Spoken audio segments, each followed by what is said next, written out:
Hey my friends, tonight we're boarding a pirate ship, but not during a cannon-blazing raid. We're exploring what it was like to be a pirate when you weren't looting. Turns out life on deck was less treasure maps and more sore backs, fish guts, and figuring out how to stretch a week's worth of grog. From mending sails to playing dice under the stars, pirates had plenty of downtime, and not all of it was swashbuckling fun. So before you get comfortable as always daily, take a moment to like the video and subscribe to the channel if you haven't already. Also, please let us know where you're watching from and what time it is. We appreciate the endless support daily from you guys and can't thank you enough. Now dim your lights, grab a blanket and let's go on a journey together. You wake up to the sound of waves slapping against the hull like a worn hand patting a dog. The sun is still undecided about the day, filtering through the porthole in a lazy manner that evokes a desire to cover your head with a blanket and revert to the comforts of your own bed at home. Except your bed back home didn't rock like a cradle being pushed by an enthusiastic toddler. The hammock beneath you has moulded itself to your body over the months, creating a cocoon that's surprisingly comfortable once you've trained your spine to bend in ways it was never meant to. You've become a contortionist in your sleep, which is either impressive or concerning. The ship creaks and groans around you, a symphony of wood and rope that you've learned to interpret like a musician interpreting music. That particular squeak means the mast is adjusting to the morning breeze. The gentle thump, thump, thump is just the ship's way of saying hello to the waves. And that ominous crack? Well, that's probably nothing. Probably. Your fellow pirates are stirring in their hammocks, creating a chorus of grunts and snores that would make any barnyard proud. Jenkins, for example, talks passionately in his sleep about his mother's apple pie, as if he were describing a hidden treasure. And there's Weatherby, whose snoring could wake the dead, which is actually quite useful when you need to scare off any ghostly visitors. You stretch, which is an art form when you're suspended between two hooks and trying not to dump yourself onto the deck like a sack of flour. The key is to do it slowly, like you're unfolding a map to treasure, except the treasure is just being able to feel your toes again. The morning routine aboard a pirate ship is remarkably similar to any other morning routine, just with more splinters and a significantly higher chance of someone singing sea shanties while brushing their teeth. You've learned to appreciate these quiet moments before the day truly begins, when the world feels manageable and your biggest concern is whether the ship's cat has decided to use your boots as a scratching post again. Speaking of the cat, Duchess, and yes, she insists on the title, has positioned herself in the one spot where the morning sun creates a perfect rectangle of warmth on the deck. She's mastered the art of looking both regal and utterly relaxed, which is frankly something you aspire to achieve yourself. Duchess doesn't worry about treasure maps or rival ships, or whether the biscuits have gone stale. She simply locates her own area of sunlight and fully embraces it. The smell of coffee drifts up from the galley, mixing with the salt air and the faint scent of tar that never quite leaves the ship.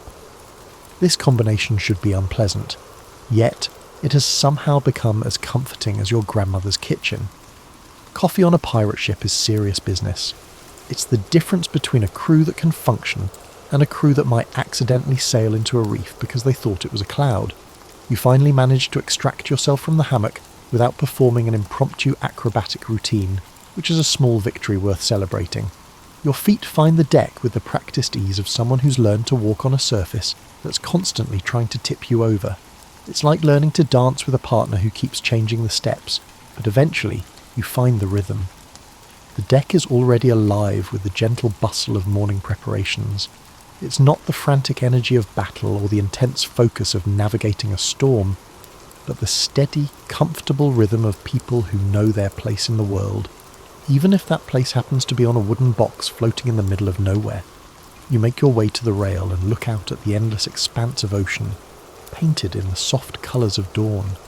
It's a view that never gets old, even when you're having one of those days where you wonder what possessed you to think that a life of adventure was better than a steady job with a predictable schedule and a roof that didn't leak when it rained.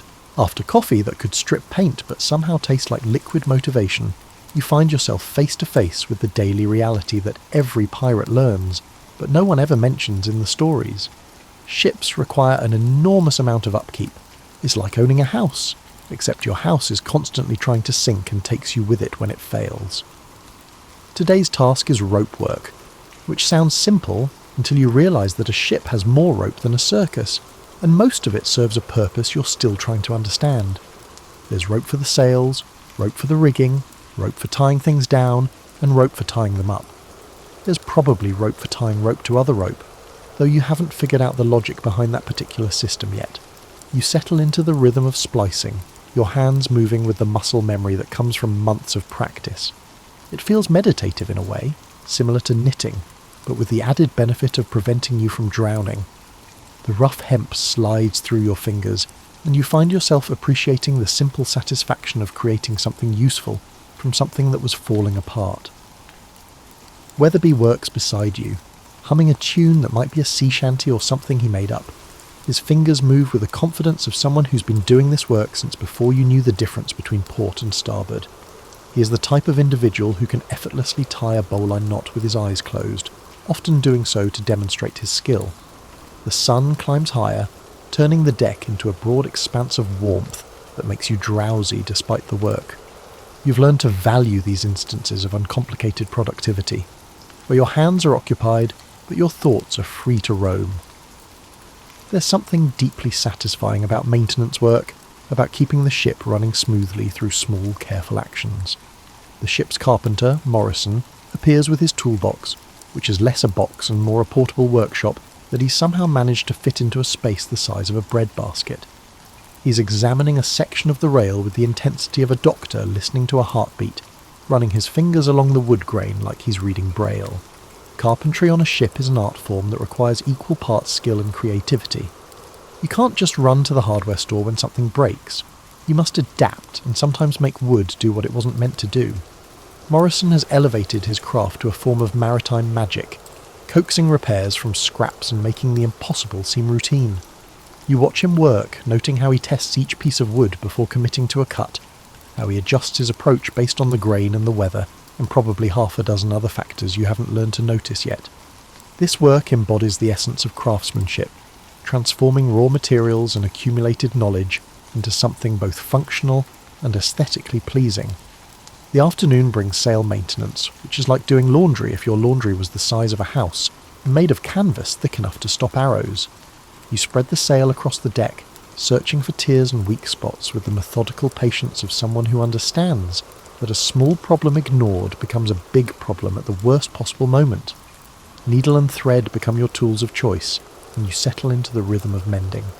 Each stitch is a small act of faith in the future, a belief that this sail will carry you safely to whatever destination awaits. The work is repetitive but not monotonous, requiring just enough attention to keep your mind engaged while leaving room for the kind of quiet contemplation that comes naturally when your hands are busy with familiar tasks. The other crew members work around you, each focused on their tasks but moving in a coordinated dance that comes from months of shared experience. There's Jenkins checking the water barrels, testing each one with the seriousness of a wine connoisseur. There's Hutchins examining the cannons with the tender care of someone grooming a beloved horse. By evening, the ship feels renewed, not just repaired, but somehow refreshed. It's a feeling that comes from putting in honest work, from taking care of something that takes care of you in return. The deck gleams in the setting sun, and every rope is properly secured, every sail properly mended, and every tool properly stowed. The galley is a marvel of efficiency crammed into a space that would make a closet feel spacious. The cook, a man called Biscuit Pete for reasons that become apparent the moment you taste his signature creation, has somehow managed to turn this tiny wooden box into a functioning kitchen. It's like watching someone perform surgery in a phone booth, except instead of saving lives. He's trying to make salt pork taste like something you'd voluntarily put in your mouth. You have come to appreciate Pete's artistry, although it took some time to realise that cooking on a ship is less about creating culinary masterpieces and more about preventing scurvy while using ingredients that have the shelf life of ancient cheese. The man can do things with hardtack that border on miraculous, transforming what is essentially edible cardboard into something that resembles actual food. The morning meal serves as an exercise in innovative problem solving. Pete takes yesterday's leftover stew, adds today's portion of salt pork, throws in some mysterious spices that he guards more carefully than treasure, and somehow produces something that not only fills your belly, but actually tastes like he meant for it to taste that way. It's a masterful blend of simplicity and alchemy. You eat with the focused attention of someone who's learned that mealtimes are precious things not to be wasted on conversation or contemplation. The food is hot, it's substantial, and it's infinitely better than anything you could produce yourself, which makes Pete something of a wizard in your estimation. The fact that he can do all this while the ship rocks and rolls like a carnival ride just adds to his mystique. After breakfast, the day stretches ahead with the comfortable predictability of routine. There's always something that needs doing on a ship, but it's rarely urgent enough to create panic. Instead, you settle into the steady rhythm of maintenance and preparation that keeps everything running smoothly. Today's project is organising the supply room, which is like playing a three-dimensional puzzle where all the pieces are different sizes and shapes and some of them smell questionable.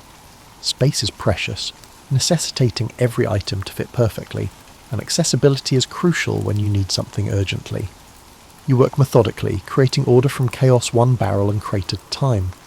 There's something deeply satisfying about this kind of work, about creating systems that make sense, and will still make sense when you need them most. It's the kind of task that lets your mind wander while your hands stay busy, creating the perfect conditions for the kind of daydreaming that makes long days pass quickly. The afternoon brings inventory duties, which sounds tedious but is actually quite fascinating once you get into the rhythm of it. Every item tells a story about where the ship has been and where it's going. The exotic spices speak of tropical ports and bustling markets. The rolls of silk hint at wealthy merchants and profitable trades. Even mundane items like rope and nails have their own stories to share about the practical realities of life at sea. You meticulously catalogue each item, aware that precise documentation can make the difference between being well prepared and unprepared during critical moments. It's detailed work that requires focus, but it's also oddly meditative, like counting beads on a rosary or stones on a beach. The ship's rhythm becomes your rhythm as you work. The gentle roll and pitch that once made you seasick now feels natural, like breathing. You've learned to use the ship's motion to your advantage, letting it help you move heavy items and find your balance in tight spaces. It's a dance you've mastered without realising you were learning the steps. Dinner is another of Pete's creative triumphs, this time involving fish that was caught this morning, and vegetables that have somehow remained fresh despite being stored in conditions that would challenge a root cellar. The meal is simple but satisfying, proof that good cooking is more about understanding your ingredients than having access to fancy equipment. You eat as the sun sets, painting the sky in colours that would make any artist weep with envy. The day feels complete in a way that has nothing to do with excitement or adventure, and everything to do with the deep satisfaction of useful work well done. The feeling of contentment with the simple rhythms of daily life at sea creeps up on you. The morning brings one of those days when the wind decides to take a vacation, leaving you floating on water so still it looks like polished glass. The sails hang limp and dejected, like laundry that's given up hope of ever getting dry. It's the kind of weather that makes you appreciate just how much your progress depends on forces completely beyond your control. In stories, pirates are always charging across the waves at breakneck speed, but the reality is that sometimes you just sit there bobbing like a cork in a bathtub, waiting for nature to remember that it has a job to do. These becalmed days test your patience in ways that storms never do, because at least in a storm you're busy trying not to die. You learn to adapt to the rhythm of waiting, which requires a unique kind of skill. Some of the crew break out dice and cards, creating small circles of concentration and friendly competition. Others take up projects that require time and attention, whittling, mending clothes, or writing letters they may never send. Finding a task to occupy your hands while accepting the fundamental truth that you will reach your destination is crucial. The ship takes on a different personality during these still periods. In the absence of the constant sound of wind and waves, you become aware of details often overlooked in the overall chaos. The subtle changes in temperature cause the wood to expand and contract. You hear the gentle sound of fish leaping in the distance. The rigging, adjusting to the ship's gentle movements, has an almost musical quality. You find yourself working on a project that's been waiting for just this kind of day, repairing a fishing net that's seen better decades. It's detailed work that requires patience and attention, perfect for when time moves like honey in winter. Each knot is a small meditation, each repair a minor victory against the forces that want to pull everything apart. Weatherby has stationed himself at the bow with his fishing line. approaching the task with the serious concentration of someone who understands that fresh fish can transform an ordinary day into something special. He's got the patience of a monk and the optimism of someone who believes that the perfect fish is always just one cast away. The afternoon sun turns the deck into a warm, comfortable workspace where you can spread out your projects and take your time with them. There's no rush, no urgency, just the steady progression of small tasks that make the ship a little more comfortable, a little more efficient, a little more like home. The ship's cat, Duchess, has claimed a spot in the shade where she can supervise the general activity while staying cool.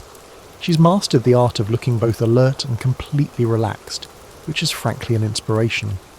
Duchess doesn't worry about making progress or reaching destinations. She just finds the most comfortable spot available and makes it her own. You work on the net with the kind of focused attention that comes naturally when you have nowhere else to be and nothing else to do. Each section reveals new damage that needs attention, but also shows you how well the original craftsman knew his business. The repairs become a conversation between you and the unknown person who made this net, your modern knots joining his ancient ones in a pattern that's both functional and beautiful. The evening brings a slight breeze, just enough to give the sails something to work with. It's not much, but it's enough to create the illusion of progress, and sometimes the illusion is sufficient. The ship moves again, slowly but surely, as if it knows where it's going. Dinner is enhanced by Weatherby's successful fishing expedition, fresh fish that taste like the ocean but in the best possible way. Pete performs his usual magic, transforming simple ingredients into a feast fit for a celebration. The meal is consumed with the satisfaction of people who've earned their food through patience and persistence. As night falls, you realise that this day of apparent inactivity has actually been quite productive. Projects completed, skills practiced, and patience exercised like a muscle that gets stronger with use. The ship is in better condition than it was this morning, and so are you. Sometimes the best progress happens when you're not even trying to make it. Evening on a pirate ship has a different quality than evening anywhere else. As the sun settles into the horizon like a coin dropped into a slot, the crew begins to gather on deck in the natural way that people do when the day's work is done, and the night's rest is still hours away. This is a time for stories, although they are not the kind you might expect. The tales that get told aren't about buried treasure or sword fights or dramatic rescues. Instead, they're about the small human moments that make up a life at sea. Jenkins tells about the time he tried to cook dinner for the crew and nearly set the ship on fire, demonstrating that good intentions and basic competence are not always the same thing. Hutchins shares his ongoing battle with a particular piece of rigging that seems determined to untie itself, no matter how many different knots he tries. You've learned that every person on the ship has at least 3 different versions of themselves. There are 3 people, who they were before the sea, who they want to be, and who they are now. The stories that get shared in these evening gatherings are usually about the gaps between these versions, told with the kind of humour that comes from having survived your mistakes. Morrison, the ship's carpenter, has a gift for telling stories that sound completely unbelievable, but are delivered with such deadpan seriousness that you can't help but think they might actually be true. Tonight he's recounting his attempt to build a chicken coop on deck, only to discover that chickens and ships have fundamentally different ideas about what constitutes a stable foundation. The mental image of Morrison chasing escaped chickens around the rigging while trying to maintain his dignity is worth the price of admission. The social dynamics of a pirate ship are more complex than outsiders might imagine. You're not just a crew, you're a floating community, a small society that has to solve all the problems that any society faces, except you're doing it on a wooden platform surrounded by water with no option to leave if things get uncomfortable. The task requires a particular kind of diplomacy, a way of handling disagreements that acknowledges everyone's humanity while keeping the peace. You've learned to appreciate the unspoken rules that govern these evening gatherings. No one talks about the obvious things, the dangers, the uncertainties, the fact that you're all essentially homeless and have chosen this life partly because the alternatives seemed worse. Instead, the conversation flows around safer topics, techniques for splicing rope, theories about weather patterns, and philosophical discussions about the best way to cook fish. The ship's musical instruments make their appearance as the evening progresses. There's a fiddle that's seen better decades, a drum made from a barrel and some stretched leather, and a wooden flute that produces a surprisingly sweet sound despite its rough appearance. The music that emerges isn't polished or professional, but it has a quality that connects everyone in a way that words sometimes can't.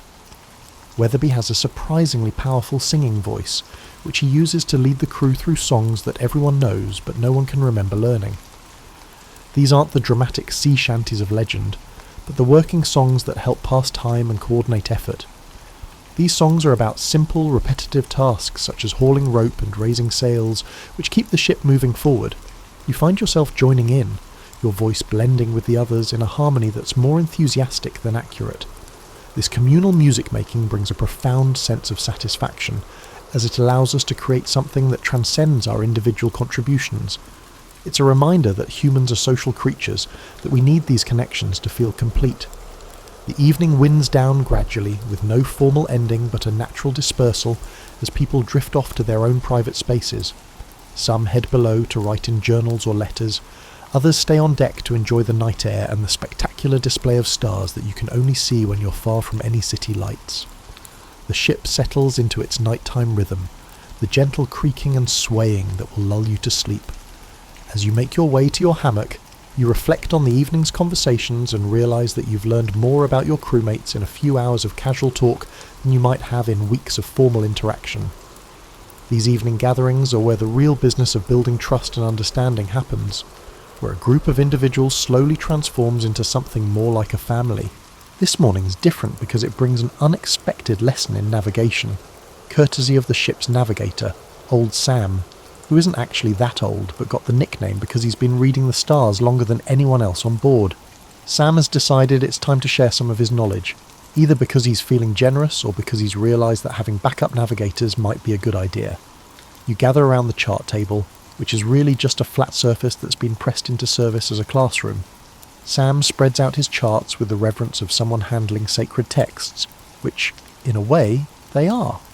The hand-drawn maps symbolise the accumulated knowledge and wisdom of numerous sailors who have traversed these waters and survived to share their experiences. Sam's approach to teaching is practical and straightforward. He doesn't waste time with theoretical explanations when he can show you how to do something useful. You learn to read the wind patterns by watching the way the waves form and break. You discover that clouds can tell you about weather that's still hours away, and that the colour of the water often reveals what's happening beneath the surface. The afternoon is dedicated to knot tying, which sounds simple until you realise that there are dozens of different knots, each designed for a specific purpose. The bowline, for instance, creates a loop that is not only non-slip but also easily untied. The clove hitch is perfect for securing a rope to a post. The sheet bend connects two ropes of varying thicknesses. Each knot has its personality, its own particular combination of strength and flexibility. You practice with the focused attention of someone who understands that these skills might someday be the difference between life and death. Your fingers learn the movements through repetition, developing the muscle memory that will let you tie these knots in the dark, in a storm under pressure. It's meditative work, the kind of practice that quiets the mind while training the hands. Weatherby has appointed himself as your informal instructor in the art of splicing, which is like knot tying's more sophisticated cousin. Splicing involves unravelling the individual strands of rope and weaving them back together in patterns that create permanent joints stronger than the original rope. It's intricate work that requires patience and precision, but the results are both functional and beautiful. The ship itself becomes your classroom as you learn to read its moods and needs. Every sound means something. Every movement tells a story. The way the mast flexes in the wind, the angle of the deck when the ship heels over, the rhythm of the waves against the hull, all of these become part of your vocabulary, a language that speaks of wind and weather and the endless conversation between wood and water. You discover that maintenance is actually a form of education, each repair teaching you something about the ship's construction and the thinking that went into its design.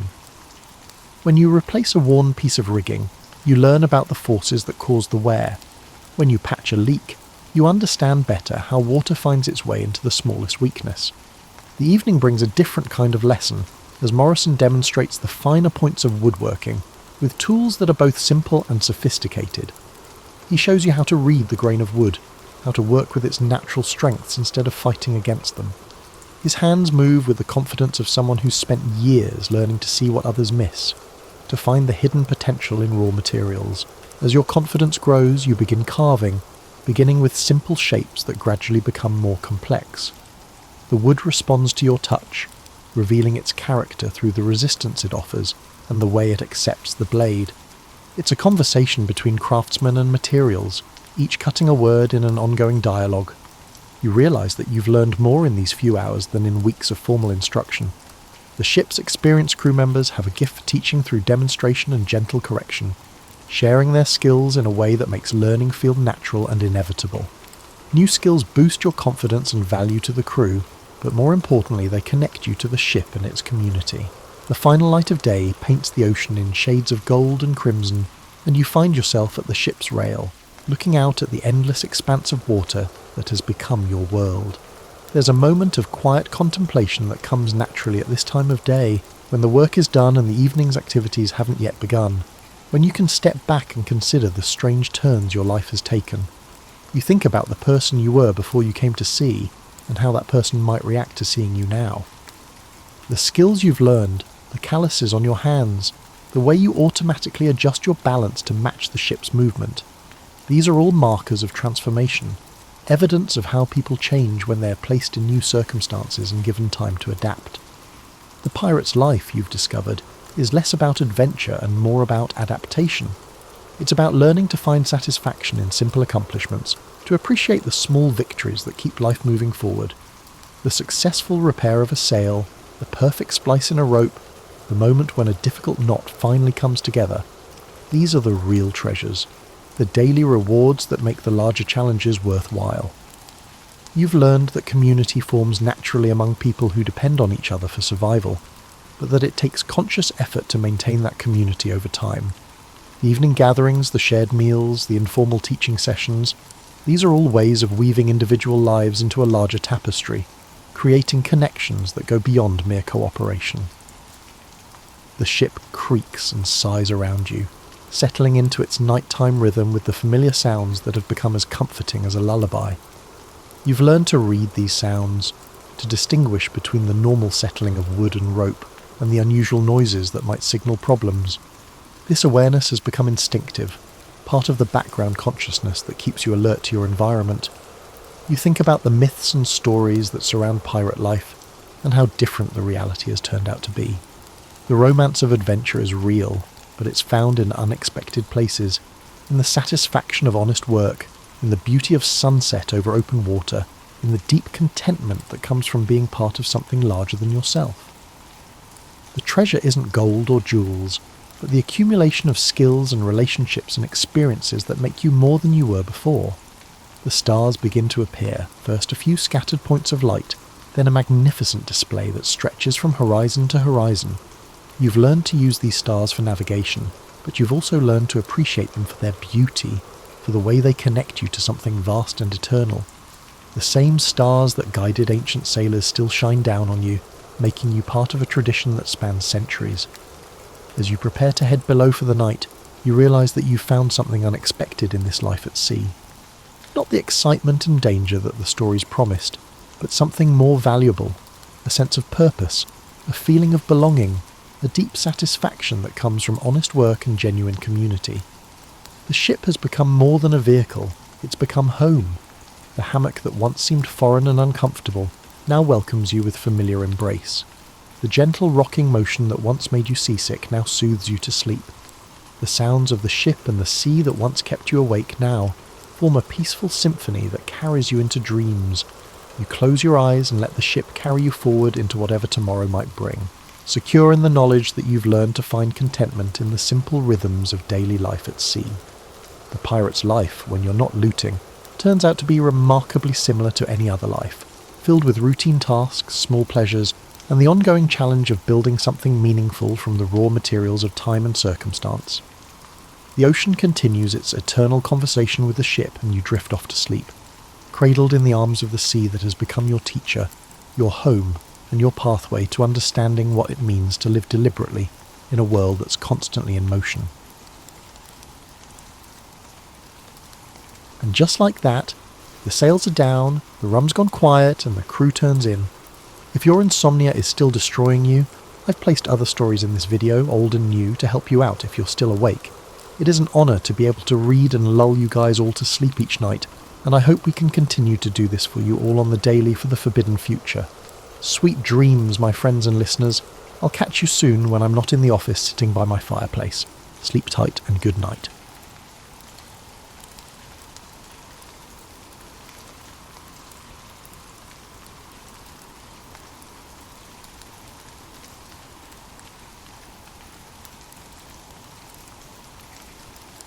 September the 7th, 1533, Elizabeth Tudor was born at Greenwich Palace, amidst a flurry of anticipation and unease. Her father, King Henry VIII, had broken from the Catholic Church to marry her mother, Anne Boleyn, so Elizabeth's birth was charged with political tensions. The king, desperate for a male heir, found himself disappointed when the infant turned out to be a girl. Still, baby Elizabeth bore the weight of dynastic hopes. Her every coo or cry analysed for signs that the Tudor line might endure. The infant's earliest days unfolded in a court grappling with religious upheaval. Henry's new Church of England stood at odds with Rome. Courtiers whispered about the king's next move. The Queen, Anne, attempted to shield her daughter from the swirling environment, ensuring she received the best available wet nurses and comfort. However, the precariousness quickly became apparent. A few years later, Anne faced execution due to dubious charges of treason and adultery. Motherless at 2, Elizabeth was declared illegitimate by her father's decree, losing her title of princess. Raised in separate royal households, Elizabeth seldom saw Henry VIII. Various stepmothers came and went, with some offering brief maternal warmth. She formed a particularly close bond with Catherine Parr, Henry's 6th wife, who oversaw her education. Elizabeth's tutors recognised a remarkably bright mind. She excelled in languages by adolescence. She spoke fluent Latin, French and Italian, eventually picking up Spanish as well. She pored over classical texts, gleaning rhetorical finesse from Cicero and moral lessons from Greek philosophers. Even in childhood, she learned to keep her emotions cloaked, forging a calm exterior that masked inner tensions, an attribute that would prove crucial in her future reign. A fateful shift occurred when Henry died in 1547, leaving Elizabeth's half-brother Edward VI as king. Under the regency of Protestant reformers, the religious climate skewed more radical. Elizabeth, though outwardly cooperative, carefully navigated factional disputes. She relocated the household of Catherine Parr, who had remarried to Thomas Seymour. That arrangement sparked scandal. Seymour was rumoured to show Elizabeth overly familiar attention, fueling gossip that tarnished her reputation. The teenage princess soon departed, mindful that any whiff of impropriety could end her precarious position in the succession line. This brush with danger reinforced her instincts for self-preservation. Edward's short reign was followed by that of Elizabeth's half-sister, Mary I, a devout Catholic determined to restore papal authority. Mary viewed Elizabeth with suspicion, seeing in her a rallying figure for Protestant interests. As rebellions cropped up, Elizabeth found herself accused of complicity. She was taken to the Tower of London, where her mother had met her end, and then placed under house arrest at Woodstock. The gloom of potential execution hung over her, but lacking firm evidence, Mary couldn't condemn her. Over 2 years, Elizabeth trod a careful path, denying any involvement in plots while discreetly maintaining her network of Protestant allies. Eventually, Mary's failing health lifted Elizabeth from her shadow. In November 1558, Mary died, childless. Elizabeth, at 25, ascended the throne. The people welcomed her with cautious optimism, hoping for an end to religious strife. However, no one could foresee the firmness with which Elizabeth would steer the ship. She inherited a kingdom exhausted by years of persecution and entangled in European alliances. Furthermore, lingering doubts about her legitimacy and ability to produce an heir plagued the realm. Courtiers pressed for her to marry promptly, believing a queen regnant threatened stability unless a husband took the reins. Elizabeth, though aware of the political logic, also recognised that marriage might curb her autonomy. In her first weeks as queen, Elizabeth took bold symbolic steps. She chose moderate Protestant advisers like William Cecil, striving to unify the country. She declared her intent for a religious settlement that neither persecuted Catholics harshly nor caved to papal demands. She navigated a delicate balance, cognizant that either extreme could undermine her rule. She moved her court to Whitehall, re-establishing routine ceremonial events that signalled the monarchy's continuity. Observers described her as poised, with sharp eyes that hinted at an agile, strategic mind. The once exiled princess stood now at the centre of power, forging a monarchy that would come to define an era. Thus, the stage was set for a pivotal chapter in English history. Elizabeth's early experiences, maternal execution, paternal neglect, complex family ties, had shaped a cautious, perceptive approach. She had learned to conceal personal feelings behind a stately demeanour, armed with intellectual acumen gleaned from classical texts. The realm now looked to her for stability, religious compromise, and a reassertion of national identity.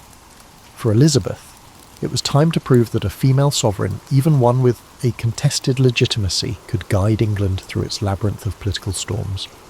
From the outset of her reign, Elizabeth I confronted a land torn by religious factionalism. Under Mary I, staunch Catholic policies reigned, with Protestant heretics burnt at the stake. Though those violent measures ended, many Catholics remained loyal to Rome. Meanwhile, radical Protestants clamoured for more extreme reforms. Elizabeth recognised that a middle path was essential for national peace. The Elizabethan religious settlement of 1559 aimed for a broad church approach. The Act of Supremacy declared her supreme governor of the Church of England, and the Act of Uniformity prescribed a moderate Protestant liturgy. While it alienated hardliners on both sides, it established a stable framework that endured. This religious compromise had consequences. Catholics abroad questioned her legitimacy, urging Mary, Queen of Scots, Elizabeth's Catholic cousin, to claim England's throne. Mary, exiled from Scotland in 1568, ended up in England, effectively under house arrest. Elizabeth, wary of dethroning a fellow anointed queen, faced a quandary. Mary's presence fueled conspiracies, yet executing her set a dangerous precedent. This predicament lingered for decades, turning Mary into an epicentre of Catholic plots that threatened Elizabeth's life and reign. Beyond religion, Elizabeth's foreign policy shaped her early years on the throne. England was militarily weak, overshadowed by Spanish might. The Queen needed alliances, but hated entangling treaties that might compromise her independence. She courted suitors from across Europe, France's Duke of Anjou, Austria's Archduke Charles, using marriage negotiations as diplomatic chess moves. Each negotiation offered short-term benefits, but she consistently evaded an actual wedding. By keeping her hand in marriage available, Elizabeth dissuaded certain powers from aggression, hoping for eventual union. The saga of the Virgin Queen was as much political strategy as personal inclination. Economically, Elizabeth inherited a treasury battered by wars. Her ministers, notably William Cecil, Lord Burghley, instituted reforms, curbing inflation and streamlining revenue collection. They supported maritime ventures, encouraging sea captains like Francis Drake to harass Spanish shipping and seize treasure. Such semi-official privateering enriched royal coffers and stoked Spanish hostility, culminating in deeper rivalries. Meanwhile, domestic industry, woolen cloth, for instance, expanded, aided by the stable environment Elizabeth's government fostered. As for the Queen herself, the court recognised her keen intellect and formidable will. She cherished erudition, employing multiple secretaries to handle a constant influx of diplomatic dispatches. Fluent in French and adept in Latin, she occasionally scribbled notes in Italian or Spanish. She revelled in masques and pageants, endorsing the arts to glorify her monarchy. She made a point of progresses, travelling with her retinue through the countryside, letting her subjects glimpse the royal presence. This practice built loyalty, for seeing their queen in person, resplendent with pearls and embroidered gowns, stirred patriotic pride. A lesser-known aspect was her reliance on intelligence networks. Elizabeth, aware that conspiracies loomed, authorised spy masters like Sir Francis Walsingham to intercept letters, employ informants, and uncover plots. This clandestine apparatus uncovered multiple assassins or traitors financed by Spain or papal agents. By revealing such threats, the Queen justified harsher policies against recalcitrant Catholics. Some criticised these tactics as oppressive, but to Elizabeth, survival mandated vigilance. Another challenge: cultural expectations for queens. She faced jabs about her gender, with some male courtiers urging a kingly partner. She responded by forging a regal persona, insisting subjects see her as both king and queen, a line reflecting her dual role. She skillfully navigated male-dominated councils, awarding title carefully to ensure no single noble overshadowed her. She also used fashion as a political tool. Her elaborate gowns, iconic ruffs, and jewel-laden wardrobes signalled the monarchy's majesty. This cultivated image buttressed her authority in an era still grappling with a female sovereign. In parallel, Elizabeth's personal circle remained small. She could be witty and charming, dancing or joking with favourites like Robert Dudley, but letting affection overshadowed prudence risks scandal. Rumours flew about her closeness to Dudley, fueling suspicion that she might marry him. The potential controversy was immense, given Dudley's questionable reputation. In the end, Elizabeth never wed. She cherished her autonomy, well aware that a consort could overshadow or manipulate her. The choice drew bafflement from the foreign courts, but domestically, it enhanced her mystique. The Virgin Queen identity solidified, spurring propaganda that cast her as wedded to the realm itself. Elizabeth's early reign involved balancing various tasks such as forging a delicate religious settlement, spurring economic growth, outmanoeuvring suitor entanglements, and stamping out plots. She skillfully used image and ceremony to unify the realm, though critics lurked. Her government's stability rested on an ongoing dance with foreign powers and internal factions. Despite the swirling tensions, Elizabeth projected calm confidence, forging a national identity that recognised the Queen's central role. Her mid-reign would bring graver trials, culminating in decisive conflicts that tested the mettle of both monarch and kingdom. By the mid-1580s, Elizabeth's realm faced a new wave of external threats. The ascendant Spanish Empire under King Philip II brimmed with zeal to reassert Catholic supremacy and avenge the raids on Spanish commerce by English privateers. Religious tensions spiked further after the Pope excommunicated Elizabeth, effectively urging Catholic monarchs to depose her. In response, the Queen's advisors realised that war with Spain was no longer a distant possibility but a near inevitability. They bolstered the navy, encouraging shipbuilders to refine vessels for speed and manoeuvrability. Commanders like Drake refined hit-and-run tactics designed to hamper Spain's massive, slower galleons. Additionally, the Mary, Queen of Scots dilemma reached a climactic stage. She had been implicated in multiple plots, culminating in the infamous Babington plot of 1586, which aimed to assassinate Elizabeth and seat Mary on the throne.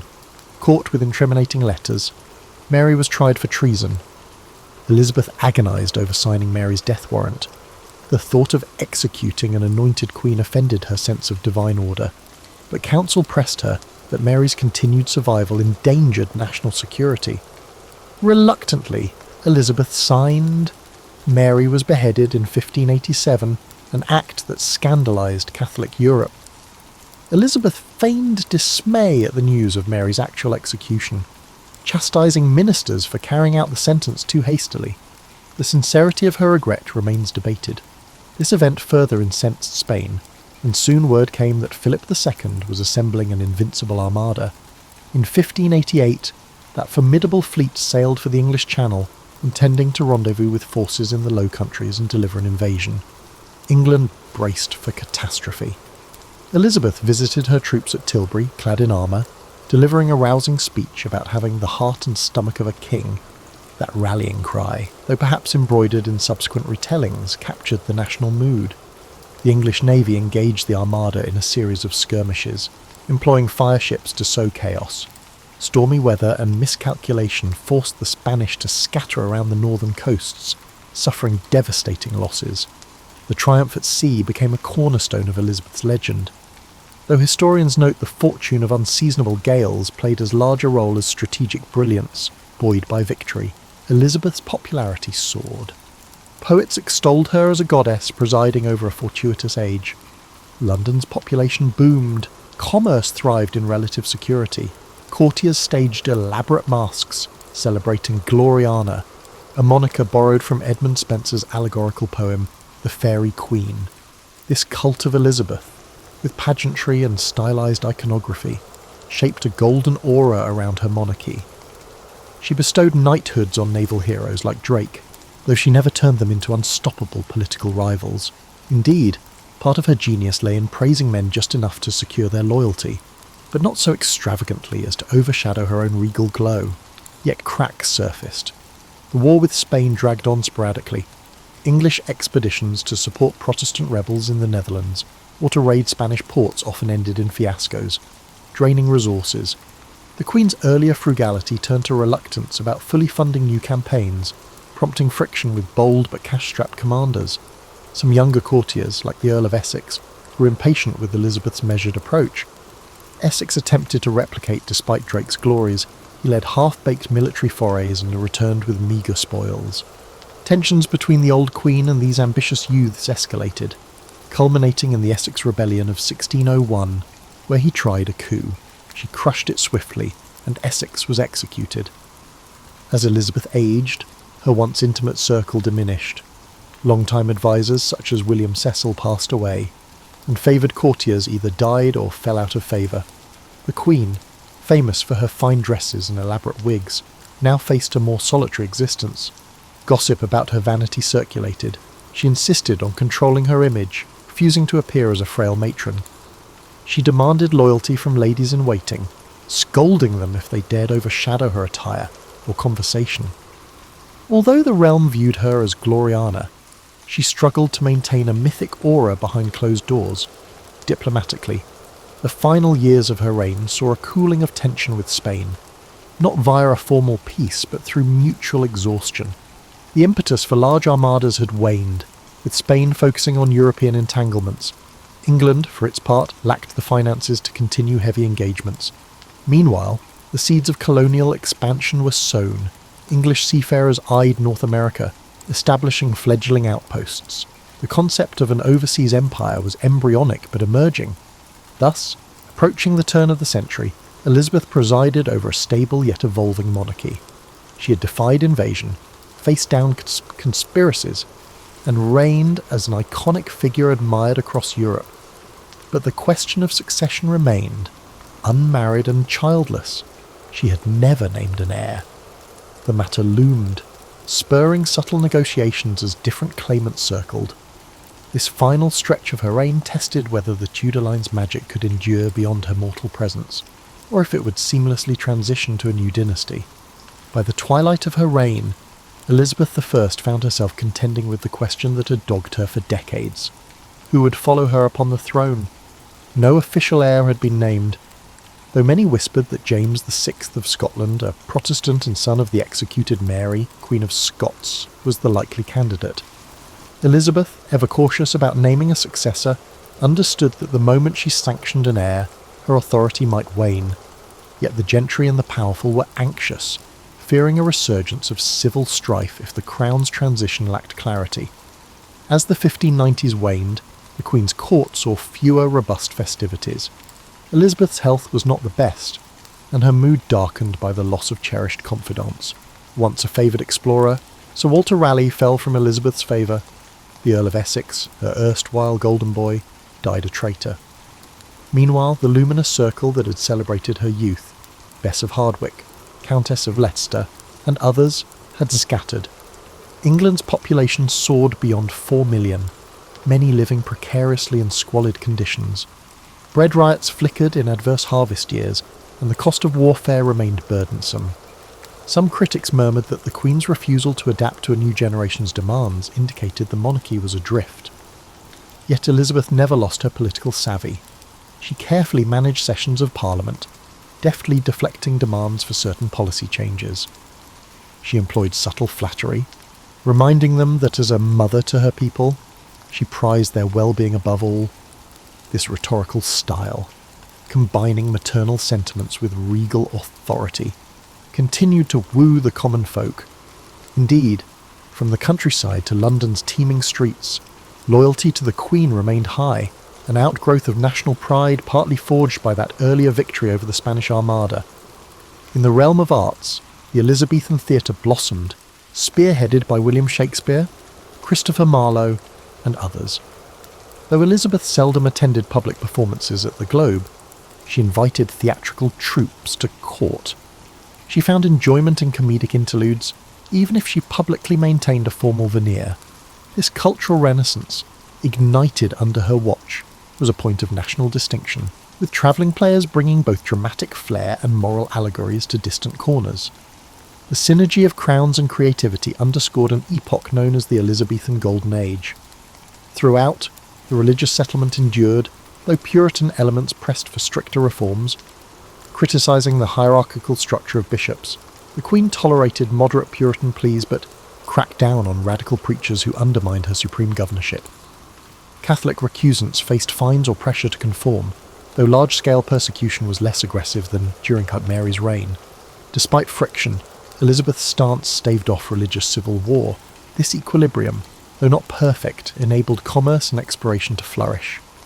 Merchants ventured to the Levant, the Baltic, and the Americas, sowing early seeds of a global maritime trade.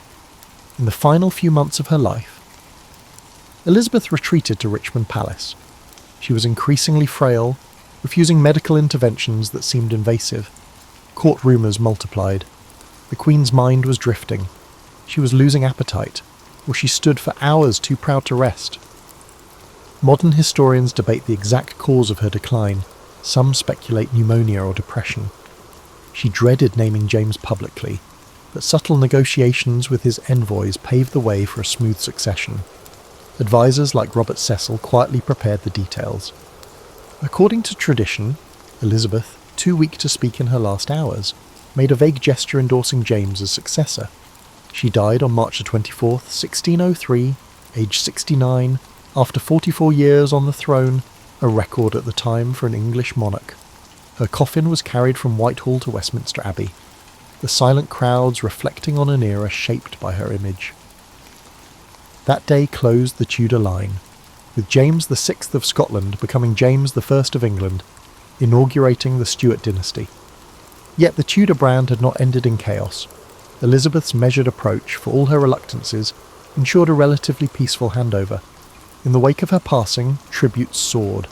Pamphlets hailed her as the wisest princess, the mother of her people, and a near-legendary figure who steered the nation from the shadows of religious tyranny. The wave of national mourning overshadowed her shortcomings, which included excessive favouritism, suspicion of rivals, and stifling certain freedoms.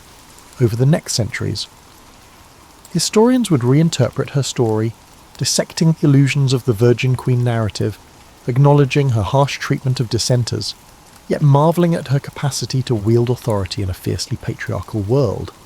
The stage was set for the transition from Tudor to Stuart, and though overshadowed by the next monarchy's own tensions, Elizabeth's reign retained a special glow in England's collective memory, an epoch where a single woman's will shaped destiny.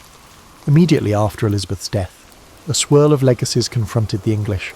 James I, newly ascendant, inherited a stable realm, but also the burden of living up to the fabled Gloriana. Over the ensuing decades, the myth of Elizabeth would be embellished by dramatists, historians, and genealogists, forging a romantic image of a queen unblemished by error. Yet parallel undercurrents recognised her complexities. Among the common folk, stories abounded of her witty repartee, her skill in navigating suitors, and the spectacle of her court. In the Catholic diaspora, she was demonised as a heretic who had executed Mary, Queen of Scots. This ideological tug-of-war shaped how Europe at large recalled her reign. During the 17th century, English authors occasionally staged plays referencing Elizabethan glories to critique or praise current rulers. The Elizabethan Age label took hold, conjuring a golden past full of maritime exploits and cultural refinement. Meanwhile, Puritan writers viewed the Queen more critically, noting that her religious compromise left them yearning for a more thorough reformation. Some pamphleteers portrayed her as a cunning politician, adept at double-dealing among Europe's Catholic powers. Over time, these multiple vantage points consolidated into a layered portrait. In the 18th and 19th centuries, national pride soared, fueling revivalist interest in the Tudors. Elizabeth's image was moulded by Victorian taste, emphasising her unmarried status as a demonstration of moral fortitude. Painters depicted her in elaborate ruffs, overshadowing any mention of the day-to-day hardships endured by her subjects. She became an icon of English independence, especially when the British Empire sought parallels between the forging of a national identity under Elizabeth and contemporary empire building. The Armada triumph narrative overshadowed the fact that storms aided English success. Her issues with Mary, Queen of Scots, became fodder for tragic romanticism. focusing on courtly betrayals and heartbreak. This romanticisation sometimes neglected the Queen's shrewd, often ruthless governance. Scholars of the 20th century took a more critical lens. They delved into archival documents to unearth how Elizabeth's intelligence network operated, how her finances were managed, and how propaganda shaped public perception. They passed the famed Golden Speech of 1601, analysing the rhetorical strategies she used to quell a restless parliament. The more historians explored, the clearer it became that her success hinged on forging an image that balanced motherly affection with regal severity, ensuring subjects revered rather than resented her. Scholars recognised the notion of the cult of Elizabeth, with its orchestrated pageantry, as an early form of state PR. From the perspective of women's history, Elizabeth's significance soared. She defied the misogynistic assumptions of her era, refusing to cede authority to a husband or to male advisors. That independence, though hard-won, showcased the potency a female ruler could wield in a male-dominated society. Yet the same narrative acknowledges she was no radical feminist. She often leveraged stereotypes of female frailty or used her womanly nature strategically in negotiations. Thus, her complex relationship with gender roles remains a topic of ongoing debate. Archaeological digs at palaces and old estates uncovered physical traces of her travels, like ephemeral scaffolds for pageants or remains of feasting halls. These glimpses illustrate the vast logistical machine behind each royal progress. The Queen might arrive with hundreds of courtiers and servants, imposing a heavy burden on local nobility hosting the entourage. Yet, from a political standpoint, these visits effectively reaffirmed the monarchy's presence across the realm.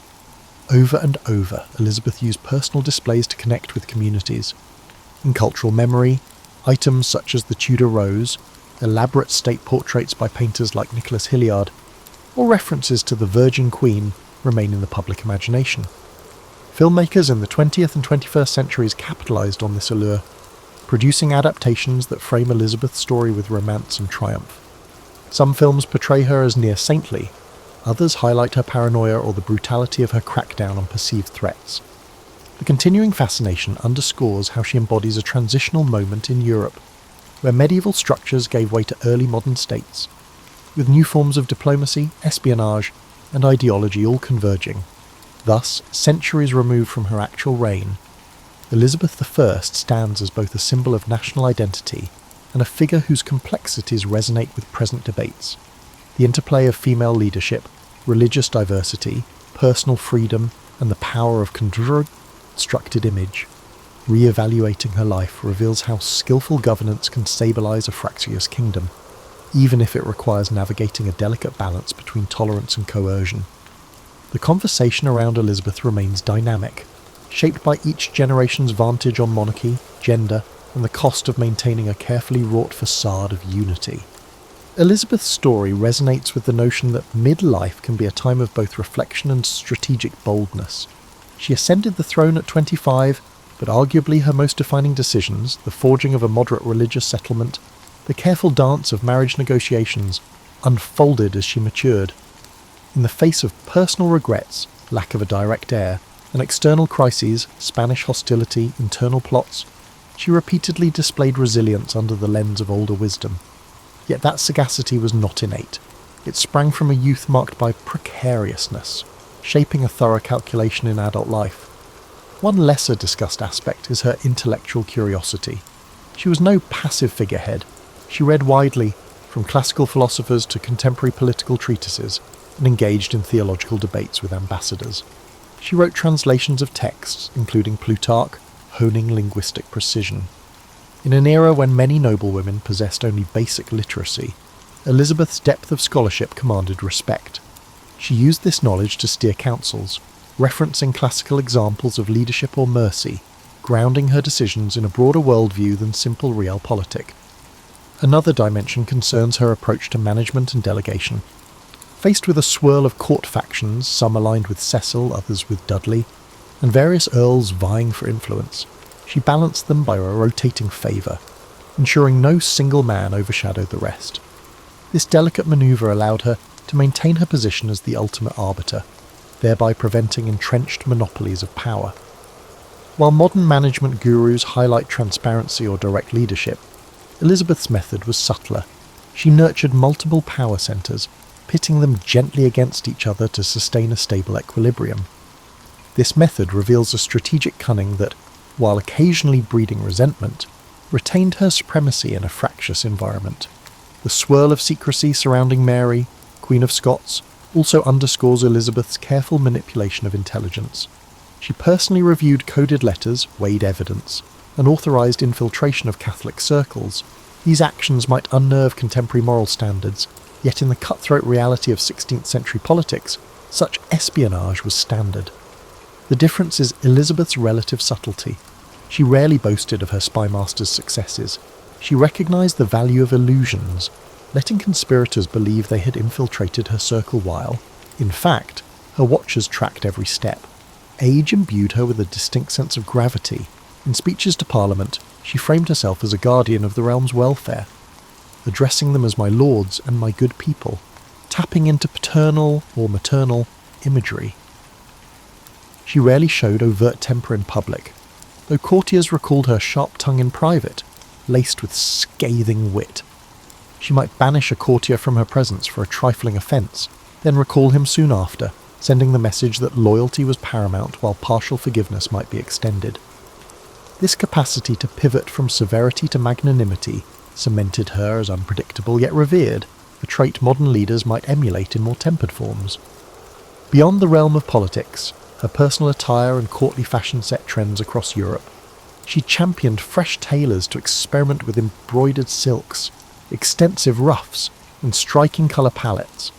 But behind the magnificence was a strategic layering of fabric. It signified her rank while concealing normal ageing or times of ill health. The resulting mystique helped define the monarchy's brand. Similarly, she championed structured ceremonies, like elaborate coronation anniversaries or public feast days. These events reaffirmed the bond between sovereign and subject, forging an emotional tie that buttressed the monarchy's intangible authority. Her approach to the arts had lasting effects. She never personally funded epic building projects like some European royals given her limited treasury, but her patronage of music, portraiture, and drama triggered a cultural efflorescence. Key composers thrived, producing refined polyphonic works performed at chapel. Her endorsement of secular drama laid the groundwork for Shakespeare's rise. She recognised that cultural prestige elevated national pride, thus investing in intangible capital that would outlast her. This fosters an analogy to modern soft power, a concept in global relations. In sum, Elizabeth's mid to late reign exemplifies how a leader can orchestrate multi-layered strategies, leaning on intellectual depth, balancing internal factions, leveraging espionage, and forging cultural identity. Her longevity on the throne was no accident. It was an evolving mastery of monarchy in an era thick with risk. For those in midlife, her model suggests that the lessons gleaned from earlier turmoil, exile, precarious legitimacy, can blossom into confident leadership when harnessed with discipline. Even so, her story underscores that behind the regal facade lay real heartbreak and regrets, particularly on questions of family and moral contradictions. That humanness only deepens the fascination with this queen who navigated a world not designed for women in power, forging a golden age from the crucible of adversity.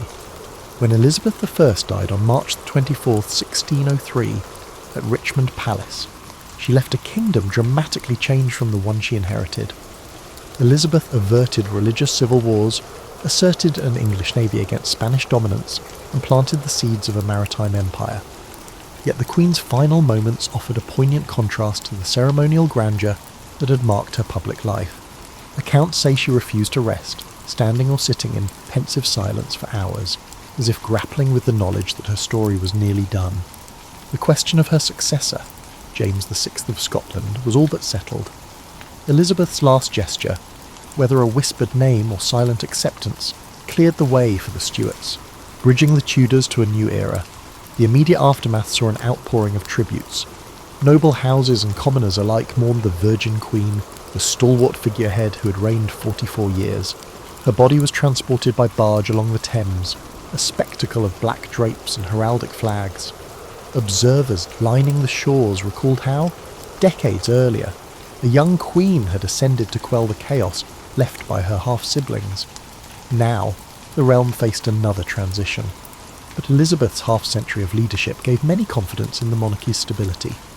James's succession was mostly peaceful, a testament to the processes Elizabeth had overseen.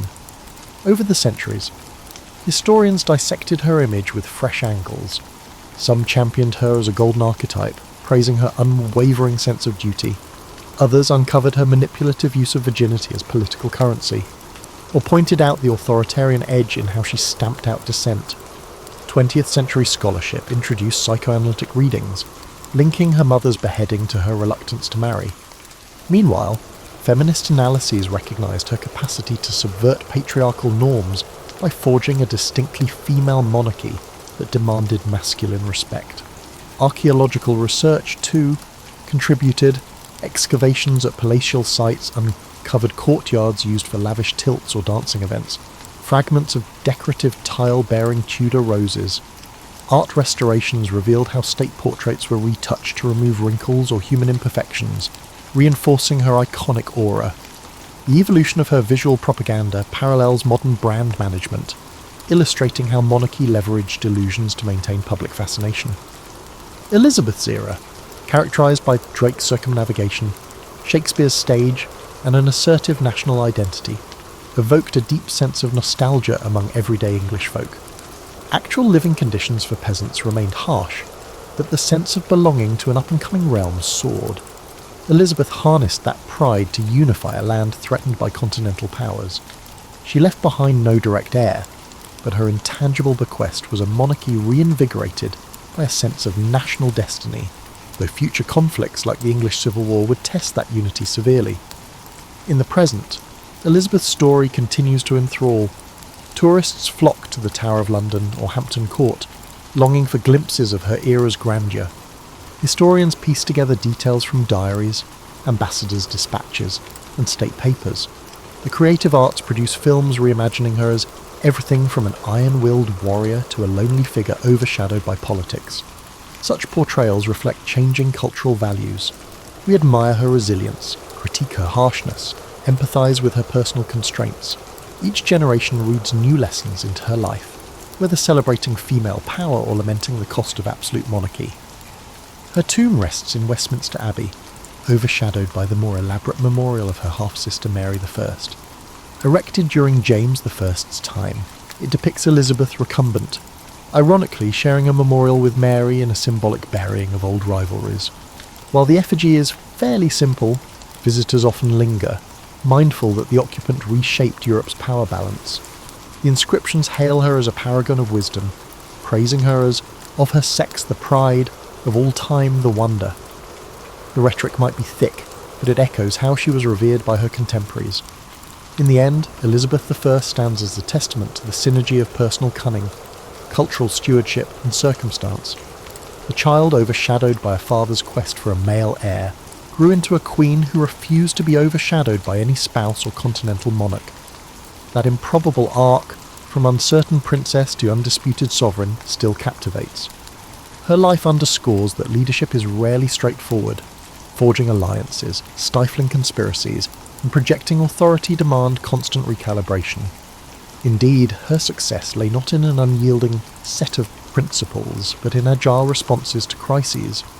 Through this fluid style, she carved a stable realm from a swirl of dangers. Centuries later, that story endures, bridging history and myth, echoing that a lone determined figure, armed with intellect, cunning, and stagecraft, can shift an entire kingdom's course.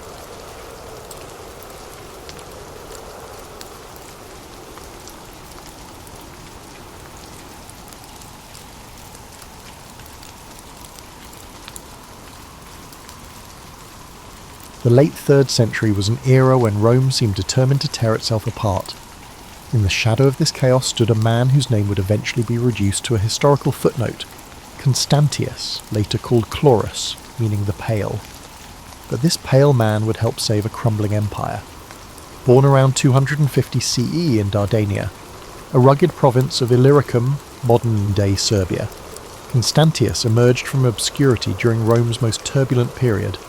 Unlike the polished aristocrats of Rome, or the educated Greeks of the eastern provinces, he came from a land that produced soldiers rather than scholars. The the Illyrian provinces had become Rome's military heartland, a crucible that forged emperors from common clay. Constantius began his career, as did many ambitious provincials, as a protector in the elite cavalry units where merit could outweigh birth. What distinguished him wasn't flamboyant heroism, but methodical competence, a quality far rarer than bravery in that chaotic age. He rose through the ranks during the so-called crisis of the 3rd century, when Rome witnessed 26 claimants to the imperial throne over 5 decades. What's rarely examined is how Constantius navigated this treacherous landscape without becoming another casualty of political intrigue. Records suggest he developed an unusual talent for knowing when to remain invisible. Unlike ambitious contemporaries who rushed to declare allegiance to rising stars, Constantius cultivated relationships across factions, becoming valued for reliability rather than partisan fervour. By 284 CE, when Diocletian seized power after the murder of Emperor Numerian, Rome had suffered nearly 50 years of continuous civil war, foreign invasion, and plague. The empire that had once spanned from Scotland to the Persian Gulf was fragmenting into regional kingdoms. Historians often credit Diocletian alone with halting this decline, but recently discovered correspondence suggests Constantius was already implementing local reforms in Dalmatia that would later become imperial policy. Diocletian recognised something in the quiet Illyrian officer. Archaeological evidence from Nicomedia shows Constantius was summoned to the imperial court around 285 CE, earlier than traditionally believed. Here, he encountered Diocletian's bold vision, the Tetrarchy, a 4-man imperial college designed to end succession crises by creating a systematic transfer of power. The relationship between Diocletian and Constantius defied convention. Though technically master and subordinate, fragments of their correspondence reveal a surprising intellectual partnership. Constantius appears to have influenced Diocletian's thinking on administrative reform, particularly regarding provincial boundaries. The Diocletianic reforms might more accurately be called collaborative innovations.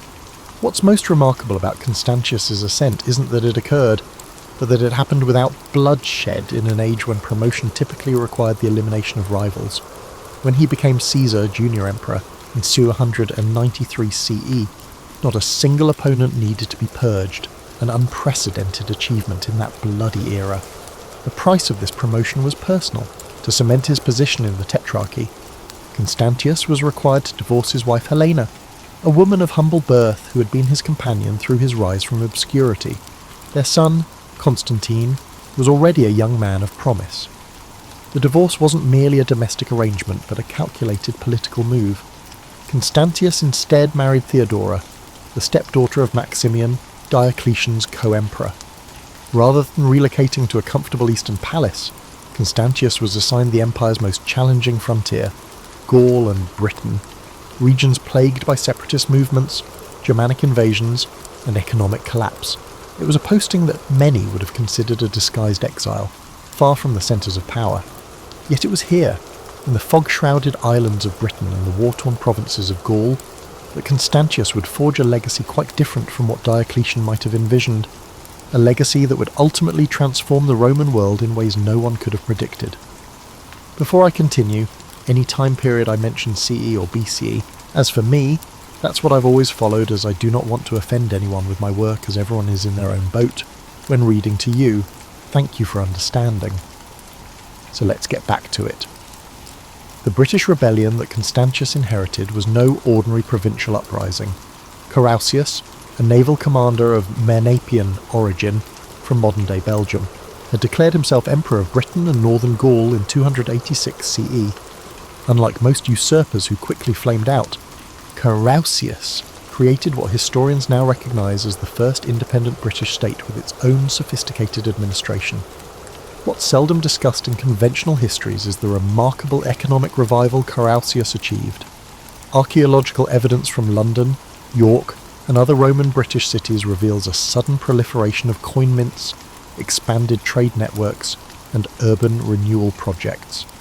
Carausius had transformed a provincial backwater into a thriving independent realm with its own foreign policy, including treaties with Frankish and Saxon peoples that Rome had labelled as enemies. Constantius approached this challenge with characteristic methodical patience.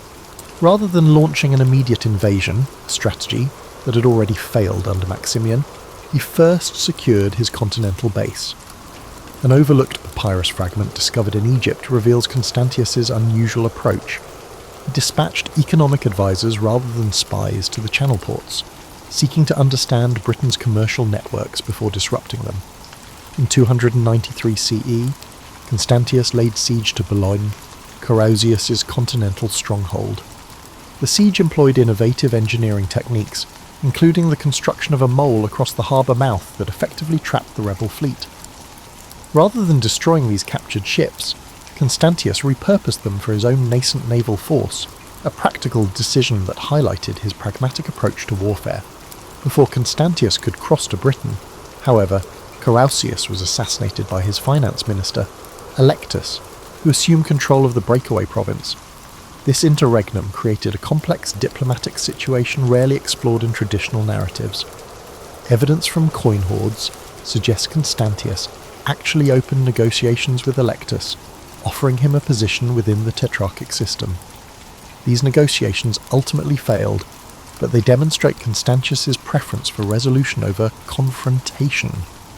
The invasion of Britain in 296 CE has been mythologized as a grand military campaign, but contemporary accounts reveal a more nuanced operation. Constantius divided his forces, personally leading one fleet through storm-tossed waters while his praetorian prefect, Asclepiodotus, led another. Constantius used a two-pronged approach, landing in Kent while his subordinate made landfall near Southampton, trapping Electus in a strategic position. The decisive battle near modern-day Silchester has been largely mischaracterized by historians. Recent archaeological excavations reveal that Constantius employed a hybrid force that included Germanic mercenaries, the very barbarians Rome supposedly defended against. This pragmatic use of non-Roman troops foreshadowed the empire's later reliance on foreign military power. Constantius's true accomplishment wasn't the military victory, which was swift and relatively bloodless, but the reconstruction that followed. Unlike typical Roman conquerors who imposed punitive measures on defeated populations, Constantius implemented what modern scholars might call a reconciliation program. Officials who had served under the usurpers were integrated into the new administration rather than executed. This policy of incorporation rather than retribution was revolutionary for its time. Londinium became the focus of Constantius's rebuilding efforts. Archaeologists have uncovered evidence of substantial urban renewal, including a massive expansion of the governor's palace, suggesting that Constantius spent considerable time in Britain, far more than previously believed. The move wasn't merely a military occupation, but a concerted effort to reintegrate Britain culturally and economically into the Roman world. Perhaps most revealing of Constantius's character is an incident recorded in fragments of Aurelius Victor's lost writings. When soldiers discovered the treasury of Electus and brought the considerable wealth before Constantius, he allegedly distributed much of it for the rebuilding of British towns rather than sending it to imperial coffers. This act of economic stimulus demonstrated a sophisticated understanding of provincial governance rarely seen among Roman commanders. By 297 CE, Britain had been fully reintegrated into the Roman system, with minimal resistance and remarkably little bloodshed. Yet the result wasn't merely a restoration of the status quo. Constantius had created something new, a province with greater autonomy than before but firmly within the imperial framework. The parallels to modern concepts of federalism are striking. Before departing Britain, Constantius engaged in a series of campaigns against the Picts beyond Hadrian's Wall. These expeditions, often reduced to footnotes in historical accounts, actually represented a fundamental shift in frontier policy. Rather than merely defending the wall, Constantius established a network of diplomatic relationships with tribal leaders, creating a buffer zone of allied peoples, a sophisticated approach to border security that would influence Roman frontier policy for generations. When Constantius returned from Britain to Gaul around 298 CE, he found a province devastated by decades of civil war, Germanic invasions, and economic collapse. The once prosperous region had seen its population decline by nearly a third, with abandoned farmlands and depopulated towns stretching from the Rhine to the Atlantic. Traditional histories often gloss over the scale of this devastation and Constantius's methodical response. Archaeological evidence reveals a coordinated rebuilding program unprecedented in scope. Rather than focusing solely on fortifications, as military men typically did, Constantius prioritised agricultural recovery. A fragmentary edict found near Trier shows he established a system of tax incentives for farmers willing to reclaim abandoned lands, essentially an ancient land grant programme. The question of labour shortage was particularly acute. Constantius implemented a policy that shocked conservative Romans but demonstrated remarkable pragmatism. He settled captured Germanic peoples, particularly Franks and Alemanni, as farmer soldiers within Roman territory. These laeti, as they were known, received land in exchange for military service and agricultural production. What makes this policy extraordinary is not the settlement itself. Rome had occasionally settled barbarians before, but the scale and the legal framework Constantius established. These settlers were not slaves, but a new legal category of provisional citizens with defined rights and obligations. This reform effectively created a proto-feudal system centuries before feudalism properly emerged in the medieval period. Archaeological excavations at villa sites throughout Gaul reveal an architectural transformation during this period. Traditional Roman villas were redesigned with defensive features, agricultural storage facilities, and housing for larger extended households, evidence of adaptation to the new social reality Constantius was engineering. Constantius established Trier Augusta Treverorum as his capital, investing heavily in its development. Recent excavations have uncovered evidence of a massive building programme including baths, a basilica, and imperial apartments far larger than previously believed.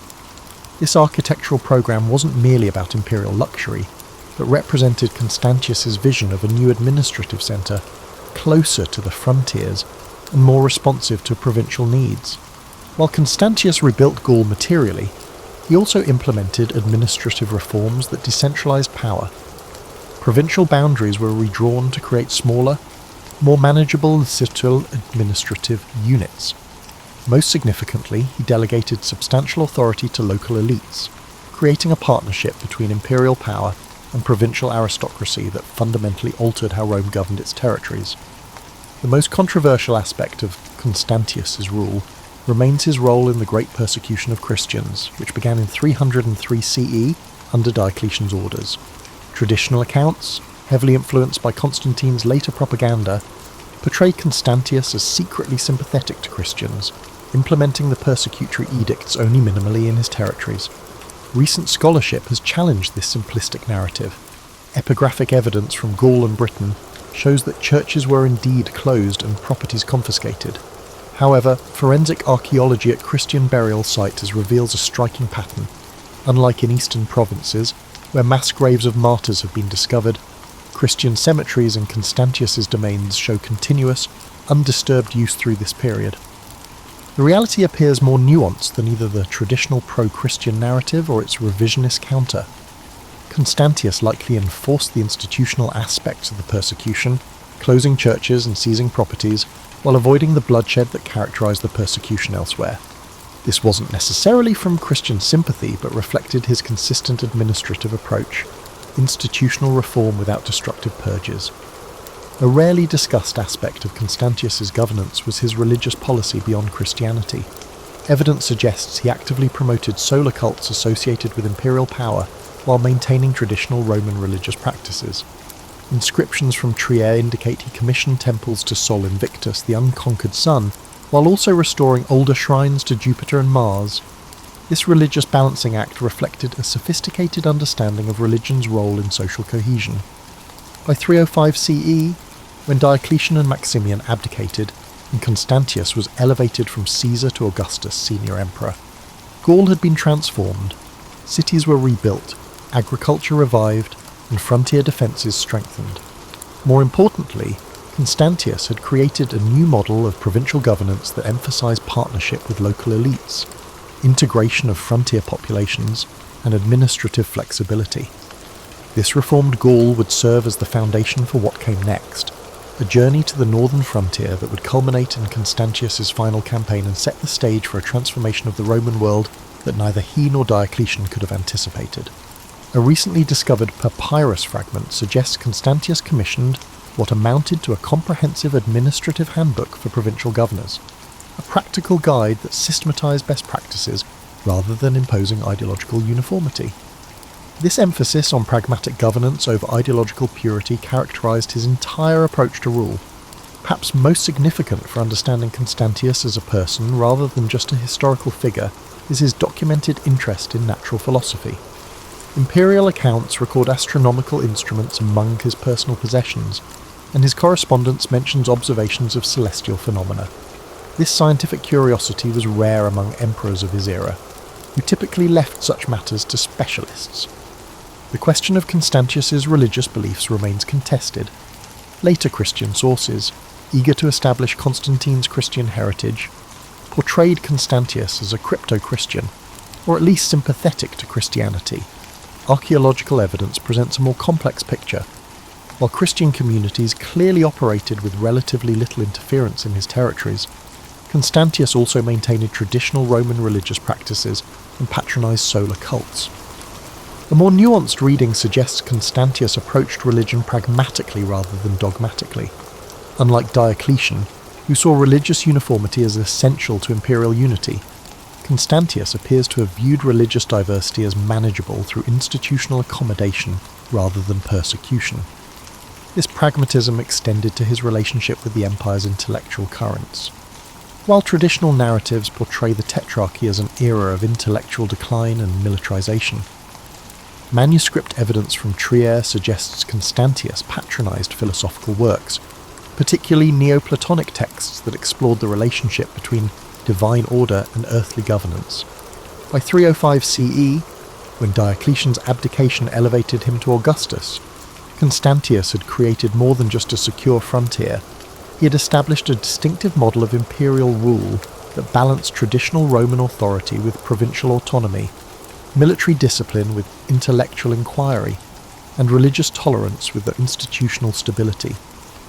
As he prepared for what would become his final campaign in Britain, Constantius was not merely a successful general, but the architect of a governance model that might have offered Rome a different future had fate allowed his approach to continue.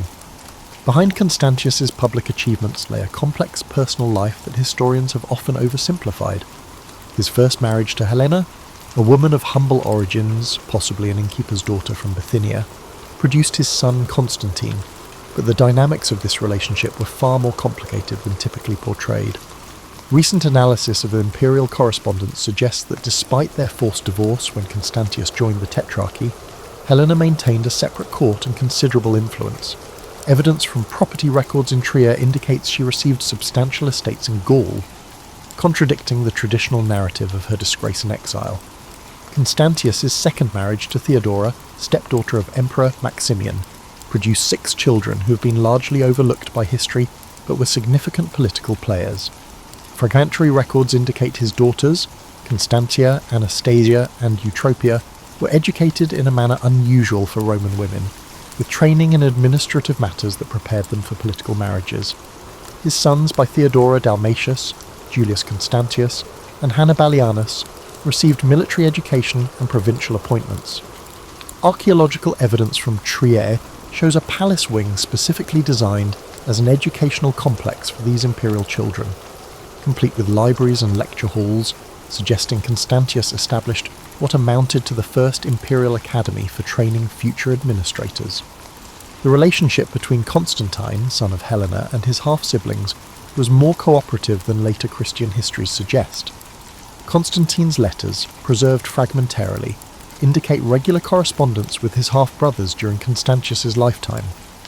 The later purges that Constantine would unleash against these same relatives make this earlier period of family unity all the more poignant. Court life under Constantius broke with tradition in significant ways. Unlike the increasingly orientalized courts of his eastern colleagues, with their elaborate ceremonies and divine pretensions, Constantius maintained what contemporaries described as a martial simplicity. Archaeological evidence from the Trier palace complex reveals dining halls designed for communal meals, rather than the separated imperial dining that characterized other tetrarchic courts. This relative informality extended to Constantius's approach to imperial imagery. While Diocletian and his eastern colleagues embraced elaborate divine associations, Constantius's coinage and statuary maintained traditional Roman military imagery with minimal divine attributes. Such an approach wasn't merely aesthetic preference, but reflected a different conception of imperial authority, one rooted in military leadership rather than divine kingship. The most remarkable aspect of Constantius's court was its intellectual character.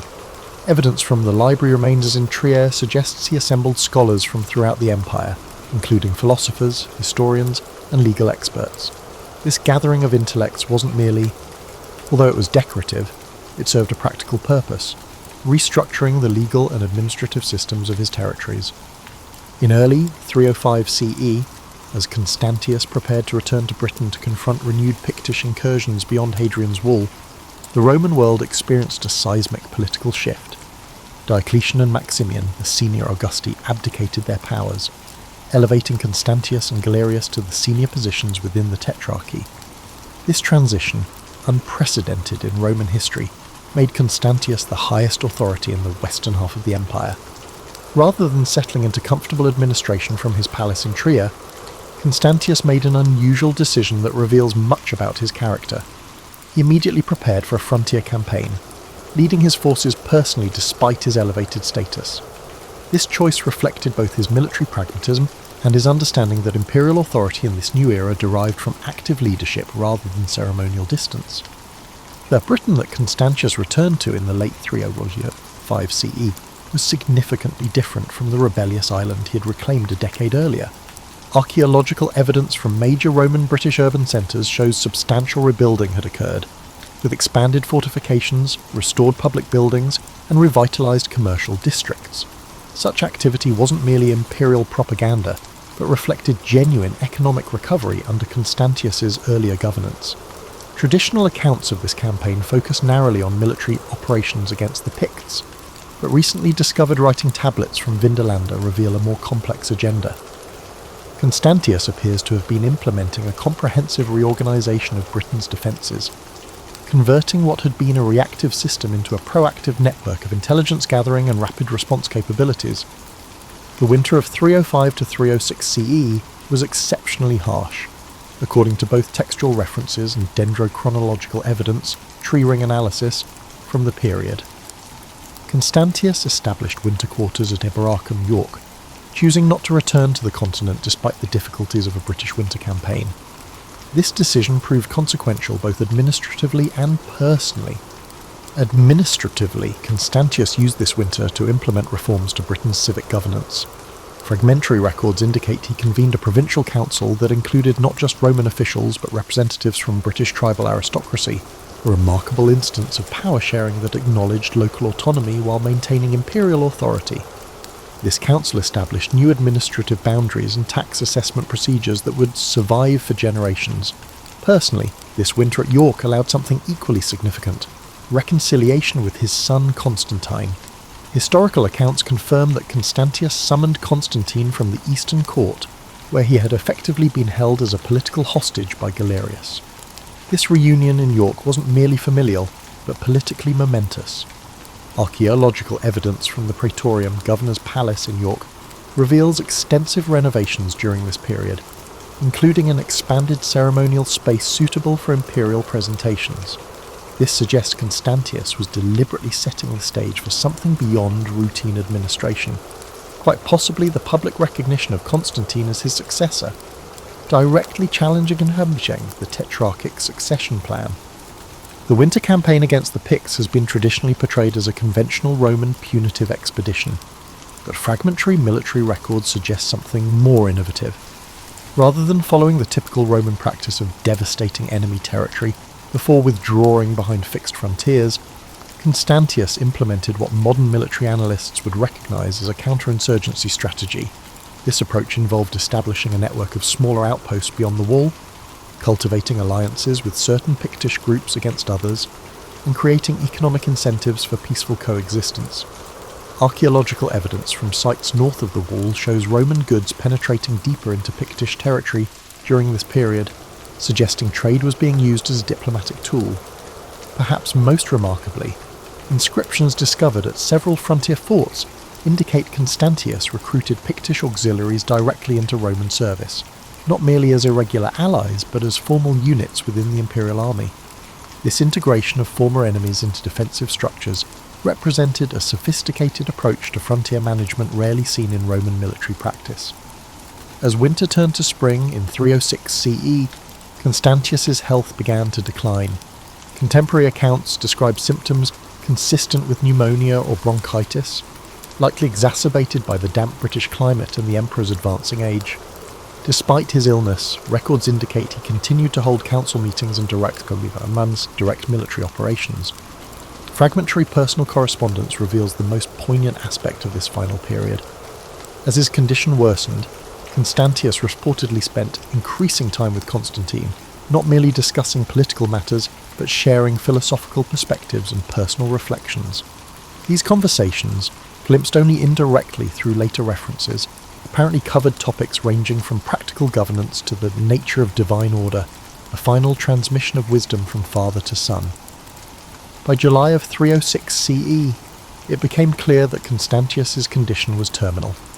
In a final act that defied tetrarchic protocol, he gathered the army at York and formally presented Constantine as his successor. This act, choosing dynastic succession over the tetrarchic system he had helped establish, would have profound consequences for Roman history. On July 25, 306 CE, Constantius died at York, far from the imperial capitals but at the frontier he had worked to secure. Within hours, the army proclaimed Constantine as Augustus, setting in motion a chain of events that would eventually lead to Constantine's reunification of the empire, the legitimization of Christianity, and the fundamental transformation of the Roman world. The irony is profound. Constantius, who had faithfully served the tetrarchic system designed to prevent dynastic succession and civil war, used his final act to undermine that very system. Whether this was a pragmatic acknowledgement of political reality, or a father's innate desire to elevate his son, remains an unresolved question in history. The immediate aftermath of Constantius's death revealed the depth of respect he had earned among diverse constituencies, unlike the typical posthumous vilification that followed regime changes in Roman politics. Contemporary sources from various perspectives, military, provincial and administrative, speak of Constantius with remarkable consistency as just, effective and moderate. People rarely recognize the uniqueness of this consensus in Roman imperial politics. Archaeological evidence provides tangible confirmation of this popular regard. Memorial inscriptions to Constantius have been found not only in official contexts, but also in private dwellings, rural shrines, and frontier settlements throughout his former territories, a distribution pattern that suggests genuine public mourning rather than merely obligatory state commemoration. The architectural legacy of Constantius reveals a distinctive administrative vision. Recent archaeological work has identified a consistent pattern in the public buildings commissioned during his reign. Administrative complexes designed for accessibility and transparency. Unlike the increasingly fortified and isolated imperial compounds of the later empire, Constantius's governmental centres featured open colonnaded approaches, multiple public entrances, and visible audience halls, physical manifestations of a governance philosophy that emphasized connection with the governed. At Trier, his principal capital, excavations have revealed an urban plan that integrated imperial facilities with civic spaces rather than segregating them. The basilica he constructed there, still standing today, embodies this approach with its balanced proportions and emphasis on natural light, creating spaces where imperial authority was visible but not overwhelming. Perhaps most telling is the contrast between Constantius's architectural legacy and that of his tetrarchic colleagues. While Diocletian's palace at Split and Galerius's complex at Thessalonica emphasized imposing monumentality and divine separation, Constantius's buildings consistently prioritized function over intimidation. This architectural distinction reflects fundamental differences in how these rulers conceived their relationship to their subjects. In administrative legacy, Constantius's innovations proved remarkably durable. The provincial reorganisation he implemented in Gaul and Britain survived largely intact for over a century. His approach to frontier management, integrating rather than merely excluding barbarian peoples, would become increasingly central to Roman security policy, though never implemented with the systematic care he had shown. The Constantine myth that emerged in subsequent decades both preserved and distorted Constantius's memory. Constantine's propagandists, eager to establish his legitimacy, emphasised his father's achievements while recasting them through a Christian interpretive lens. The posthumous elevation of Constantius to divine status, standard practice for respected emperors, was given Christian reinterpretation, with suggestions that he had secretly embraced monotheism. Archaeological evidence presents a more complex religious picture.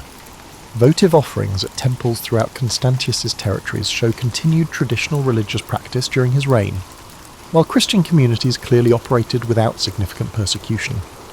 Rather than the crypto-Christian of later propaganda, or the traditionalist reactionary some modern historians have suggested, the evidence points to a ruler who approached religion pragmatically, seeing diverse practices as compatible with imperial unity so long as they didn't threaten public order.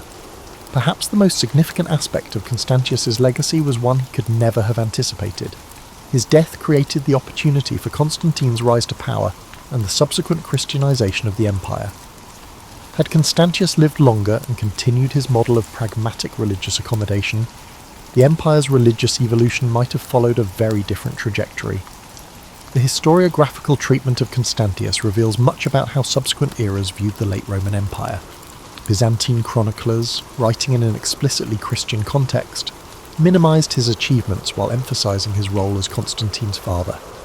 Medieval Western sources largely forgot him entirely, collapsing the complex tetrarchic period into simplistic narratives of Christian triumph. Renaissance historians, rediscovering classical texts, began to appreciate the administrative innovations of the period, but still viewed Constantius primarily as a transitional figure. Modern archaeological work has dramatically expanded our understanding of Constantius beyond textual sources. Material evidence from his reign shows a ruler engaged in practical problem-solving rather than ideological crusades. Coins from his areas show that the money system was stable even when the economy was struggling, indicating good financial management that written records often overlook. Environmental archaeology has revealed another dimension of Constantius's governance. Evidence of coordinated land reclamation projects in northern Gaul, systematic reforestation efforts in previously overexploited regions, and water management systems that increased agricultural productivity. These investments in long-term sustainability contrasted sharply with the extractive practices common among short-reigned emperors desperate for immediate resources. Perhaps most poignantly, recent excavations at York have uncovered what may be the foundations of the building where Constantius died. Within this structure, archaeologists discovered a small bronze statuette of the goddess Fortuna, a traditional symbol of good luck. Whether this object belonged to Constantius himself or to someone in his entourage, it provides a haunting reminder of the role chance played even in the lives of those who ruled the ancient world. The true legacy of Constantius lies not in grand monuments or dramatic victories, but in the stable provinces he left behind, regions that would remain relatively prosperous, even as other parts of the Western Empire descended into crisis in subsequent centuries. Unlike many Roman, Constantius invested in sustainable governance, which outlasted his brief reign. Unlike the emperors who exhausted their territories to fuel their personal ambitions. In this sense, his greatest monument wasn't built of stone but of institutions, practices, and communities that continued long after his ashes were placed in an imperial mausoleum. This practical emperor is remembered for improving the lives of his subjects, not for symbolic grandeur. The story of Constantius extends far beyond his life and immediate aftermath. His administrative and military innovations created ripple effects that would influence European governance for centuries. The medieval system of defence in depth, with its layered approach to frontier security, owes much to Constantius's border management strategies in Gaul and Britain. Modern scholars have begun reassessing Constantius's significance through interdisciplinary approaches that earlier historians lacked. Environmental archaeology has revealed evidence of climate challenges during his reign. A period of cooling temperatures and increased rainfall across northwestern Europe that made his agricultural revitalization programs all the more remarkable. Pollen samples from bogs in northern Gaul show increased grain cultivation during his administration, despite these challenging conditions, suggesting effective adaptation strategies. Comparative analysis reveals striking differences in economic resilience between regions under Constantius's direct administration and those governed by other tetrarchs. Ceramic distribution patterns show trade networks in Gaul and Britain remained relatively robust while collapsing in other western provinces, evidence that local economies under Constantius's governance maintained vitality even during imperial crises. Perhaps most intriguing are the parallels between Constantius's governance model and a modern federal systems. His approach balanced central authority with local autonomy in ways that anticipated governance challenges still relevant today. Provincial councils established under his administration included representatives from diverse constituencies, creating consultative bodies that resembled proto-parliaments rather than traditional Roman administrative units. The counterinsurgency strategies Constantius employed against the Picts, combining targeted military operations with economic integration and political accommodation, bear striking resemblances to modern theories of conflict resolution. Military historians have noted that his approach to frontier security, emphasizing flexible response and cross-border relationships rather than rigid fortification, anticipated challenges that would face European powers in later centuries. Digital humanities approaches have recently enabled network analysis of Constantius's administrative appointments, revealing patterns previously invisible to historians.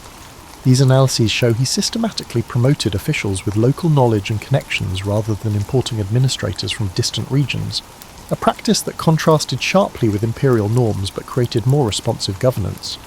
Economic historians have identified Constantius's reign as a crucial period for understanding late Roman monetization patterns.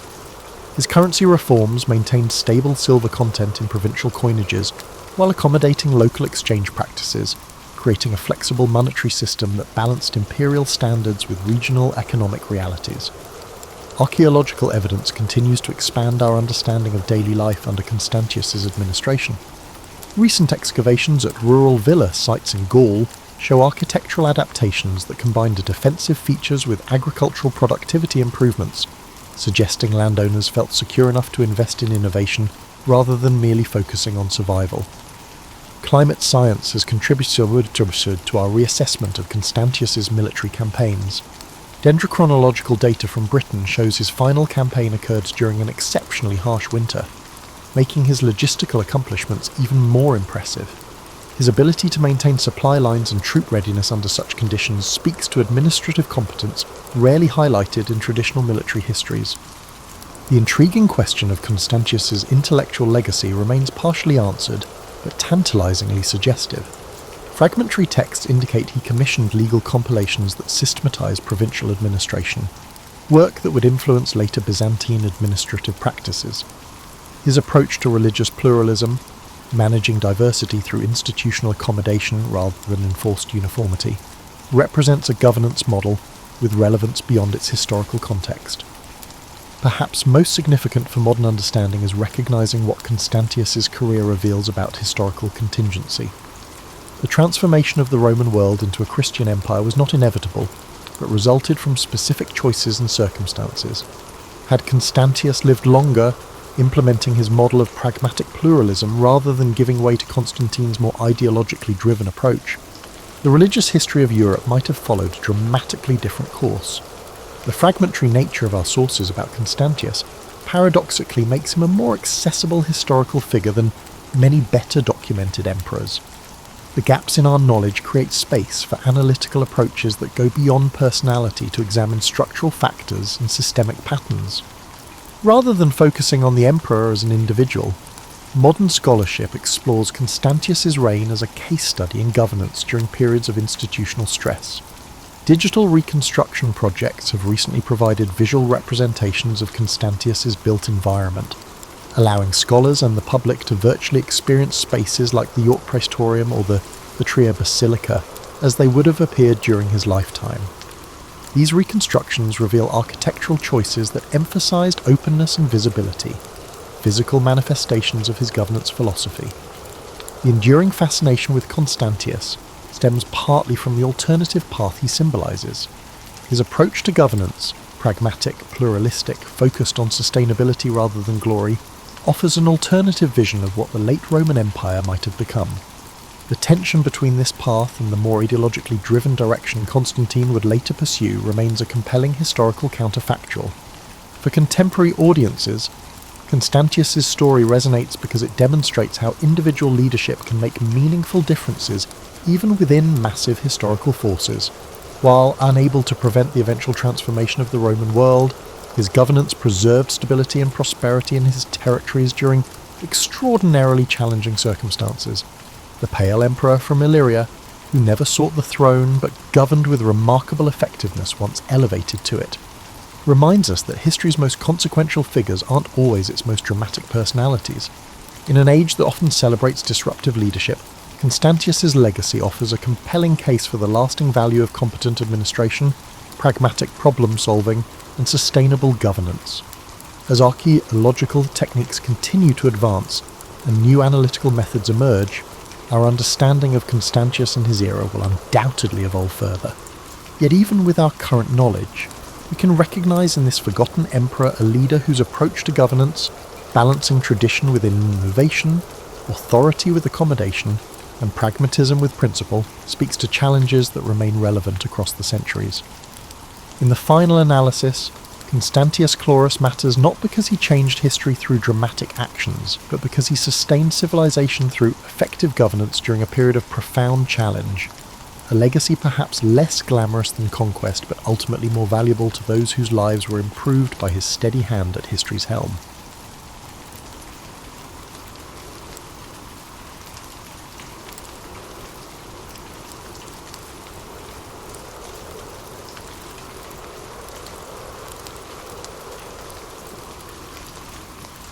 Picture yourself settling into the evening warmth of your shelter 30,000 years ago. The fire crackles softly beside you, casting dancing shadows on stone walls that have become more familiar than any home you've ever known. Outside, the wind carries a different song than it did in your grandfather's time, sharper, colder, with an edge that speaks of changes your people are still learning to understand. You weren't born when the world began its slow slide toward endless winter. Your grandmother used to tell stories of forests that stretched beyond the horizon, of berries so abundant they stained your fingers purple for days, and of rivers that never wore their crystal armour of ice. Those tales felt like dreams, warm and impossible, told around fires that seemed smaller each passing season. The change didn't announce itself with fanfare. Nature rarely does. Instead, it whispered its intentions through subtle signs that took generations to decode. Winters stretched a little longer. Spring arrived with hesitant steps.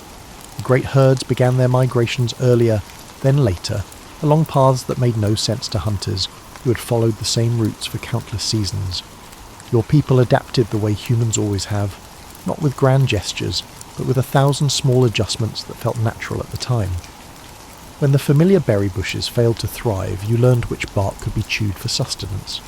When the streams began freezing solid, you discovered that certain stones, when heated by the fire, could be wrapped in hide and tucked against your body to ward off the bone-deep cold that crept in during the longest nights.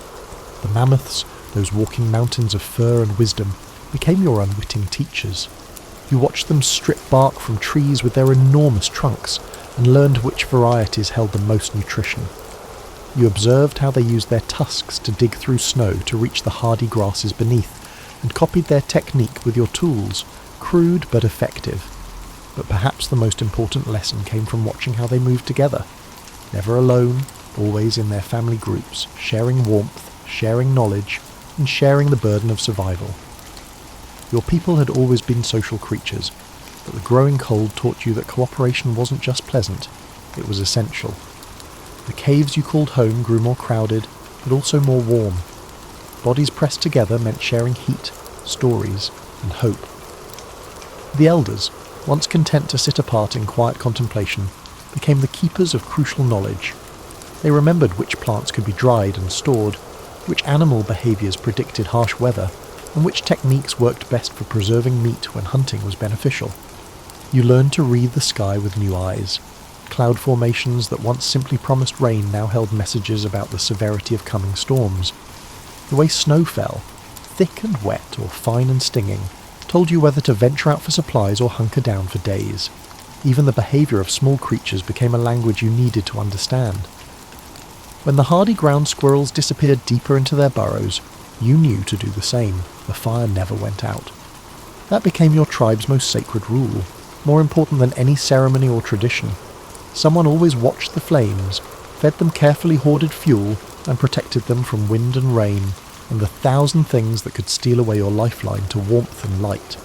The firekeepers developed an almost mystical understanding of wood and tinder, knowing instinctively which materials would burn longest, which would provide the most heat, and which could be coaxed into flame even when damp. As you lay here listening to the eternal conversation between flame and fuel, you can almost sense the generations of your ancestors who sat in similar spots, watched similar fires, and made daily decisions that determined whether they would see another sunrise or succumb to the cold. Their wisdom flows through you like warmth from the hearth, an inheritance more precious than any material treasure. Morning arrives with the particular silence that only deep snow can create. You wake to a world muffled and transformed, where familiar landmarks hide beneath white blankets, and every step outside requires careful consideration. This is your daily puzzle now, reading the landscape that changes overnight, learning to see opportunity where others might see only obstacle. Your feet have grown wise over the years, knowing without looking where the hidden rocks create solid footing, and where the snow might give way to reveal a twisted ankle or worse.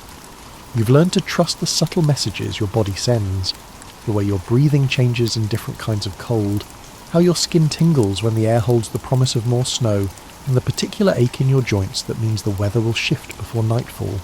The hunting has changed, becoming more of a chess game than a chase. The large prey animals have developed their own survival strategies, clustering in sheltered valleys, growing thicker coats, and becoming more wary and difficult to approach. But you've noticed something interesting.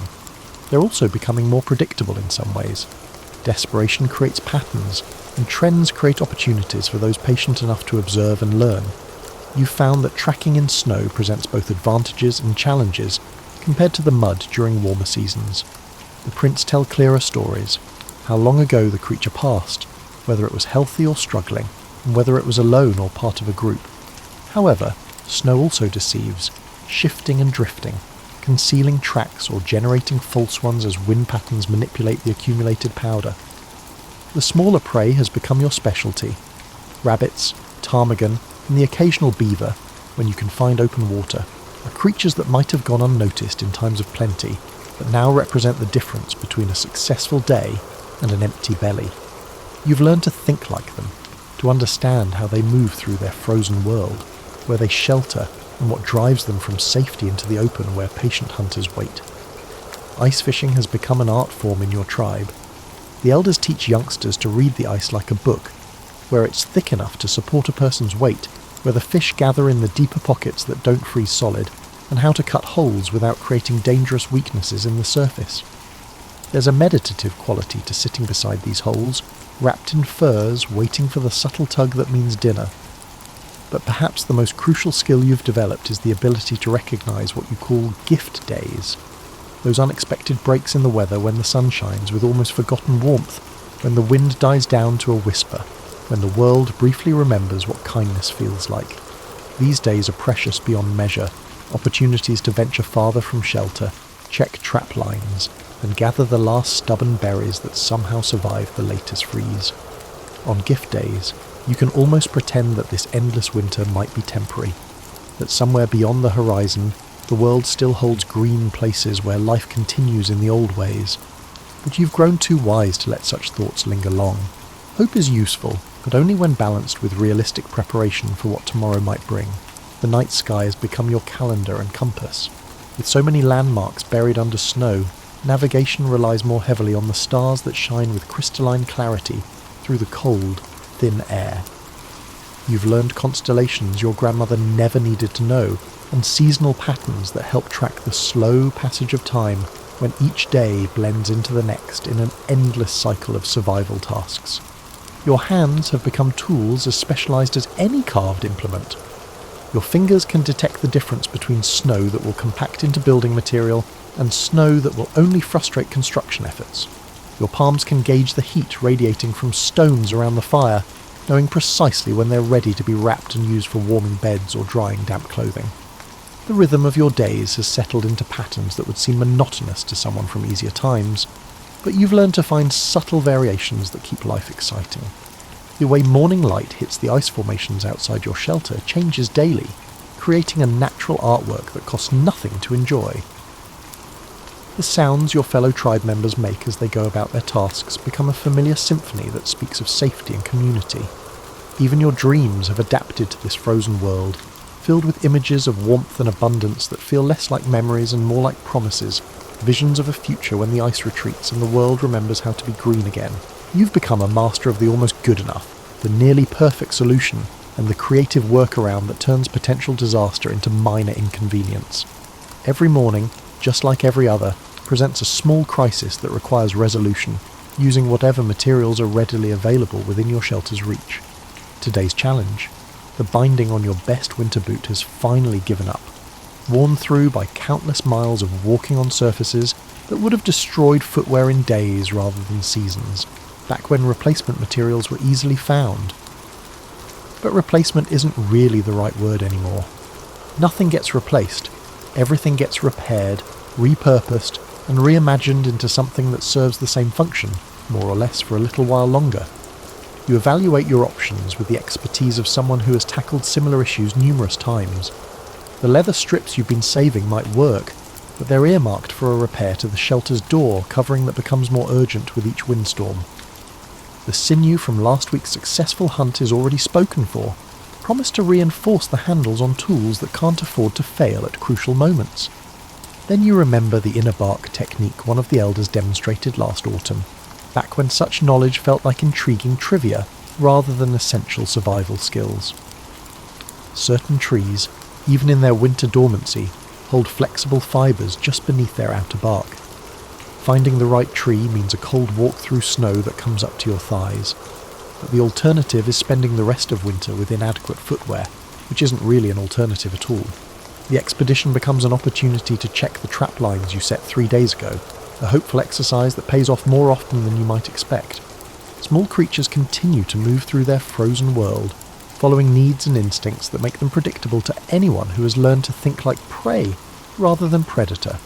You find evidence of activity, tracks that speak of desperate hunger overcoming natural caution, the kind of desperation that drives animals into situations they would normally avoid.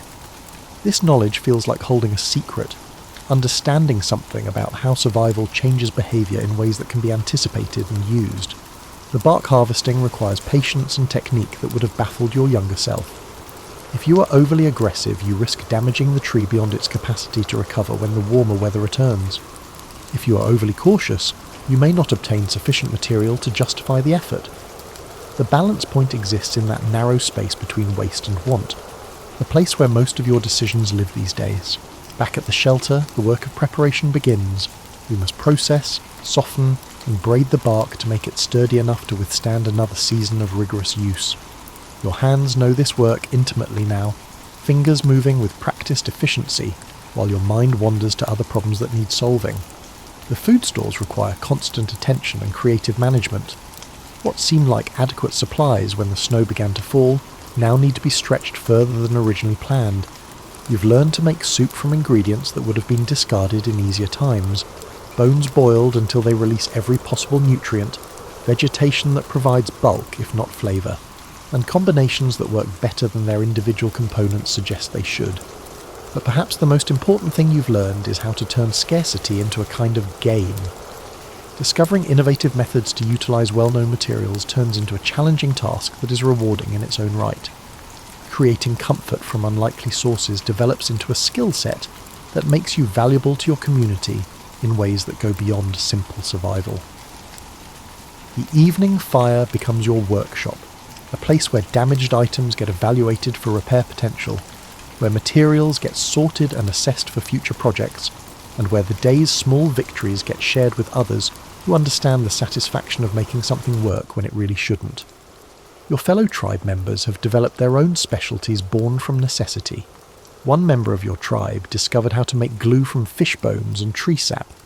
One individual has mastered the art of weaving grass into waterproof containers. The individual who learned to predict weather changes by watching how the smoke from your fire behaves in different atmospheric conditions. These skills create a web of interdependence that makes everyone more secure. When your boot repair technique works perfectly, others learn from watching. When someone else solves a problem you've been struggling with, the knowledge becomes shared property, part of the collective wisdom that keeps the group alive. The satisfaction that comes from successful improvisation feels different from any pleasure you experienced in easier times. It's deeper, more fundamental, tied to the basic animal pleasure of continued existence. Each small solution builds confidence for facing the next challenge, creating a foundation of competence that makes even serious problems feel manageable. Tonight, as you test your repaired boot and find it solid, flexible and ready for whatever tomorrow's journey demands, you realise that this forced creativity has changed you in ways that go beyond simple skill acquisition. You see possibilities where others might see only problems and opportunities where others notice only obstacles. The morning you wake to find the valley empty of the great caribou herd hits like a physical blow to your stomach. For 6 seasons, their migration through your territory had been as reliable as sunrise, providing meat, hide, bone, and antler. Essentially everything your people needed to survive another harsh winter cycle. But nature, as you've learned repeatedly, makes no promises about consistency. Standing at the edge of what had been their feeding ground, you read the story written in disturbed snow and scattered droppings. They were here 3 days ago, maybe 4. Then something, weather pattern, predator pressure, or simply some instinct bred into them over thousands of years, convinced them to alter a route that had seemed permanent as the mountains themselves. Your tracking party spreads out, looking for clues about which direction they chose, but the recent snowfall has obscured most signs. What remains tells a story of sudden decision, rapid movement, animals following leaders who seem to know something about coming conditions that human observers missed entirely. The implications settle over your group like cold fog. Winter still has months to run, and the stored supplies that seemed adequate when supplemented by predictable hunting now look disturbingly insufficient. This is the kind of crisis that separates surviving tribes from those that become cautionary tales told around other people's fires. But panic serves no purpose, and your people have faced resource crises before. The discussion that evening around the fire focuses on practical alternatives, immediate adjustments that can be implemented while longer-term solutions develop. Rationing becomes more strict, but not desperately so. Not yet. Hunting parties will range further, follow different patterns, target prey that requires different techniques but might be more reliable. You remember stories from your grandfather about the winter when the salmon failed to run, forcing his people to develop fishing techniques for species they had previously ignored. The winter when a rockslide blocked access to their primary gathering grounds, leading to the discovery of new food sources in previously unexplored territory. Crisis in these stories often became the mother of innovation. The small game hunting intensifies, becomes more systematic and scientific. Every member of the hunting party develops expertise in reading the subtle signs that indicate where rabbits shelter during storms, how ptarmigan move between feeding and roosting areas, which valleys provide protection for the hardy creatures that don't migrate away from winter's worst conditions. Your trap lines multiply and become more sophisticated. What started as simple snares evolve into complex systems that funnel prey toward capture points, that trigger automatically when animals pass through, that remain effective even when snow conditions change dramatically. The engineering challenges become puzzles worth solving for their own sake, mental exercises that keep minds sharp during the long dark months. Ice fishing transforms from an occasional supplement to a primary protein source. The techniques that seemed exotic when fish were merely a pleasant addition to abundant meat now become essential survival skills. Every adult learns to read ice conditions, to find the spots where fish gather in winter, and to construct and maintain the tools necessary for consistent success. But perhaps the most important change is psychological. The loss of the expected herd forces everyone to stop thinking like people who live in a world of reliable abundance and start thinking like inhabitants of a place where resources are always questionable, where backup plans need backup plans, and where flexibility matters more than efficiency. The children adapt fastest, as children always do. They turn the new hunting techniques into games, compete to see who can spot the most promising trap locations, and treat the challenge of finding food in an apparently empty landscape as an adventure rather than a crisis. Their enthusiasm becomes infectious, reminding the adults that innovation can be fun even when motivated by necessity. New alliances form with neighbouring groups. Information about game movements becomes currency traded for access to different hunting territories, knowledge about food preservation techniques, and stories about how other tribes have handled similar challenges. Isolation, which might have seemed like safety in easier times, now feels like dangerous vulnerability.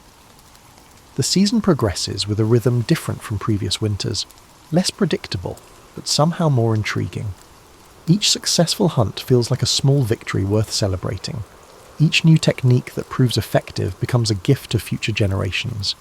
Each day that ends with adequate food and fuel for warmth feels like evidence that adaptation works when approached with patience and creativity.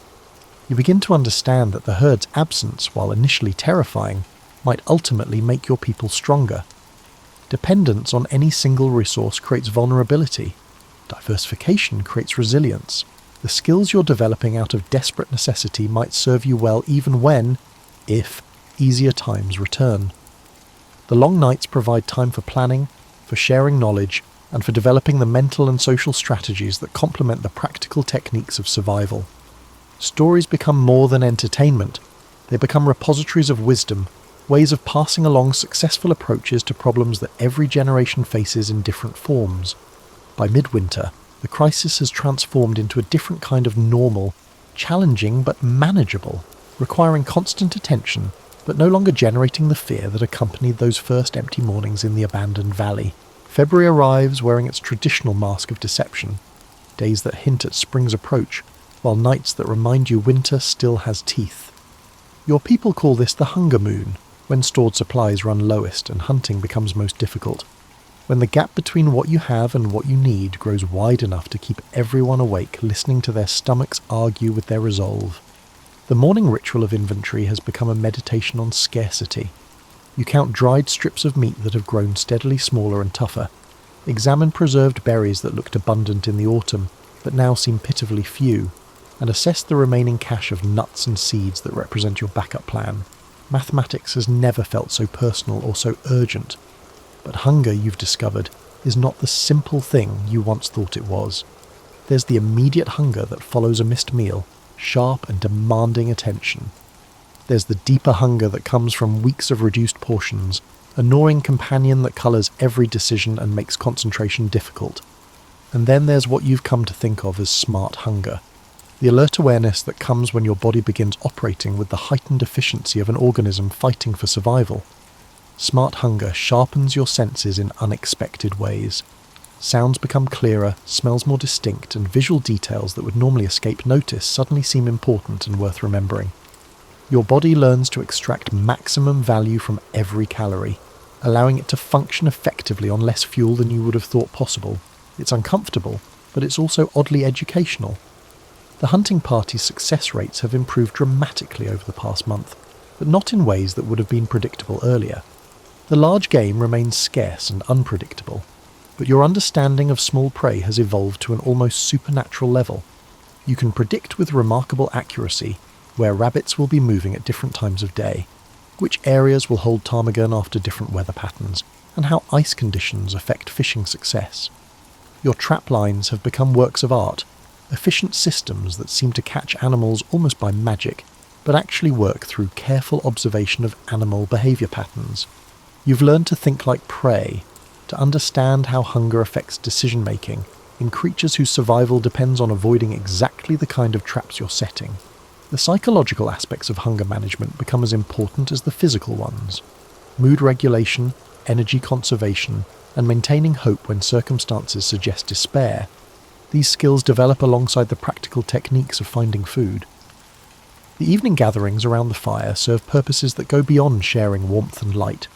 They become group therapy sessions where people share strategies for coping with discomfort and techniques for maintaining mental clarity when the body's running on reserves.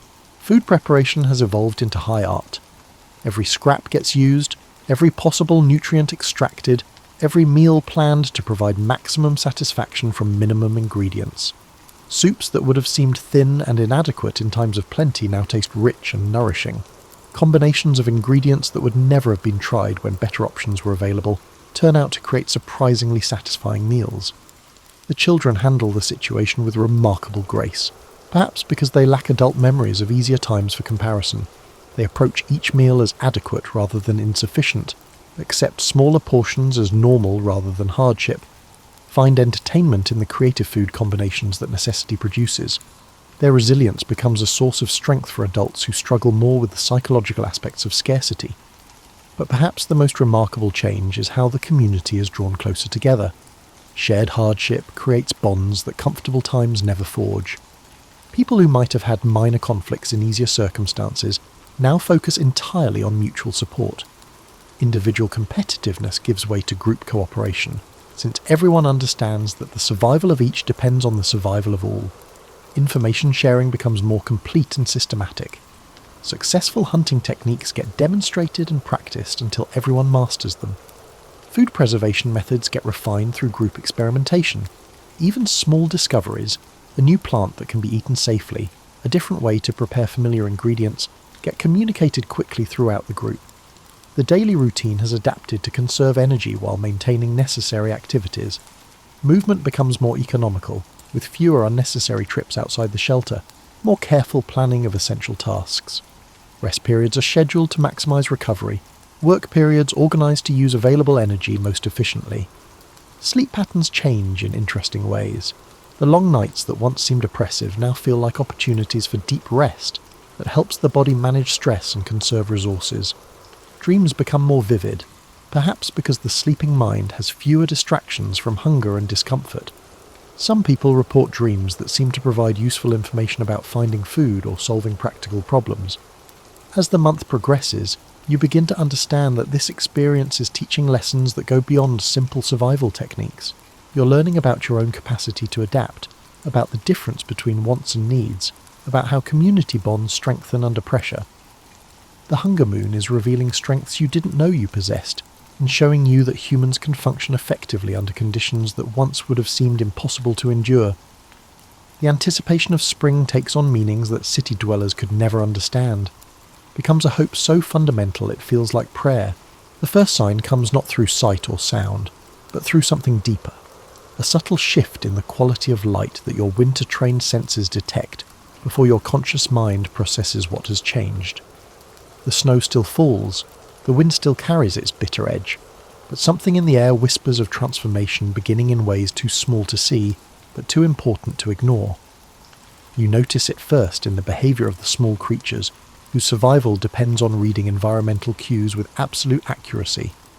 The Arctic foxes seem less desperate in their hunting, moving with a confidence that suggests they sense abundance coming. The ravens, those black-winged prophets of change, gather in larger groups and call to each other in patterns that sound almost celebratory. The ice on the streams begins singing different songs.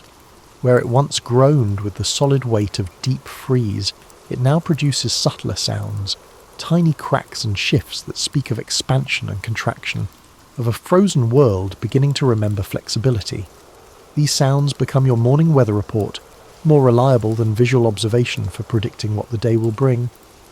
But change in the natural world never arrives as suddenly as human impatience would prefer. Spring is not an event but a process, a gradual negotiation between winter's retreat and warmth's return. Some days bring false promises, temperatures that rise enough to create hope, followed by storms that remind you why patience matters more than optimism. The hunting changes again, requiring new strategies for prey animals whose behaviour shifts with the subtle environmental cues they're far better at reading than any human observer. Migration patterns begin to reverse, slowly and tentatively, as creatures start their gradual movement toward summer territories that have been empty and frozen for months. Your body begins responding to changes you can't quite identify. Energy levels fluctuate in new ways, sleep patterns shift, and appetite changes from the grim determination of deep winter to something that occasionally resembles actual pleasure in food. It's as if some ancient biological clock is beginning to reset itself, preparing for conditions that aren't here yet but are definitely coming. The social dynamics of your group start evolving as well. The intense cooperation forced by crisis gives way to more relaxed interactions, though the bonds forged during the hardest months remain strong. People begin talking about projects they want to tackle when movement becomes easier, plans they want to implement when resources become more abundant, and changes they want to make to improve next winter's preparations. But perhaps the most significant change is psychological. The bone-deep weariness that settled over everyone during the darkest months begins lifting, replaced by something that feels almost like anticipation. This is not a celebration, as it would be premature and potentially dangerous, but rather a cautious readiness for better times ahead. The daily routines that kept everyone sane during winter's worst now feel slightly less essential. The rigid scheduling of tasks, the careful rationing of resources, and the conservative approach to energy expenditure, these survival strategies remain important, but they no longer feel like the only thing standing between life and death. Snow conditions become unreliable in ways that are both frustrating and encouraging. Temperature fluctuations create layers of ice, slush, and powder, making navigation challenging on surfaces that were reliable for travel yesterday. But these same changes create new opportunities for hunting and gathering in areas that were previously inaccessible. The fire's behaviour changes too, responding to atmospheric conditions that shift more rapidly than they did during winter's stable deep freeze. Smoke patterns become harder to predict. Drafts create new challenges for maintaining consistent heat, but the amount of fuel needed to keep warm begins decreasing in small but noticeable increments. Equipment maintenance takes on new importance, as gear that survived winter's steady conditions faces the stress of temperature changes, moisture fluctuations, and increased activity levels. Tools that worked perfectly in consistent cold now require adjustment for conditions that change hourly. It's a different kind of challenge, less desperate than winter survival, but requiring different skills and attention. The night sky tells new stories as cloud patterns become more variable, star visibility changes with atmospheric conditions, and the aurora displays shift in intensity and frequency. Navigation becomes more complex but also more interesting, requiring adaptation of techniques that worked well during winter's predictable conditions. Food gathering opportunities begin appearing in unexpected places and times. Ice fishing remains productive but requires new techniques as ice conditions become less reliable. Small game behaviour changes as animals prepare for their own spring transitions, creating different hunting opportunities that require modified approaches. Your people begin discussing summer preparations, topics that would have seemed impossibly optimistic just weeks ago. Conversations turn toward tool repairs that can wait for better weather, shelter improvements that will require materials not yet available, and strategic planning for taking advantage of the abundance that seasonal change promises to bring. The community's mood lifts perceptibly, though everyone remains too experienced to let hope override caution. We won't forget the lessons learned during the most challenging months, but they no longer feel like the only valuable knowledge. Spring brings its own challenges and opportunities, requiring different wisdom and strategies for success. As you sit by tonight's fire, watching flames dance with the effortless confidence of a blaze that no longer requires constant feeding and anxious tending, you realise that something fundamental has shifted in your understanding of what it means to be human in a world that makes no promises about comfort or ease. The winter that seemed like it would never end has indeed ended, though not with the dramatic flourish you might have expected. Spring arrived through 1,000 small negotiations between ice and warmth, between scarcity and abundance, and between the survival strategies that kept you alive and the adaptation strategies that will carry you forward. You survived, but more than that, you learned to thrive in conditions that once would have seemed impossible to endure. Your hands have become libraries of practical knowledge, knowing without conscious thought how to assess ice thickness, how to determine which wood will burn longest in different weather conditions, and how to read animal tracks in various types of snow and soil. Your eyes have learned to see opportunities where others might notice only obstacles, to spot the subtle signs that indicate where food can be found, where shelter can be improved, and where danger might be developing. But perhaps the most important change is in how you think about security itself. The old assumptions about what constitutes safety, abundant stored resources, predictable seasonal patterns, reliable sources of everything necessary for comfortable survival, have been replaced by something more flexible and ultimately more reliable.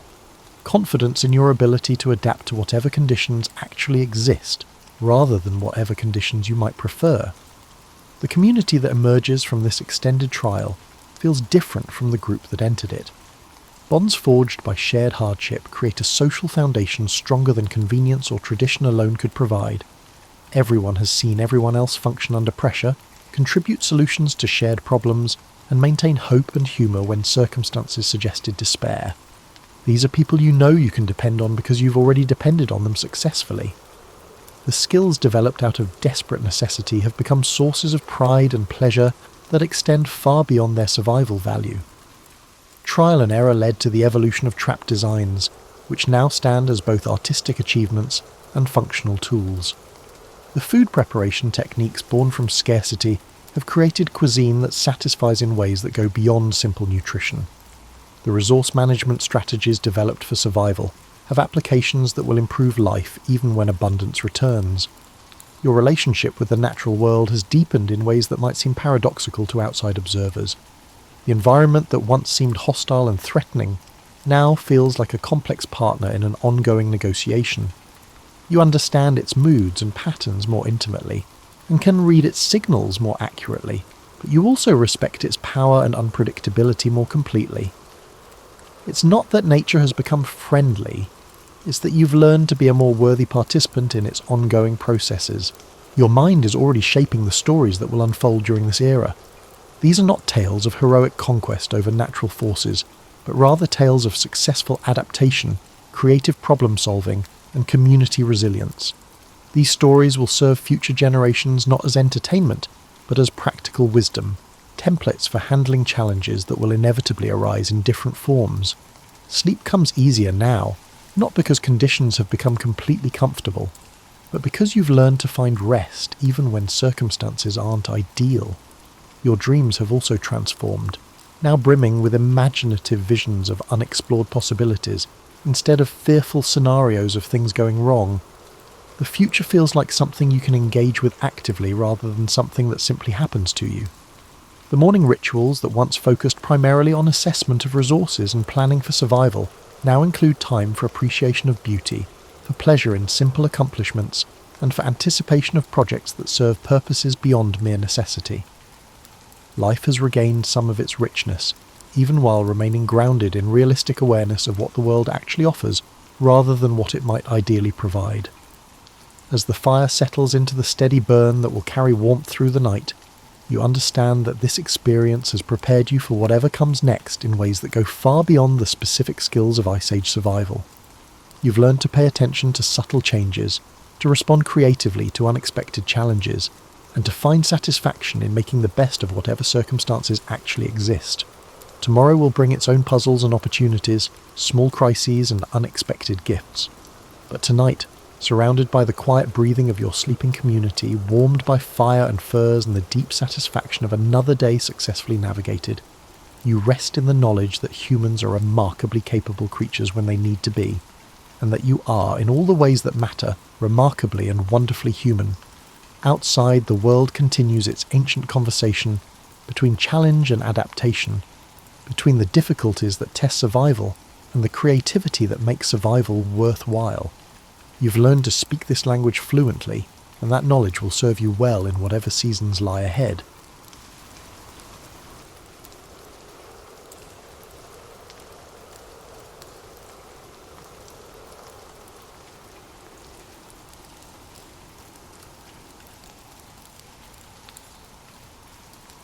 Helen Keller began her life against a backdrop of Reconstruction-era Alabama, a place where social norms were frayed and family legacies weighed heavily on each new generation. Born on June 27, 1880, in Tuscumbia, she was part of a region still grappling with the aftermath of the Civil War.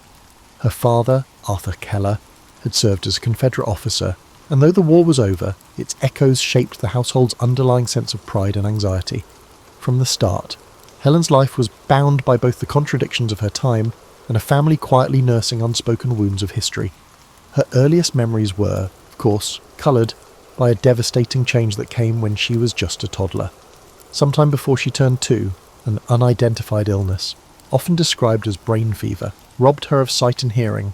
In many retellings, this moment is painted as a heart-rending tragedy, yet for Helen herself, it was a shift in perception.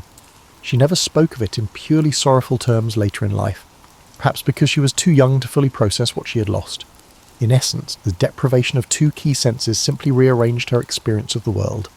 The Keller family, on the other hand, was plunged into a haze of uncertainty, forced to adapt in ways they were hardly prepared for. The household was a swirl of tension, a child with no means of communication, save for raw gestures and the occasional shriek, tested everyone's limits. Helen's mother, Kate, wrestled with both heartbreak and determination, searching frantically for some method to reach her daughter. The era offered little guidance. Doctors gave vague, sometimes contradictory advice. Neighbours whispered about God's will or nature's cruelty. Many believed that being both deaf and blind was a lifelong sentence of isolation. Yet Kate Keller refused to surrender to that conventional wisdom and began a tireless journey that would eventually take her to experts in distant cities. Within the walls of Ivy Green, the family's homestead, Helen's days were filled with tactile explorations. She felt the sun in the courtyard, the rough bark of trees near the garden, and the lingering vibrations of household chores. She could sense footsteps' vibrations on wooden floors and followed faint scents in the breeze to understand who was nearby. Though it sounds romantic to modern ears, to young Helen it was purely survival. She used every tool she had, taste, touch, smell, the delicate tremors of movement, and discovered how to navigate a chaotic environment. Still, such adaptation wasn't enough to give her a vocabulary or a means of expression beyond basic wants. She would throw tantrums to convey frustration, grabbing at objects she desired or wailing at moments of confusion. Her parents walked on eggshells, never knowing when their daughter's frustration might explode into yet another outburst. Occasionally, distant visitors from the family's circle of acquaintances arrived, but few had hope for Helen's future. One or two suggested asylums, most simply stared, polite smiles masking pity. These moments of external doubt only spurred Kate Keller to keep searching. Perhaps the less talked about aspect of Helen's early life is how her father and extended relatives perceived her condition. While some recounted that Arthur Keller doted on his daughter, more nuanced family letters indicate a father caught between love and a certain resignation. He harboured paternal hopes, but also carried the baggage of his sense of masculinity. He was an ex-soldier, a newspaper man, a man who prided himself on discipline. He struggled to reconcile his own sense of masculinity with the demands of a disabled daughter, whose needs he struggled to meet. Family lore points to occasional rifts between Arthur and Kate regarding what next steps to take. What rarely gets mentioned in simplified biographies is the emotional terrain they navigated, the nights of hushed debates, the fleeting moments where blame seeped in. In these formative years, Helen became a puzzle to many, and she likely felt her sense of disconnection. She was aware of other people's presence in the house, but had no structured way to relate to them. She had glimpses of old social cues, laughter without understanding what triggered it, scolding tones with no context for her wrongdoing. Every day stretched like an unsolvable riddle. The present was not a tidily packaged sad prologue, but an emotionally complex time, a swirling mix of curiosity, friction, and fleeting moments of joy. Among the lesser-known anecdotes is the story of how Helen once attempted to mimic the actions of someone reading a newspaper. She had felt the crisp pages and sensed her father's engagement with the words. With no framework for reading, she simply crumpled pages in her hands, straining to extract meaning from the tangles of paper. These silent acts of longing spoke of a mind desperate to connect and share in what everyone else seemed to experience so naturally. The tragedy was not simply her lack of senses, but her isolation within a household unsure of how to decode her yearnings.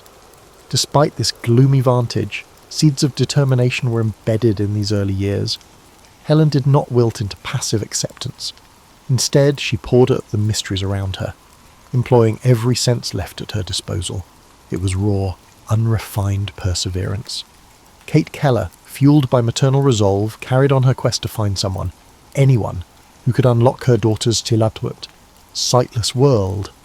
The combination of a stubborn child and a mother determined to persevere paved the way for a significant transformation that would eventually become legendary. In time, that shift would arrive, and the name Helen Keller would be uttered across the globe in awe and admiration. But as we shall see, the full story was never as tidy as popular lore would have it. Anne Sullivan stepped onto the scene in 1887 as a slender, serious-minded young woman with her litany of difficulties. A product of poverty, with limited sight herself, Sullivan had recently graduated from Perkins School for the Blind. Many accounts portray her as a saintly figure with near-miraculous teaching powers. Yet, if we peel away the veneer of hero worship, we find a fiercely practical individual who approached Helen not merely with compassion but with a no-nonsense determination. She did not see a pitiable child but a human being aching to connect. And she was well aware that her struggles, from an impoverished childhood to surgeries that had partially restored her vision, armed her with empathy for Helen's condition in ways a more privileged teacher might never grasp. Their introduction didn't spark instant harmony. The Kellers were sceptical about a single young woman's ability to manage their turbulent daughter. Helen herself was accustomed to controlling the household through tantrums. During the initial week, the teacher and the student engaged in a furious battle that could have resulted in catastrophe if Anne had given in. Instead, Sullivan insisted on establishing boundaries. She famously demanded to stay alone with Helen in a small cottage on the estate, away from indulgent family members, so that real instruction could begin. It is often recounted that Helen's breakthrough came at the water pump, where Sullivan spelled W-A-T-E-R into Helen's palm as water rushed over her other hand. Stage and screen have replicated that scene to the point of cliché. However, the dramatic flash of realization Helen felt wasn't a single moment in isolation. It was part of a chain reaction. Sullivan had been systematically spelling words into Helen's hand for weeks, patiently associating objects with finger-spelled letters. The water pump incident was simply the tipping point when Helen at last understood that everything around her had a label, that language itself was possible, and that she was not trapped in some private bubble, but living in a shared, nameable reality. Less celebrated moments peppered this learning journey. For instance, Anne would demonstrate the concept of cool by pressing Helen's hand to a window pane on a chilly day. She illustrated soft by letting Helen stroke the fur of a nearby cat, and then spelled the corresponding letters. It wasn't about memorizing discrete items, it was about teaching a conceptual framework of the world. Helen began to realize that there was a logic to everything she touched, that each texture and object had its identity, and that these identities could be conveyed through symbolic letters traced onto her hand. The social dimension of this breakthrough is perhaps the most profound. Before Anne arrived, Helen had been a solitary figure in a family that couldn't truly speak her language. Suddenly, an entire universe of relationships opened up. She could inquire, albeit at a basic level, about what her mother was doing in the kitchen. She could express frustration in ways that might be understood, rather than erupting in physical outbursts. The blossoming of Helen's curiosity was immediate and intense. She demanded the names of everything: furniture, cutlery, flowers, the horse in the stable, and even more abstract terms like love. Indeed, the lesson on love was pivotal, how to convey an intangible concept to a child who had thus far only learned words anchored to physical things. Anne tried to explain that you can feel the warmth of love just as you can feel the warmth of the sun, even though you cannot hold it in your hand. The struggle to grasp intangible ideas would shape Helen's future explorations of philosophy, religion, and ethics. Yet the real significance goes beyond the novelty of a once silent child learning to communicate. Helen's transformation signalled a subtle rearrangement of the household's dynamics. The friction between teacher and parents over discipline, for instance, highlights how Anne stood firm in not treating Helen as a fragile curiosity. She insisted on correcting Helen when she made mistakes and guiding her towards self-reliance. Those who witnessed Anne's methods might have called her strict, perhaps even harsh at times. But the results were undeniable. Helen was evolving from a wild, misunderstood child into a student who recognized there were rules, processes, and consequences in life. An intriguing anecdote rarely highlighted is how Helen would sometimes mimic the attitudes or behaviours of Anne herself. Because so much of Helen's learning was through touch, she picked up on subtle cues like Anne's posture or even the way Anne's face set in determination. It was as if Helen, by constantly holding on to Anne's hand, was also absorbing her teacher's worldview. The two grew interdependent. Anne found a renewed sense of purpose and fought her insecurities through Helen's progress, while Helen drew mental nourishment and discipline from Anne's guidance. This era, therefore, marked the dawn of Helen Keller's social and intellectual awakening. She quickly surpassed the rudimentary fingerspelling lessons and delved into Braille, then speech lessons, and eventually more advanced academic pursuits. But the foundation wasn't just scholastic, it was relational. The bond between Anne Sullivan and Helen Keller formed the emotional matrix that made further education possible. Without Sullivan's firm hand and shared, battle-scarred empathy, Helen might never have discovered the unstoppable curiosity that came to define her. By the time Helen reached her adolescence, her thirst for knowledge had surpassed the capacity of anyone in her immediate circle to predict. She devoured each lesson like a person parched for water. It wasn't just about reading or writing, she seemed driven to understand the machinery of the world. She became fascinated by the ways different people navigated life, and she asked endless questions about concepts that most teenagers rarely pondered: philosophical puzzles, the nature of ethics, why wars happened, and what it meant to be just in an unjust society. Her formal education became a patchwork of experiences. Although Helen studied at the Perkins School for the Blind for a while, and later at the Wright Humason School for the Deaf, her mainstay remained Anne Sullivan's tireless instruction. Eventually, the two set their sights on something even more ambitious: preparing Helen for college. At a time when few women pursued higher education, let alone women with multiple sensory disabilities, this ambition was close to revolutionary. This necessitated the creation of new pathways in adaptive instruction, as Anne had to constantly innovate by converting textbooks into Braille, spelling out lectures, and accompanying Helen to classes. Their collaboration blurred the lines of teacher, translator, and companion in ways uncharted by conventional educational practices. During this time, an oft-overlooked aspect of Helen's development was her emotional blossoming. She wasn't merely an academic machine, she navigated the usual teenage swirl of insecurities, mild rebellions, and curiosity about romance and friendship. Family letters, rarely cited in popular biographies, reveal that Helen wanted to understand how relationships worked, why people courted, how love flourished and sometimes fizzled, and the role of marriage in a woman's life. She read voraciously, exploring everything from Shakespearean sonnets to newly published novels, gleaning insights into the emotional tapestry of human relationships. One particularly striking incident revolves around Helen's experiment with speech. After mastering fingerspelling and Braille, she yearned to communicate verbally. Speech lessons for the deaf-blind were still rudimentary, and progress could be excruciatingly slow. Under the guidance of Sarah Fuller at the Horseman School for the Deaf, Helen spent hours positioning her lips and tongue to replicate sounds she could not hear. She placed her sensitive fingertips on her teacher's face to feel the vibrations of spoken words. Over months of painstaking effort, she managed to form spoken phrases that were intelligible to those who knew her well. But the triumph was bittersweet. Her speech would never be as fluid or comprehensible to strangers, and it required relentless practice to maintain. Yet, in typical Helen fashion, she refused to see this limitation as defeat. It was merely another dimension of communication to explore. Socially, these teenage years also brought Helen under the spotlight in ways both thrilling and uncomfortable. The media caught wind of a miracle child who was deaf and blind, yet flourishing academically. Journalists occasionally visited to watch her articulate a few words or to see her read entire passages in Braille. Some articles were sympathetic marvels, others bordered on the sensational, depicting Helen as a curiosity or wonder. The term wonder child, in fact, appeared so frequently that Helen later expressed mixed feelings about it. She feared it reduced her to an oddity, rather than recognizing her as a young woman with complex intellect and emotions. However, the publicity had its advantages. It introduced Helen to networks of educators, philanthropists, and activists who took an interest in her future. She began corresponding with notable intellectuals of the era, forging connections that would seed her later involvement in social activism. Mark Twain was one such figure.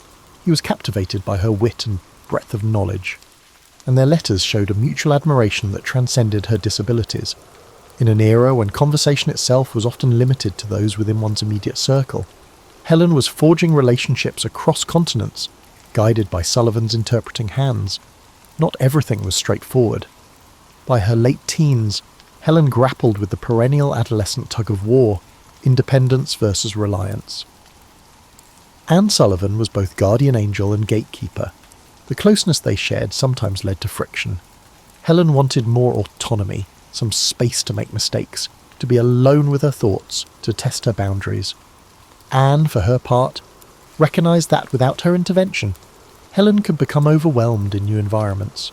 This tension rarely escalated into open conflict, but it simmered, foreshadowing later complexities in their relationship. One revealing episode took place when Helen visited the ocean for the first time. She eagerly waded beyond her comfort zone, enthralled by the sensation of waves crashing against her body. Anne, worried about Helen's safety, yanked her back. This encounter illuminated the risk inherent in discovering the world through the partial senses. Each new experience was exhilarating to Helen, but her sense of danger was limited by her lack of sight and hearing. Her teacher and companion felt the weight of constant vigilance. It was a dance of trust and caution, exploration and safeguarding, one that would colour Helen's life for decades to come. In many ways, these teenage years were an incubator for the fierce intellect and strong will that the world would come to know. She was no longer the tantrum-prone toddler, nor simply a novelty act. She was a growing scholar and a burgeoning thinker, laying the groundwork for her adult pursuits. Every day, she discovered more about the labyrinth of human experiences, determined to map it out with whatever sensory tools she could muster. The next frontier would be college, a world of lectures, syllabi, social clubs, and new ideas that would both excite and challenge her in ways she had yet to imagine. Helen Keller's enrolment at Radcliffe College in 1900 had a profound impact. She was the first deafblind person to undertake a full course of study at one of the nation's most rigorous academic institutions. From the outset, it was clear that neither the college nor her fellow students quite knew what to expect. Though Radcliffe was more progressive than many, the logistics of accommodating Helen's needs were unprecedented. At times, professors struggled to organise their lectures for a student who was unable to see the board or hear their explanations. Fortunately, Helen's unstoppable curiosity and Anne Sullivan's support filled in many gaps. Sullivan attended lectures with her, translating the spoken material into rapid-fire fingerspelling. When the course load proved overwhelming, a small circle of classmates pitched in, helping to transcribe reading assignments into Braille. Still, it was an arduous process. Helen joked privately that it felt like reading everything twice, once in real time as Anne spelled it into her hand, and again in Braille to fully comprehend the text. She also cultivated friendships that challenged her to think beyond the usual limits of a special needs student. Many of her new peers were ambitious young women, eager to discuss literature, art, the suffrage movement, and current events over tea. Helen found herself at the centre of intellectual discourse, no longer a mere curiosity on the fringes. It was during this period that Helen encountered the works of great philosophers, Plato, Spinoza, Kant, and wrestled with abstract concepts in a way that surprised even her instructors. She was particularly taken with Kant's ideas about innate structures of the mind, finding a parallel in her quest to conceptualize the world despite missing two key senses.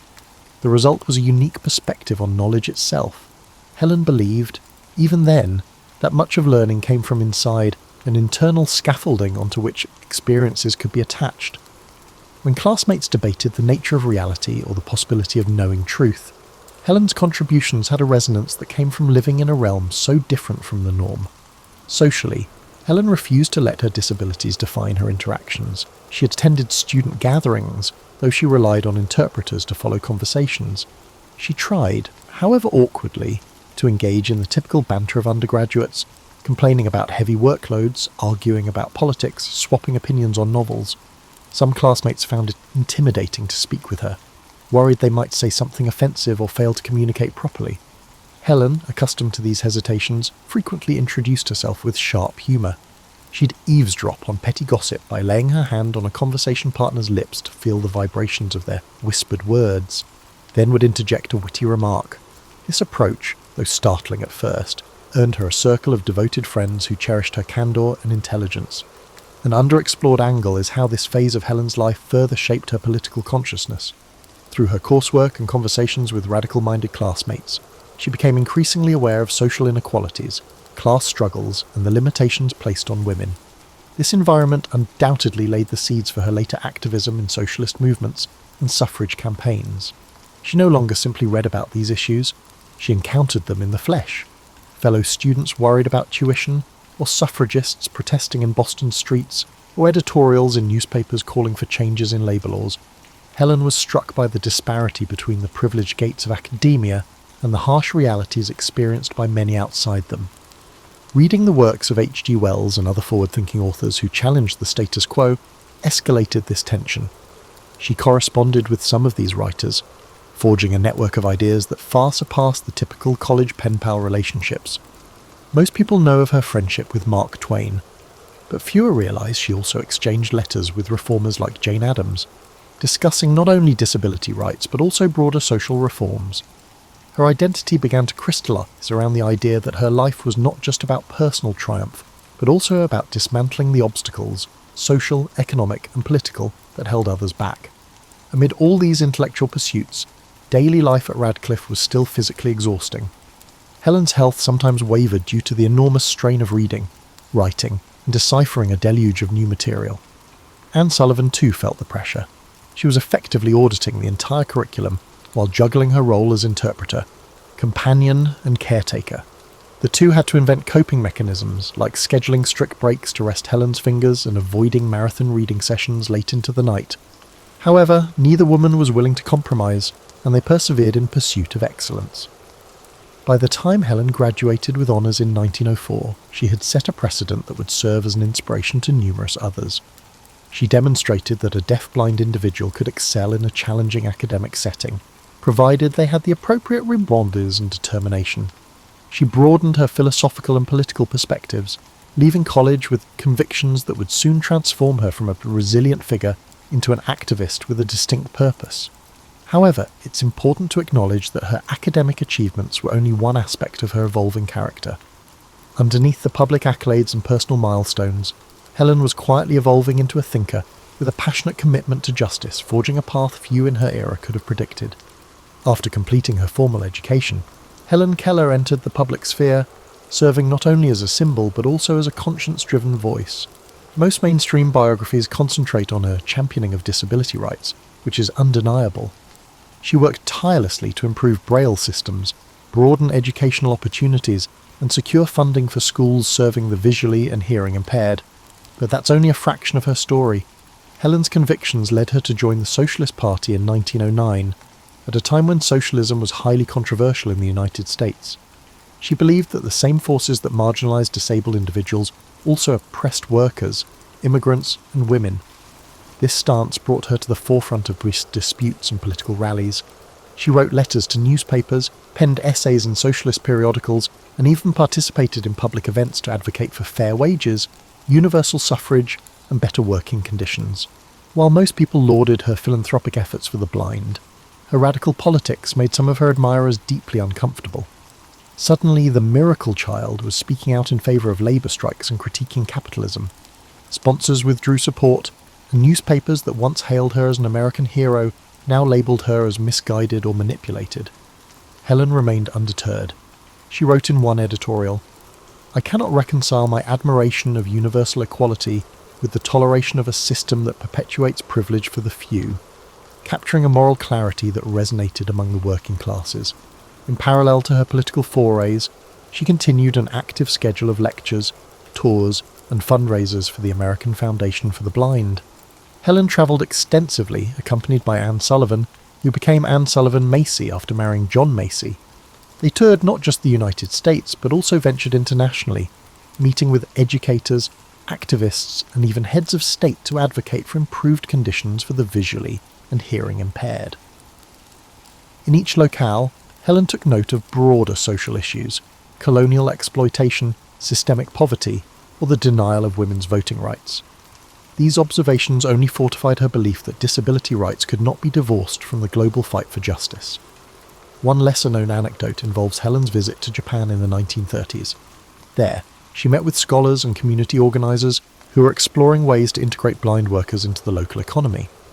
While she was deeply impressed by aspects of Japanese culture, she also noted the undercurrents of militarism that would soon lead to heightened tensions. In her private diaries, she lamented the seeds of aggression, comparing them to the imperialistic attitudes she had witnessed elsewhere. Such prescient reflections seldom make it into standard retellings, as they don't fit the neat narrative of an inspirational figure, but they reveal a woman engaged with the geopolitical complexities of her time. Her activism wasn't confined to socialist causes. She was a fervent supporter of women's suffrage and later championed birth control, aligning with figures like Margaret Sanger. These stances, too, sparked controversy. Religious groups that had once invited her to speak turned away from her when she supported reproductive rights. Some critics accused her of being ungrateful to the social and religious institutions that had facilitated her education. Yet Helen's sense of justice was holistic, refusing to compartmentalise disability advocacy from broader social reforms. She argued that women, especially those with disabilities, had the right to control their bodies and reproductive choices, a stance that was leagues ahead of its time. Helen's engagement with the eugenics movement of the early 20th century, a stance that reveals her own internal complexities, is another aspect rarely featured in highlight reels. In her youth, she showed some sympathies with eugenic ideas, influenced by the era's scientific and cultural climate. However, with time and further reflection, she distanced herself from these perspectives and advocated a more inclusive view of human potential. This shift was gradual and underscores that Helen Keller was not a static icon, but a person capable of evolving her viewpoints as she absorbed new information and criticisms. Throughout these years, Anne Sullivan remained her closest collaborator, though their relationship had its strains. The strain of constant travelling led to a decline in Anne's health, yet the teacher-pupil bond had evolved far beyond its original form. They were co-conspirators in activism, confidants in personal matters, and mutual sounding boards for each other's moral dilemmas. If friction arose, it was often because Helen's activism demanded a pace that Anne struggled to sustain, or because Anne sometimes worried about the backlash Helen's radical stances invited. But ultimately, they faced the spotlight together. Helen as the unstoppable champion, and Anne as the essential, if often overshadowed, pillar. By the mid-1920s, Helen Keller was no longer just a household name, but a force in civic discourse, challenging norms and expanding the conversation on disability rights, labour conditions, women's liberation, and beyond. Yet in popular imagination, these achievements paled, beside the sanitised image of a girl who learned to speak and read. Media outlets and charitable organisations often preferred the simpler tale, finding her radical zeal complicated to market. But Helen pushed on, convinced that an unexamined stance on social issues was a betrayal of her own personal journey. For her, each victory over adversity served as a call to transform society, ensuring that others would not have to endure the same struggles. In the decades following her emergence as a public figure, Helen Keller became something of an international phenomenon. She gave lectures around the globe, always with an interpreter by her side, initially Anne Sullivan, and later Polly Thompson when Anne's health worsened. Large audiences gathered to see how a deaf-blind individual could stand on stage, attempt spoken words, and then communicate more fully through hand signals, braille, or the vibrant expressiveness of her face and body language. Though there was a measure of spectacle in these events, Helen's substance often transcended the curiosity factor. She was unabashed in calling out injustices, whether addressing colonial practices in India or the plight of European refugees fleeing warfare. One memorable tour took her to South America, where she visited schools for the blind in Brazil and Argentina. Unlike some Western travellers of her day, Helen didn't confine herself to upscale reception halls. She insisted on meeting local activists and workers, even venturing into factories and impoverished neighbourhoods to speak with those whose lives rarely intersected with the privileged. While she couldn't hear the noise of machinery or see the cramped living conditions, she felt the vibrations and gleaned details through incessant questioning. She touched the walls, the worn tools, the battered tables, and spelled questions into her companion's hand, refusing to remain insulated from the realities outside the lecture circuits. In each new place, Helen encountered both adoration and a bewilderment. Some officials tried to dissuade her from delving into political matters, hoping she'd stick to safe topics about overcoming adversity. But Helen had outgrown that sanitized script. She understood that her personal story, often trivialized into a feel-good narrative, had the potential to create opportunities, and once those opportunities presented themselves, she did not hesitate to confront oppressive systems. In private diaries, she noted the contradictions. "I am the invited guest, brought here to display my fortitude, yet I see how fortitude might serve us all if we only broadened our sense of responsibility." During these travels, Helen also experienced poignant human connections. In one instance, she met an indigenous leader in Peru who communicated with her through an interpreter, describing the region's social stratification and the exploitation of local resources. Helen, through her interpreter, conveyed solidarity and drew parallels between being marginalized due to disability and being marginalized due to ethnicity or economic status. Such encounters reinforced her core belief that different struggles against oppression shared the same roots. The scope of her activism expanded as World War II loomed. Although Helen had long held pacifist leanings, influenced by her reading of Tolstoy and her own moral convictions, the rise of fascism tested her ideals. She publicly denounced Hitler's regime, condemning its persecution of disabled individuals, among others, and wrote scathing editorials about book burnings that had included her works. Yes, Nazi Germany had burned some of Helen Keller's writings, seeing them as emblematic of degenerate values.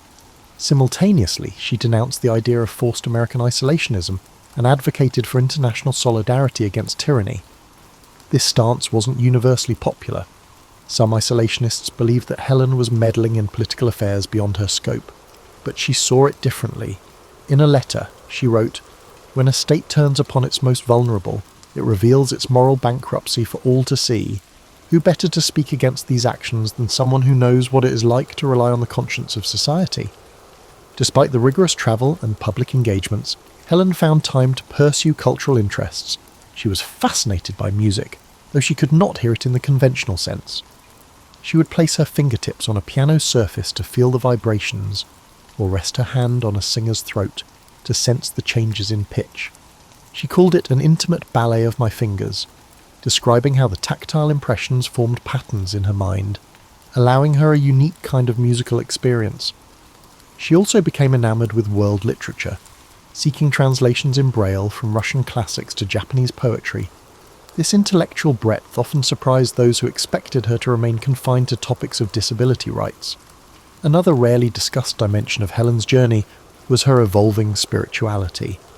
Raised in a Christian household, she later explored various philosophical and religious traditions.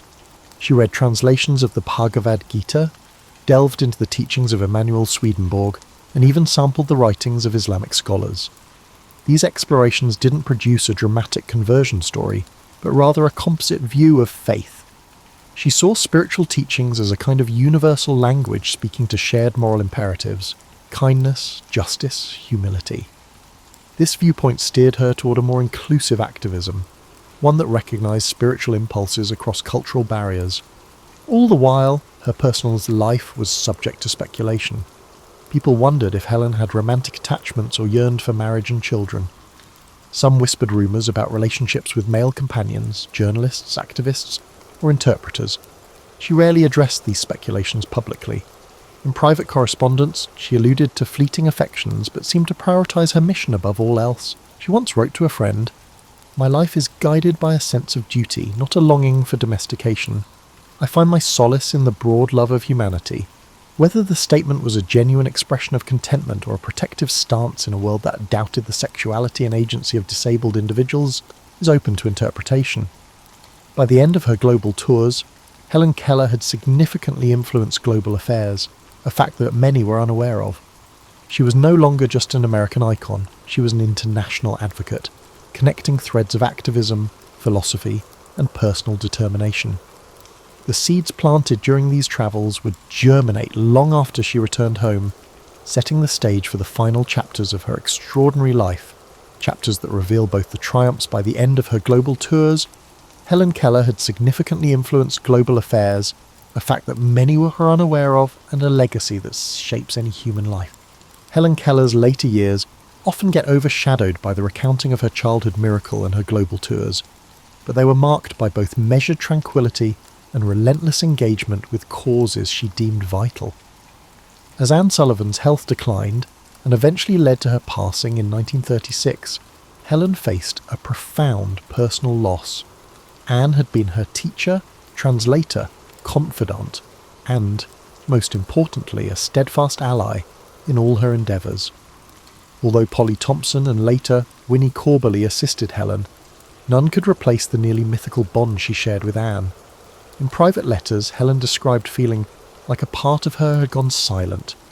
Yet even amid this grief, she pressed on, translating sorrow into continued activism and public service. She intensified her outreach to injured veterans during World War II, as many of them returned from the front lines with newfound disabilities. She visited hospitals, showcasing how Braille and other adaptive methods could provide access to education and employment opportunities. For these men, witnessing Helen Keller, a figure known worldwide for transcending sensory barriers, offered tangible hope. She didn't sugarcoat the challenges. Instead, she conveyed the message that resilience was a discipline, something cultivated through consistent, determined effort bolstered by supportive communities. By this point, her anti-fascist stance was unequivocal, and she frequently linked the fight against oppression abroad to the fight for equality at home. In the post-war years, Helen remained a champion for disability rights, but she never abandoned her broader social convictions. She supported the burgeoning civil rights movement, drawing parallels between the marginalisation of people of colour and that of disabled individuals. She wrote letters to leaders like W.E.B. Du Bois, voicing her unwavering support, and she cited the same moral logic she'd relied on throughout her life, that society cannot claim progress when entire groups are systematically denied basic rights. While she was not as visible in civil rights actions as younger activists, her public statements lent moral weight to the cause. Meanwhile, her personal reflections matured. In a series of essays, she lamented the ways her socialist views had been either ignored or glossed over by organisations eager to use her image for fundraising. She recognised that she'd become a symbol, often an inspirational one, yes, but also a convenient caricature that overshadowed her nuanced political beliefs. She wrote, "The world likes to see a triumph, but it becomes uneasy when that triumph calls for a radical shift in consciousness." These essays never garnered the attention of her earlier achievements, partly because they challenged readers to confront deep-seated prejudices about both disability and class. As she moved into her 70s, Helen's pace slowed somewhat, though she refused to slip quietly into retirement. She still travelled across the United States, visiting schools for the blind, giving lectures at universities, and meeting public figures who sought her endorsement. Hollywood occasionally came calling, wanting to dramatise her life for the umpteenth time. Despite her appreciation for the renewed interest, she was cautious about repetitive storytelling that reduced her to a mere child at the water pump. She often insisted that any portrayal include her advocacy work and her worldview, though producers weren't always receptive. She also kept she was writing, producing articles, letters and reflections that hammered home her belief in humanity's interconnected destiny. Helen's passing on June 1st, 1968, brought tributes from around the globe. Obituaries lauded her as the miracle worker's miracle, a phrase that, while meant to honour her, only reinforced the simplistic narrative she had wrestled with all her life. Yet behind the public memorials, there was a rippling acknowledgement that Helen Keller had been far more than a figure of pity or even of personal triumph. She had been a thinker, an activist, a woman of conviction whose reach extended into issues of class struggle, international peace, women's rights, and racial justice. In the decades since her death, historians and activists have laboured to resurrect the parts of Helen's story that mainstream culture brushed aside. New scholarship highlights her political essays, her critiques of capitalism, her commitment to civil rights, and even her flirtations with various global philosophies. Disability rights advocates often point to her as an early champion, who recognised that the fight for equal education and social inclusion was fundamentally linked to broader societal reform. While some might still cling to the hagiographic tale of a little girl saved by a saintly teacher, an increasing number of people have come to appreciate the full tapestry of her life, nuanced, sometimes contradictory, but always deeply engaged with the moral imperatives of her era. Helen Keller wasn't just the child at the pump or the smiling woman on stage demonstrating how she spoke. She was an impassioned, imperfect, evolving figure whose challenges didn't simply end when she learned her first word. That victory merely marked the beginning of a lifetime of struggles, fights for her personal self-expression, and for a society that valued all forms of existence and potential. Helen Keller's legacy surpasses the common belief that one can achieve anything through hard work. It reaches toward a more profound truth. Empathy for others, combined with the courage to challenge injustice, can reshape how society understands both its strengths and its responsibilities.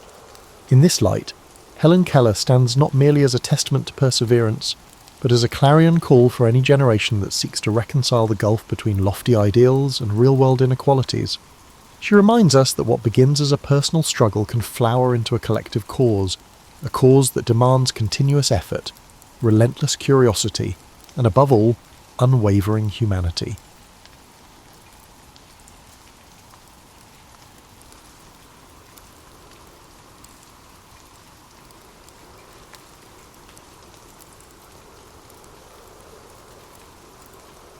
Alexander Hamilton was born around January 11, 1755, or 1757, given conflicting records, in Nevis, a small island in the Caribbean's leeward chain.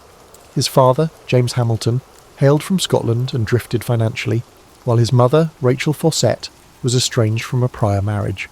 Social stigma dogged the family, as Hamilton was deemed illegitimate. Childhood brought precarious living conditions amid the sugar-based economy reliant on enslaved labour. Still, the bright Caribbean sun and bustle of island trade shaped his early impressions of commerce and hierarchy. By the time Hamilton reached adolescence, familial hardships worsened. His father left, compounding the family's instability. Then a fever claimed his mother when he was around 11.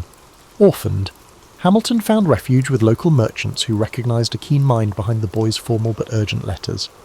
He took a clerking job at Beekman and Kruger's trading firm, absorbing the mechanics of shipping manifests, currency exchange, and negotiation. Observers noted a precocious skill in accountancy and a calm under pressure when storms disrupted cargo arrivals. This apprenticeship would lay the groundwork for Hamilton's later mastery of financial systems. A crucial moment arrived when Hamilton penned a vivid letter describing a hurricane's devastation. His prose, published in a local paper, so impressed leading citizens that they raised funds to send him to mainland colonies for education. The budding writer set sail, eventually landing in British North America, though precisely how he arranged further schooling remains partly obscure. By the time he stepped onto mainland soil, Hamilton possessed an unshakable resolve to escape the constraints of colonial class prejudice and prove his intellect in a broader arena. He enrolled at King's College, later Columbia University in New York City. Political tensions soared as Britain imposed new taxes and cracked down on colonial resistance. Hamilton, originally cautious, soon found himself stirred by pamphlets on natural rights.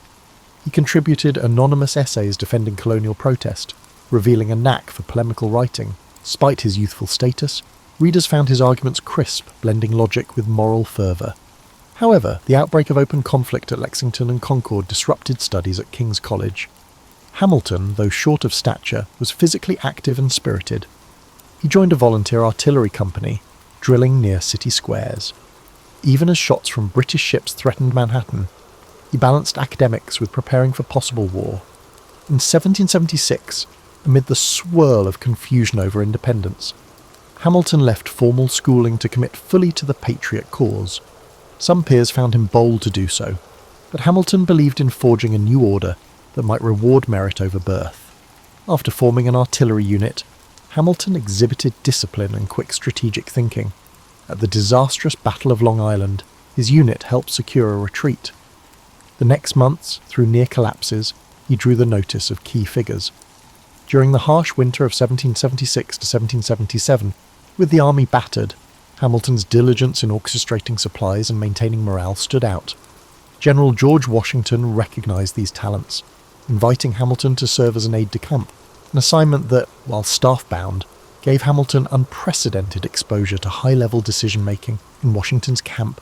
Hamilton became indispensable, drafting letters, shaping policy briefs, and forging alliances with other officers. He gleaned leadership lessons from the general's balancing of caution and daring. Yet Hamilton, always seeking direct action, occasionally chafed at staff duties. He yearned to lead troops on the battlefield. Tensions with senior officers sometimes flared. Once, Hamilton fell out with Washington for a perceived slight over tardiness, but they eventually reconciled. Despite these brief spats, the synergy between them grew, anchored in mutual respect for diligence and strategy. Throughout 1777 to 1778, Hamilton's writing skill extended to political commentary. He published essays advocating for a stronger central authority to unify the war effort. The rickety Continental Congress, lacking stable finance and overshadowed by state autonomy, troubled him. He believed only a robust national structure could defeat Britain. This conviction would later inform his championing of a federal constitution. Meanwhile, in the immediacies of war, he juggled mission after mission for Washington, coordinating intelligence, planning for combined Franco-American operations and refining supply requests. By 1779, Hamilton stood at the intersection of military and political realms, forging the identity of an intellect who saw national success hinged upon structure and cohesive governance.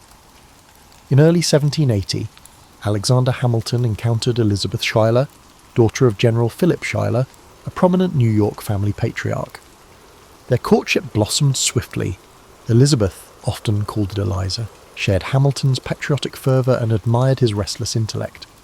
They married in December 1780, forging a partnership that would steady Hamilton through tumultuous times. The Schuyler connection also raised his social standing, giving him a link to one of the colony's influential clans. Some whispered that Hamilton, a once penniless immigrant, had upped, but he dismissed such insinuations, cherishing Eliza's steadfast support. Meanwhile, Hamilton's yearning for field command lingered. He finally saw the action at the Siege of Yorktown in 1781, leading a night assault on British redoubts. This bold foray, though brief, gave him the battlefield credibility he had long craved. After Yorktown's success, the war's momentum shifted. Peace negotiations advanced, culminating in Britain's formal acknowledgement of American independence. With the conflict winding down, Hamilton resigned from Washington's staff. Now, his energies turned to the new nation's post-war reconstruction. He recognised that independence alone didn't guarantee prosperity. A more cohesive union was necessary. Back in civilian life, Hamilton studied law intensively, passing the bar in 1782. Settling in New York, he found a city grappling with war debts, local factionalism, and tension between wealthy merchants and populist artisans. Hamilton opened a law practice specialising in commercial disputes, revealing a knack for clarifying intricate financial matters. Through these cases, he saw firsthand how the Articles of Confederation left the national government too weak to regulate trade or impose taxes, leaving states in disarray and stifling economic growth. He started writing articles calling for a stronger central authority, overshadowing the patchwork of state-based solutions. In 1786, Shays' Rebellion in western Massachusetts alarmed many national figures, including Hamilton. That revolt by indebted farmers demonstrated that unchecked local unrest could threaten broader stability. Hamilton used it as fodder to argue that the current Confederation risked fracturing under internal stress. He joined with others, such as James Madison, to push for a convention that would revise the Articles. Although the Annapolis Convention of 1786 was sparsely attended, it led to the more definitive Philadelphia Convention of 1787. Hamilton arrived in Philadelphia with well-honed convictions. He believed the new government needed robust powers, the capacity to tax, regulate commerce, maintain an army, and ensure domestic peace. Yet he faced considerable scepticism from delegates who feared monarchy. Indeed, Hamilton's personal proposal at the convention, favouring lifetime terms for executives and senators, seemed too close to monarchy for many. Realising the group's mood, Hamilton set aside those extremes. He worked to broker compromises. Although overshadowed by Madison's systematic plan, Hamilton's rhetorical skill and one-on-one lobbying helped shape the final constitution. After 4 taxing months, the constitution was signed in September 1787, yet ratification required each state's approval. Sensing a fierce debate, Hamilton collaborated with Madison and John Jay to pen the Federalist Papers under the pseudonym Publius. Hamilton wrote the majority, dissecting proposed structures like the presidency, Senate, and judiciary, and addressing anti-federalists' fears. His essays emphasised checks and balances, the necessity of a central authority to manage commerce and defence, and the improbability of tyranny under the new system.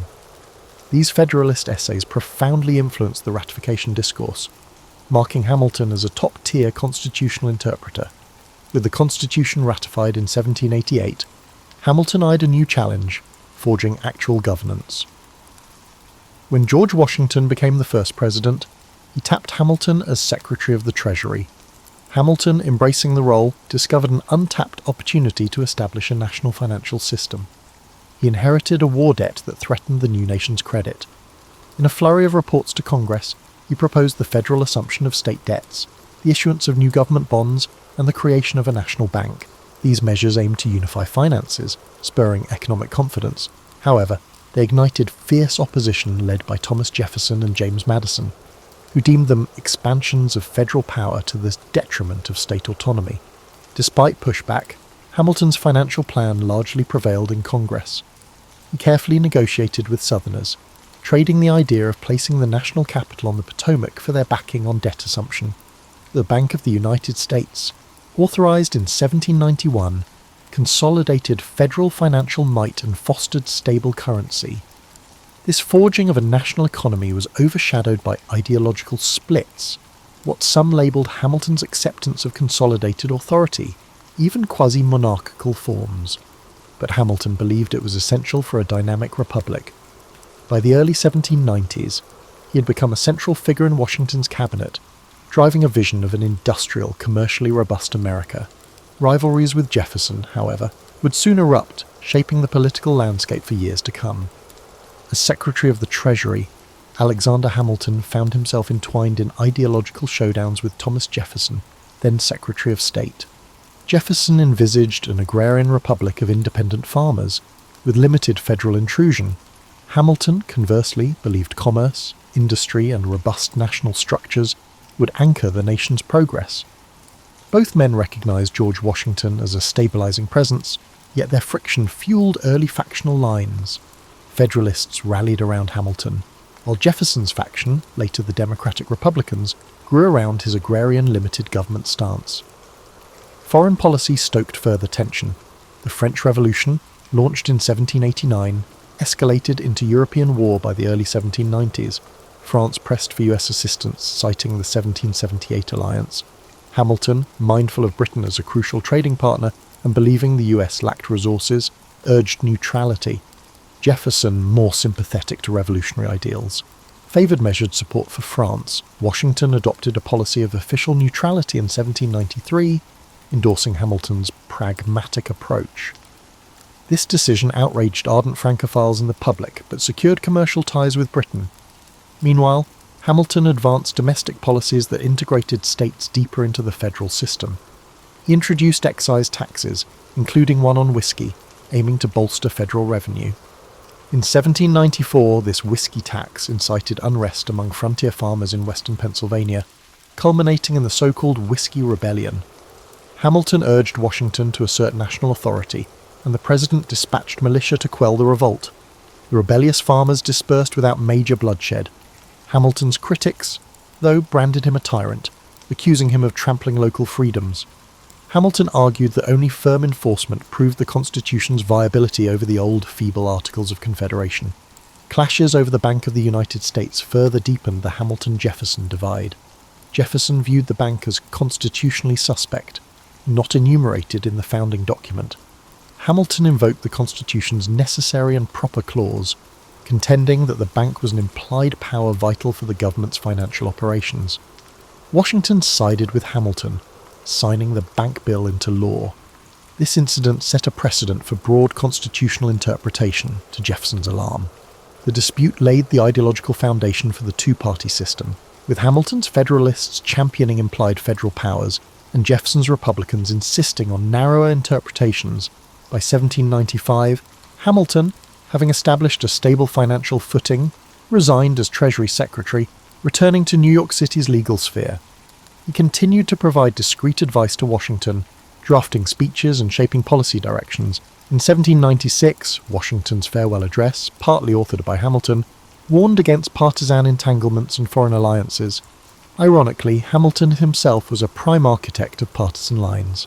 The presidential election that year saw John Adams, a Federalist, defeat Jefferson. Hamilton, who harboured doubts about Adams, endeavoured to exert influence on the administration from a hidden position. But friction with Adams soon spiralled, culminating in an irreparable rift.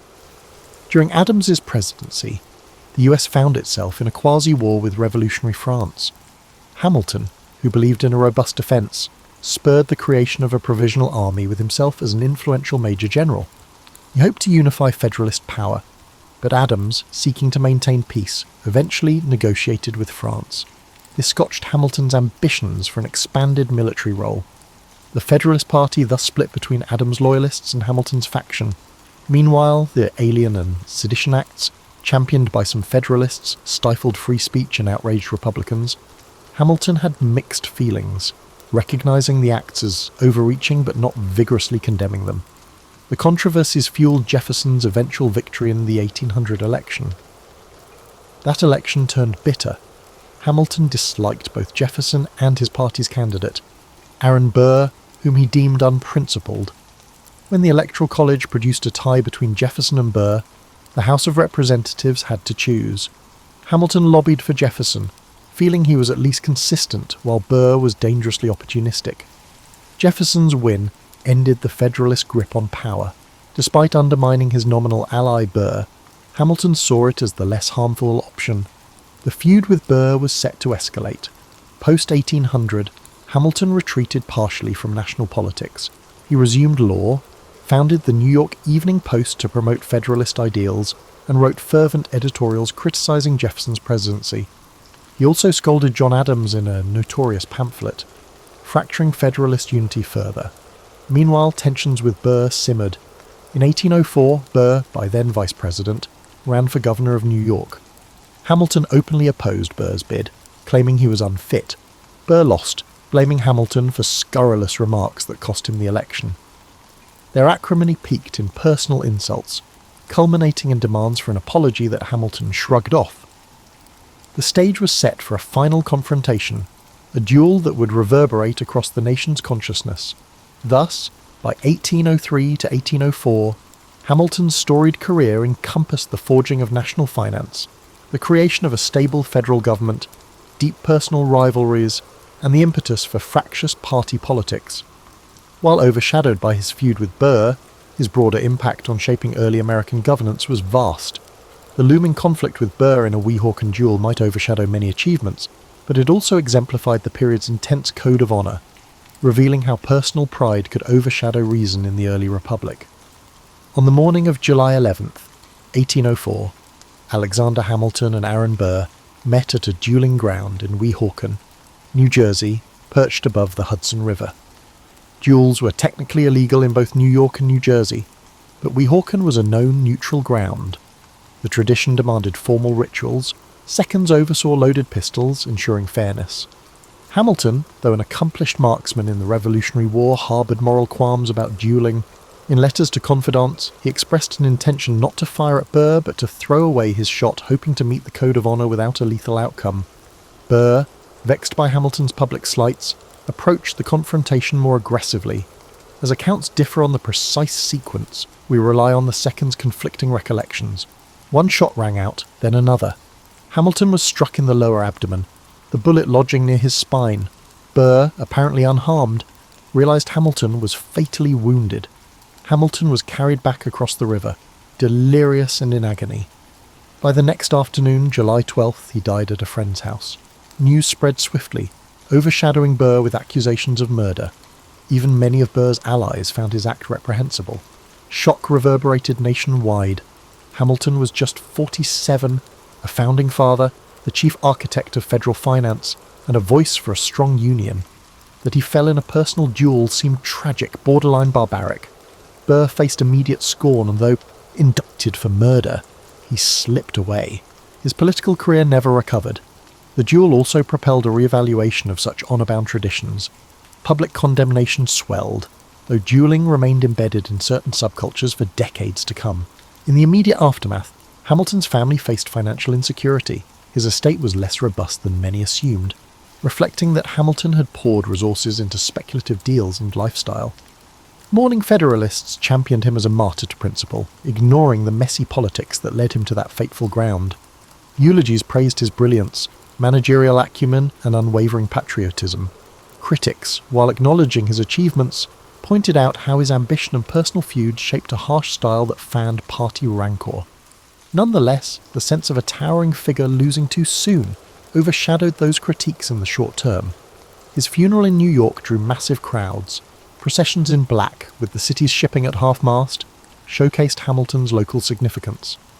People recalled his rise from impoverished Caribbean youth to key founding statesman.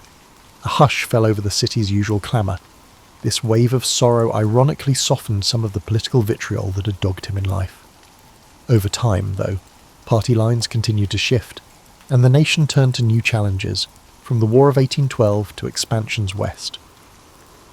Hamilton's memory lodged in history as the brilliant but intense figure overshadowed by the final duel. In that gloom, an essential question remained: how to interpret Hamilton's lasting impact. As the immediate swirl of grief eased, intellectuals examined his extensive writings, reports on public credit, the Federalist essays, and personal letters. They recognised that the federal government's stable finances owed much to Hamilton's early frameworks. The Constitution's broad interpretation that spurred the Bank of the United States shaped future developments in federal authority. The tension he introduced with Jefferson over implied powers would remain a fixture in legal debates for centuries. At the personal level, Hamilton's family endured heartbreak. Eliza Hamilton survived decades longer, dedicating herself to preserving his papers and championing philanthropic work. She co-founded charitable societies, including an orphanage in New York, perhaps reflecting her empathy for fatherless children, mindful of Hamilton's own orphaned beginnings. Over time, Eliza's curation of Hamilton's letters and manuscripts ensured that his role in founding the nation wouldn't fade. Without her stewardship, many of his insights might have been lost, overshadowed by the swirl of other founding figures. Meanwhile, Aaron Burr slunk from public life, although he briefly re-emerged in conspiratorial escapades in the West, culminating in a high-profile treason trial. That fiasco further tarnished his name. Over the 19th century, Burr's memory was entwined with villainy, while Hamilton became the heroic victim. This moral narrative, though oversimplified, found resonance in a society seeking tidy lessons about the cost of personal feuds among statesmen. Hence, the duel's tragedy overshadowed Hamilton's final years of potential. He left behind partial drafts of essays, a life cut short, and a legacy that historians would piece together. The subsequent swirl of politics saw the Federalist Party fade, overshadowed by Jeffersonian and Jacksonian movements. Yet as the new republic faced wars and expansions, Hamilton's institutional frameworks endured, shaping how the Union financed conflicts and integrated new territories. Over time, the memory of Hamilton grew from the dust of partisan fights into a near legend of the unsilenceable voice for a strong Union, a testament to how brilliance can shine even after tragic demise. Hamilton's reputation experienced both highs and lows as the 19th century unfolded. Early in the 1800s, supporters who revered his Federalist vision championed him as an intellectual giant, while Jeffersonian loyalists found him dangerously elitist. The War of 1812 underscored the value of robust federal finances, an echo of Hamilton's arguments. However, the rising tide of Jacksonian democracy in the 1820s and 30s resurrected negative images of Hamilton as the father of a financial aristocracy. His preference for a central bank and industrial growth clashed with the agrarian populism that saw big government as suspect. In historical writing of the mid-1800s, Hamilton was overshadowed by Washington's soldierly aura, Jefferson's philosophical romance, and the dramatic expansion shaping the continent. His ideas about manufacturing, shaped by the reading Adam Smith's works, found fresh appreciation in some northern states pushing early industrialization, but the memory of his direct political battles had receded. Meanwhile, his widow Eliza persistently championed her husband's memory, carefully organizing his letters. She lived until 1854, bridging eras from the founding to the eve of sectional crises over slavery. As the Civil War approached, some northern intellectuals rediscovered Hamilton's emphasis on a strong union, seeing him as a prophet of national authority. They noted that had Hamilton's brand of federal cohesion fully blossomed, perhaps states' rights doctrines fueling secession might have been curtailed earlier. Writers evoked Hamilton as the founder who best grasped the necessity of a controlling centre that could override local fractiousness. Opponents of such interpretations pointed out that Hamilton's frameworks never explicitly addressed the moral contradiction of slavery. Indeed, Hamilton personally opposed enslavement but parted from radical anti-slavery moves, his stance overshadowed by political pragmatism. After the Civil War, industrial capitalism boomed, prompting new appreciation for Hamilton's foresight about manufacturing. Gilded Age financiers admired him as the original champion of a stable currency and big business. Critics, including agrarian populists, in turn damned him for setting a pattern favouring capital over farmers. Debates over monetary policy frequently referenced Hamilton's original central bank, especially regarding gold versus silver standards in the late 19th century. Some saw him as the father of stable credit, others as the father of corporate overreach. This relit his legacy, fueling a fresh wave of scholarly interest. In the 20th century, historians systematically uncovered more of Hamilton's personal writings. They found a figure often overshadowed by his own towering intensity, riven by internal anxieties about identity and acceptance. Born illegitimate and lacking wealth, he soared through brilliance alone. That personal dimension gave a new angle. Hamilton wasn't merely an aloof elitist, but a man forging personal progress in a world dominated by landed aristocracy. Simultaneously, the renewed scholarship dissected how the Federalist Papers shaped the Supreme Court's approach to constitutional interpretation. Cultural depictions varied. In some plays, Hamilton was the stiff, proud foil to the warm Jefferson. In textbooks, he appeared as the founder of the American financial system, overshadowing the fact that he also practiced law with fervour, championed reforms in local governance, and penned scathing critiques of political adversaries. Hollywood took scant interest, overshadowed by the flamboyant stories of the War of Independence or the Civil War. Hamilton's presence mostly stuck to academic circles until the wave of musicals or pop culture references in the 21st century suddenly catapulted him back into mainstream conversation. In that modern reimagining, a more complex portrait emerges, the visionary who overcame humble origins, shaped institutions, but self-destructed in a lethal feud. This dual narrative resonates with a public intrigued by underdog success stories and cautionary tales about ambition. Meanwhile, historians continue unravelling his personal letters for glimpses of how he wrestled with his private identity, overshadowing any single label like nationalist or elitist. They see in him the deep tension between moral convictions and the messy realm of real-world politics. Consequently, Hamilton's legacy stands as a testament to a founder whose brilliance forged the frameworks of American finance, ushering in a strong union that could handle crises from 1812 to beyond. His life, truncated by a bullet in a duel, exemplifies the era's precarious norms of honour. Yet the institutional frameworks he championed endured, overshadowing ephemeral partisan feuds. As American commerce and governance matured, many of his ideas about credit-out systems, minted currency, and regulated trade blossomed. Therefore, though overshadowed in certain historical arcs, Hamilton's imprint remains, woven into the fabric of the modern American state, bridging the intangible line from rebellious colony to global economic power. Alexander Hamilton's journey might echo as one of unstoppable curiosity and drive. Born into adversity, he harnessed his intellect to climb political and financial summits. His story underscores how relentless learning and a willingness to challenge entrenched norms can yield transformative results. And yet, it also warns of how personal vendettas and impulsive decisions, like the final duel, can overshadow even the grandest achievements. The interplay of success and tragedy in Hamilton's life offers a cautionary dimension about letting rivalry overshadow reason. One dimension often overlooked is Hamilton's approach to social mobility. He believed in meritocracy, that talent, not lineage, should define one's station. His views clashed with the prevailing aristocratic mores that granted advantage to established families. In championing a strong central government, Hamilton believed it would break local oligarchies, allowing new men of skill to advance. That conviction shaped his financial blueprint, ensuring that the nation's credit system extended beyond a handful of wealthy planters. Yet it also invited accusations of favouritism toward banking elites, ironically suggesting that merit still found expression primarily among well-connected city financiers. Another lesser-known angle is how Hamilton viewed foreign policy. He favoured commerce-based alliances, but distrusted entangling the US in ideological battles. While acknowledging Britain as a trade partner, despite the rancour left from the Revolution, he saw stable trade routes as essential for revenue and global standing. Jefferson and Madison criticised the strategy as an over-cosy approach with a recent foe, but Hamilton saw post-war British power as a practical anchor for commercial expansion. In this sense, his realism overshadowed older resentments. That stance was a harbinger for how modern states weigh economic ties against historic grievances. Additionally, Hamilton's personal style at social gatherings and in daily interactions reveals a man who could be both charmingly eloquent and abrasively direct.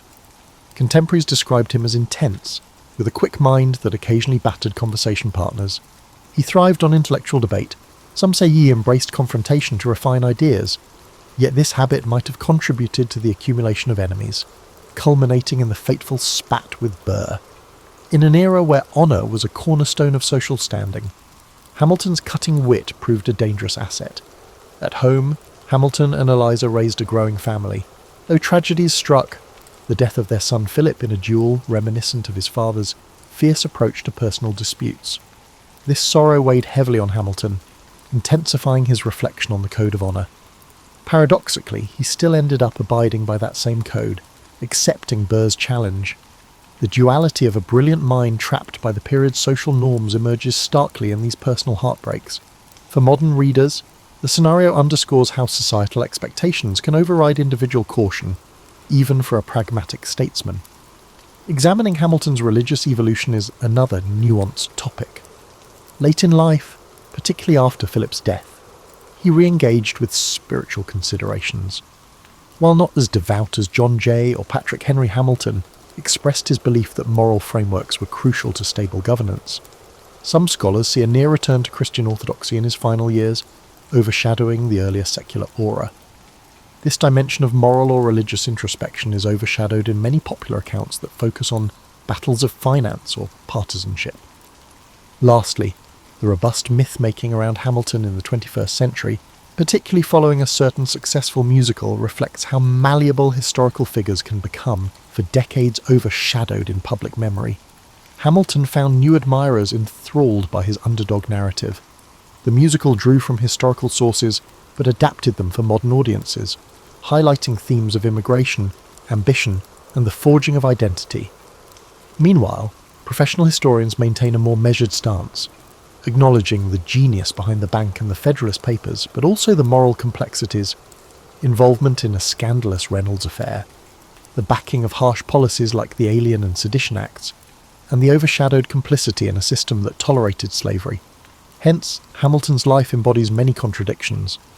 Hamilton was a brilliant champion of American finance, an immigrant success story, and a defender of robust national institutions, yet he was also entangled in political vendettas, personal heartbreak, and moral ambiguities. The lethal code of personal honour of the era brought him down from the pinnacle of policy influence. Contemporary observers can glean from his saga how vision, intellect, and determination can reshape a society, while cautioning that untempered ambition and rivalry risk overshadowing even the grandest legacies. In the modern mosaic of American history, Alexander Hamilton occupies a unique niche, straddling realms of finance, politics, and personal drama. Behind the scenes, he shaped the national domain by delivering pragmatic solutions to fundamental questions about governance and economy. Yet his flamboyant final act, the duel with Aaron Burr, long overshadowed the breadth of his achievements. Over the past 2 centuries, the perception of Hamilton has fluctuated between critical wariness and near-heroic adulation, leading to a re-examination that highlights his full complexity. For many decades, Hamilton served as a reference point for strong central governance. In debates about tariffs, internal improvements, and the role of a national bank, legislators invoked his name.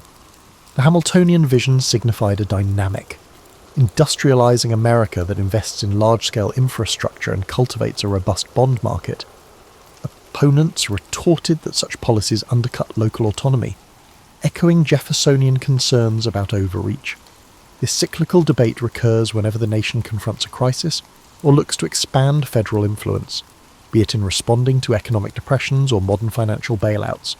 Among scholars, Hamilton's contribution to the Federalist remains a crowning literary feat. Essays like Federalist No. 78 shape the judiciary's conceptual role, championing judicial independence and the power of constitutional review. Federalist No. 84 argued that enumerating rights might risk constraining them, though ironically, the Bill of Rights was soon appended to the Constitution anyway. Such works left a lasting intellectual deposit, frequently cited in Supreme Court decisions.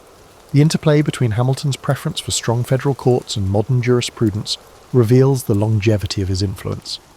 Public interest soared anew in the 21st century, with a popular musical recasting Hamilton as a hip, scrappy immigrant shaping the nation's destiny. That retelling, blending hip-hop and historical references, stoked fresh curiosity about details of his Caribbean youth, the heartbreak of losing his mother, and the unexpected mentorship from merchants. It also reintroduced figures like John Laurens, Hercules Mulligan, or Elizabeth Schuyler to mainstream conversation. This phenomenon demonstrates how historical figures can be revived and reinterpreted to speak to current cultural dialogues about immigration, representation, and the forging of American identity. That said, the musical's creative liberties overshadow certain complexities.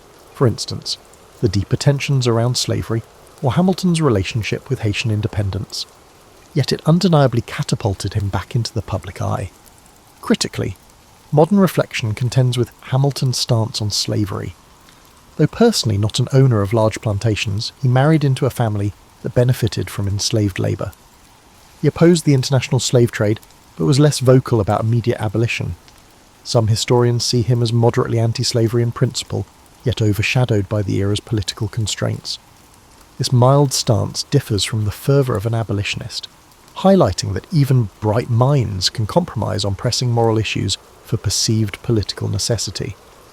Another puzzle is how Hamilton would respond to the subsequent expansions.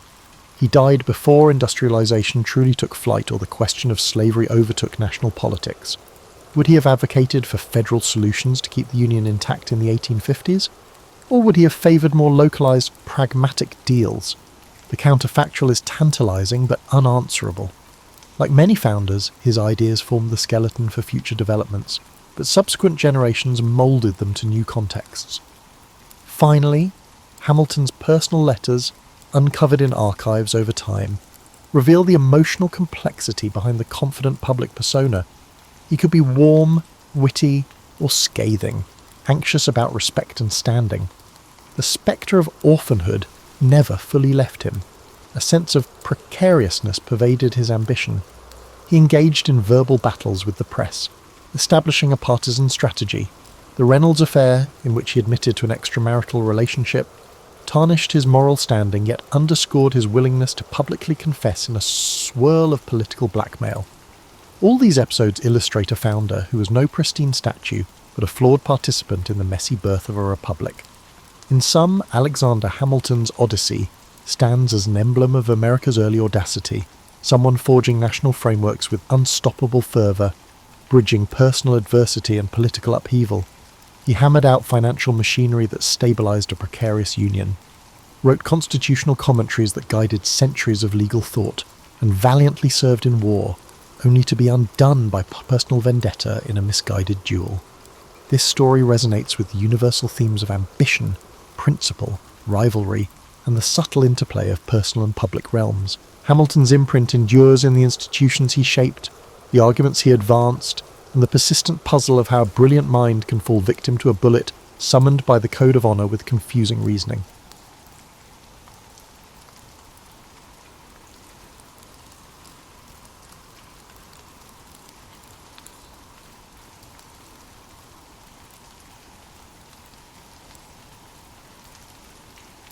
The morning mist hung thick and cool, cloaking the sacred grove in ethereal silence as the villagers gathered quietly beneath the towering oak. Its ancient branches stretched wide, leaves whispering softly in the gentle breeze. At the centre of this gathering stood the druid, his white robes glowing softly against the muted tones of the forest. Beside him, young Ayed waited nervously, his heart pounding in anticipation of the ceremony that would shape the rest of his life. Ayed had grown up hearing stories of druids, keepers of knowledge, guides of kings, interpreters of omens.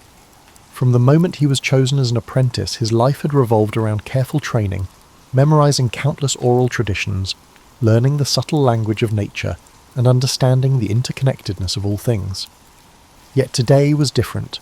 Today marked his formal initiation, the beginning of his true path as a druid. His teacher, Bran, stepped forward slowly, his aged face serene but deeply lined from years of wisdom and care. Bran raised a staff carved from yew, symbolising strength and rebirth. He struck it gently upon the earth 3 times, each resonant thud breaking the silence and calling attention to the sacred rite. "Today," Bran began, his voice calm yet powerful, "we gather beneath the oak, the heart of our people, the symbol of our enduring strength. Aid stands before us, ready to begin his journey as keeper of our knowledge and guardian of our traditions." All eyes turned to Ayed, who felt the weight of their gazes as both responsibility and honour. Bran continued, his voice carrying easily through the hushed clearing. "The oak teaches us resilience, its roots deep within the earth, branches ever reaching toward the sky. So must Ayed plant himself firmly in our traditions and stretch toward wisdom yet unknown." Bran handed Ayed a small pouch containing seeds of sacred herbs, mistletoe, yarrow, and meadowsweet. symbols of healing, divination, and purification. Plant these carefully, Bran instructed softly. Let them remind you always of your duty to heal, foresee, and cleanse. Aed accepted the pouch reverently, bowing his head slightly in acknowledgement. Bran then led him toward the massive oak, where the ground beneath was rich and dark, warmed by sunlight filtering through the branches. Kneeling, Aed gently placed each seed into the earth, covering them carefully, whispering quiet blessings.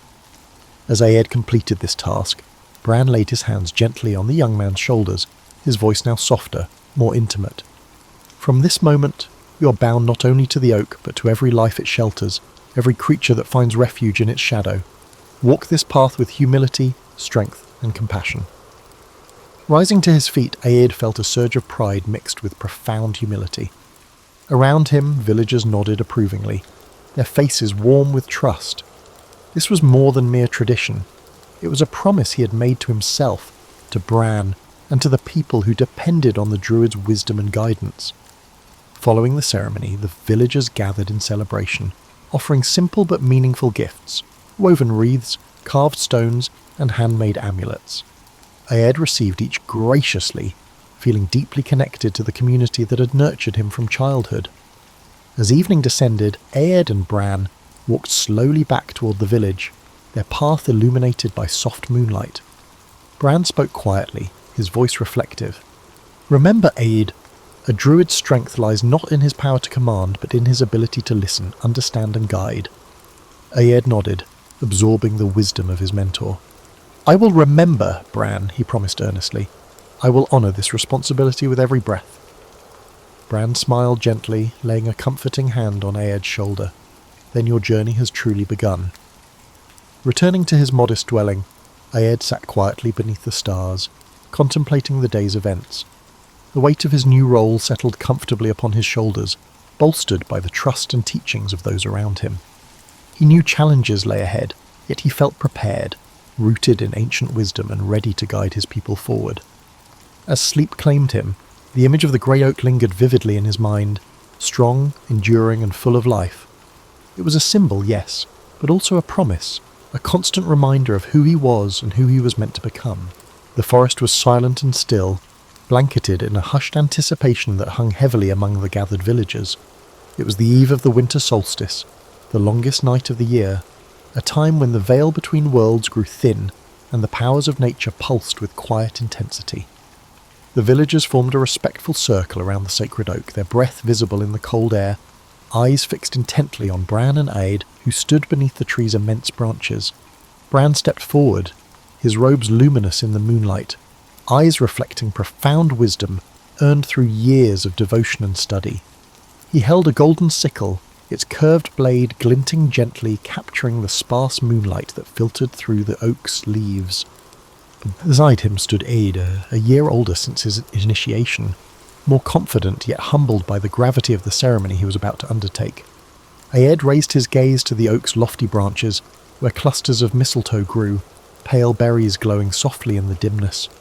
The mistletoe was sacred, revered by the druids for its rarity, growing suspended between heaven and earth, untouched by the ground. It was a symbol of renewal, healing, and peace, its presence marking the oak as especially blessed.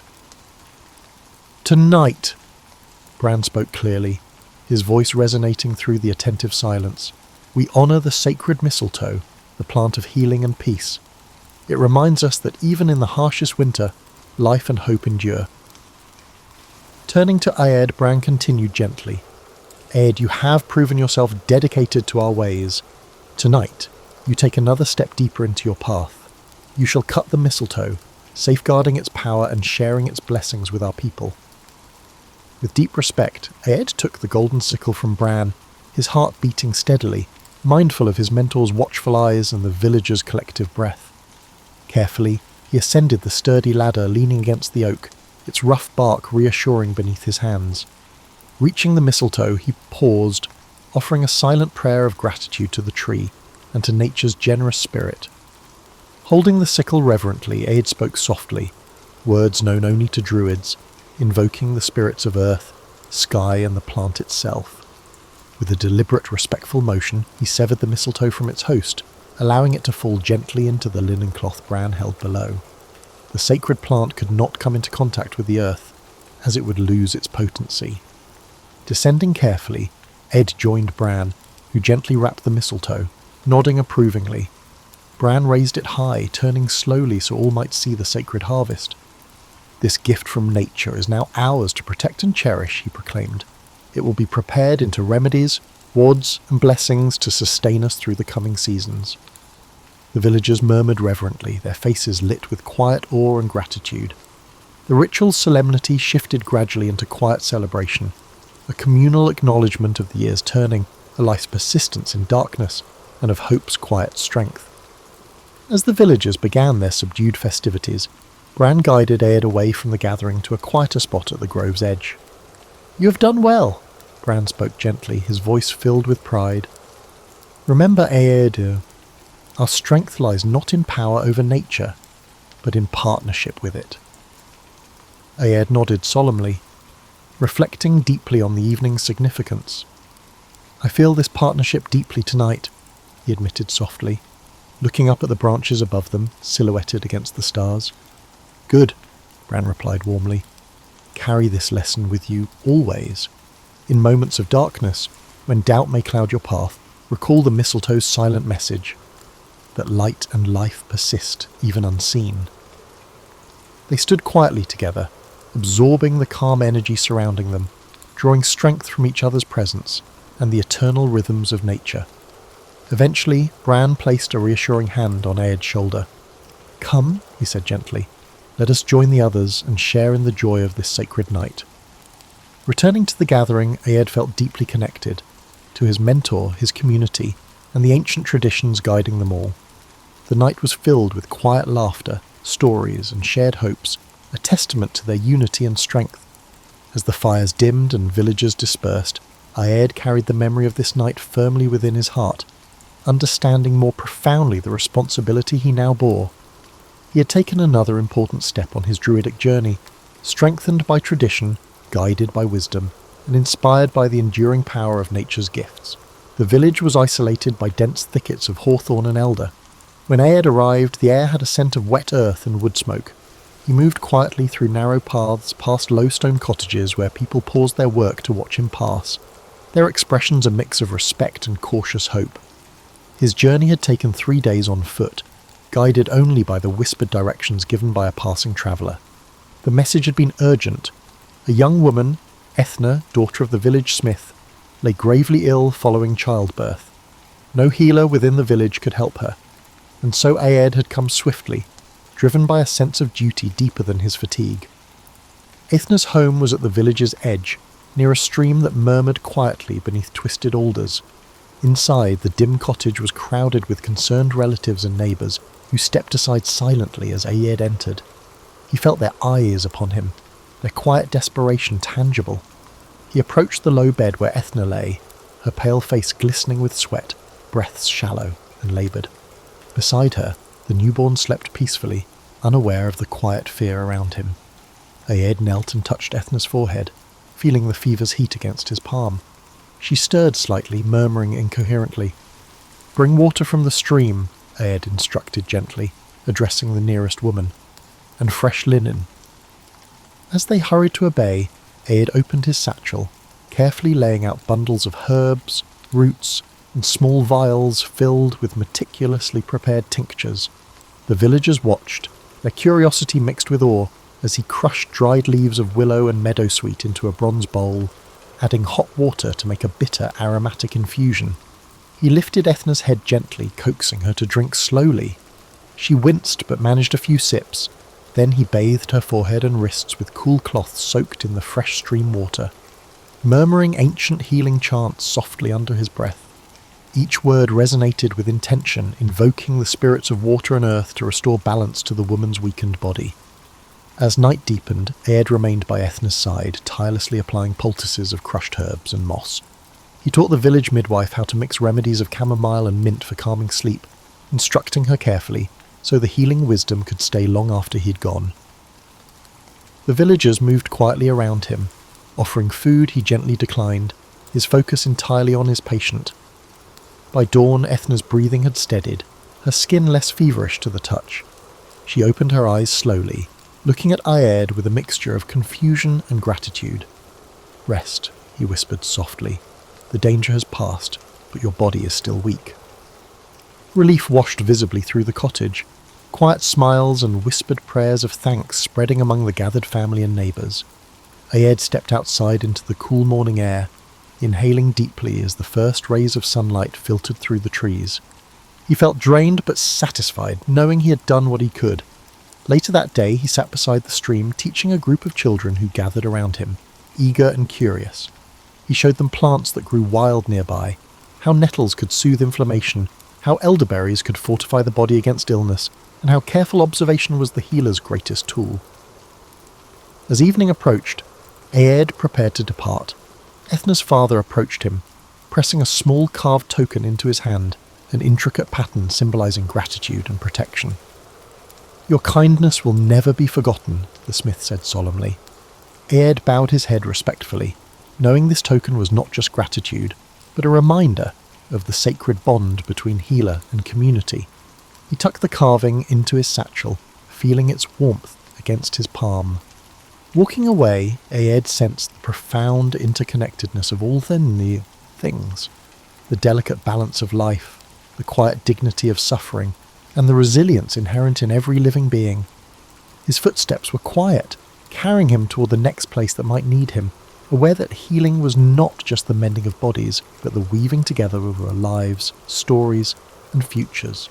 The great hall at Dumnonia was alive with the firelight flickering over carved wooden beams, the air thick with tension. Warriors and clansmen lined the walls, their arms folded tightly, their expressions a blend of pride and wary anticipation.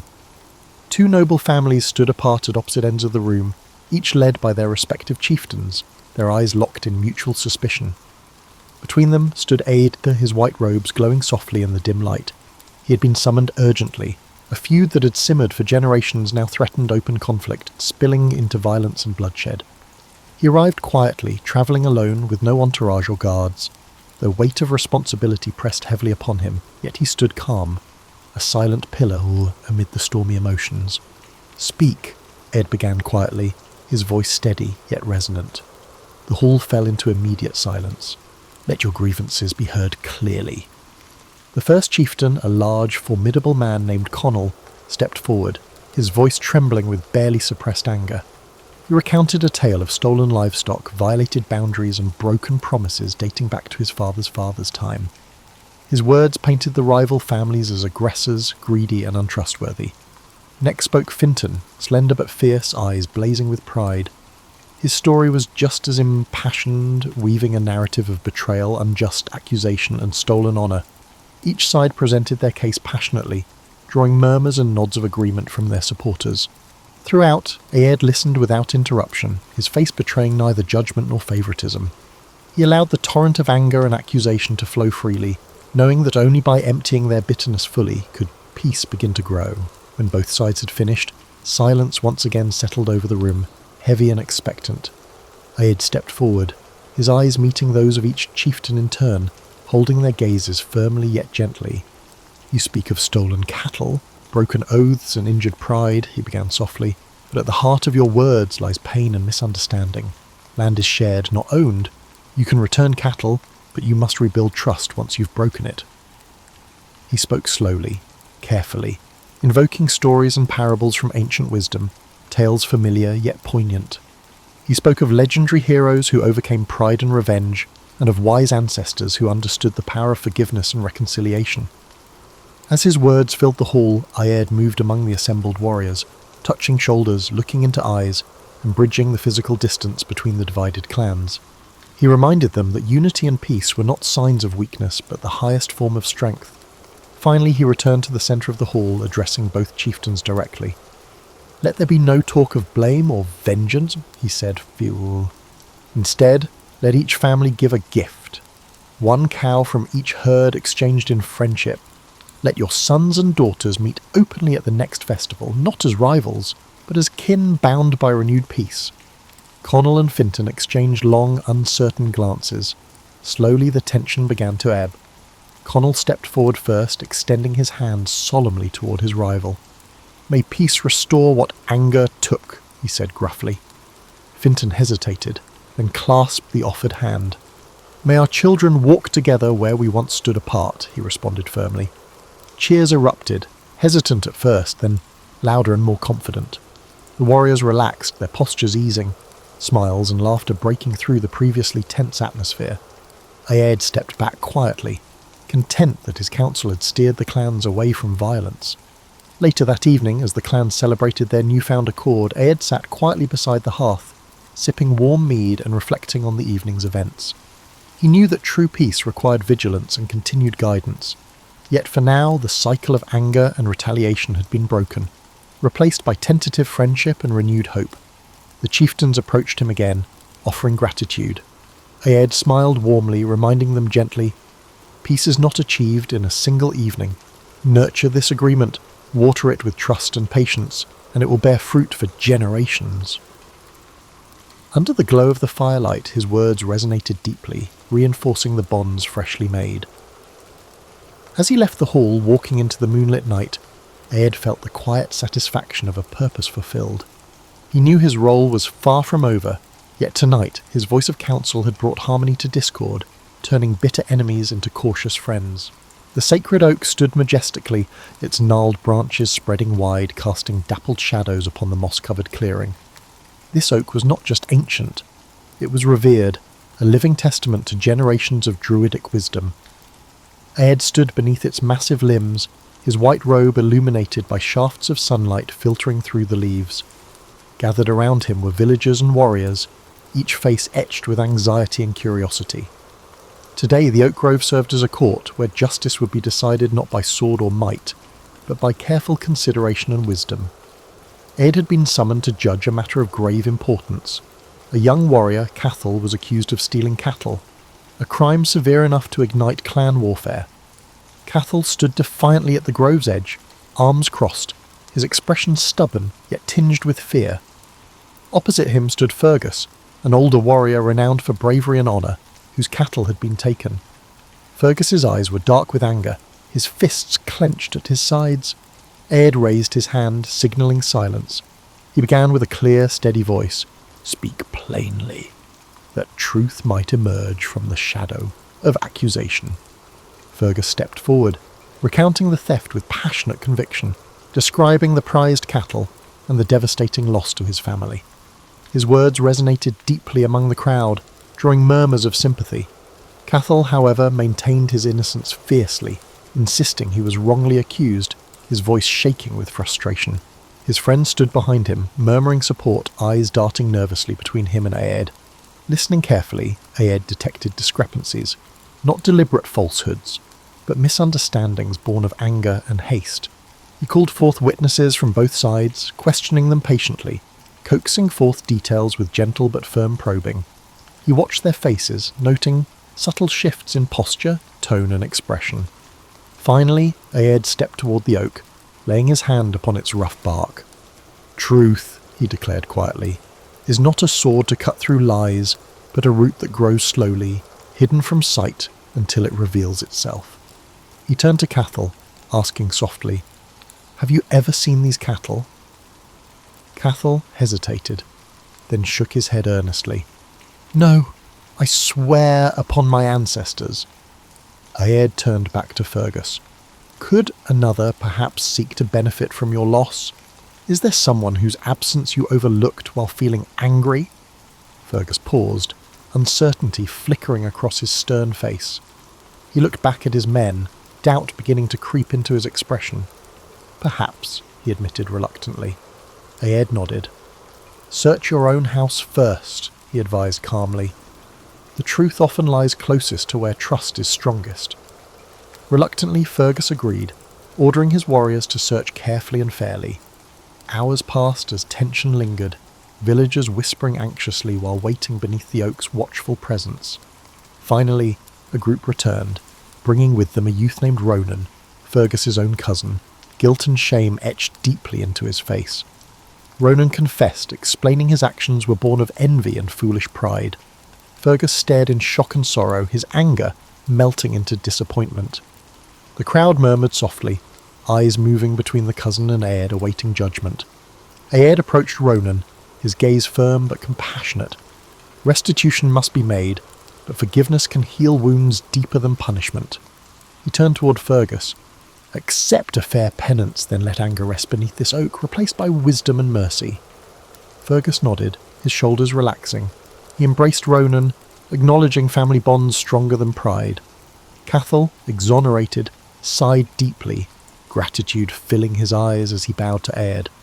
As villagers dispersed peacefully, justice had been served not through vengeance, but through understanding and restoration.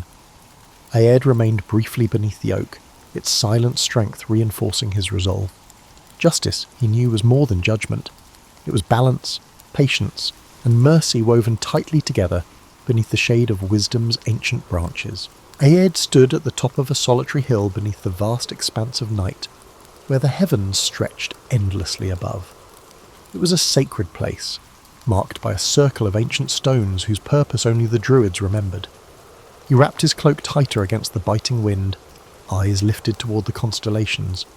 Each star, each subtle shift in the heavens, whispered secrets known only to those who watched with patience and reverence.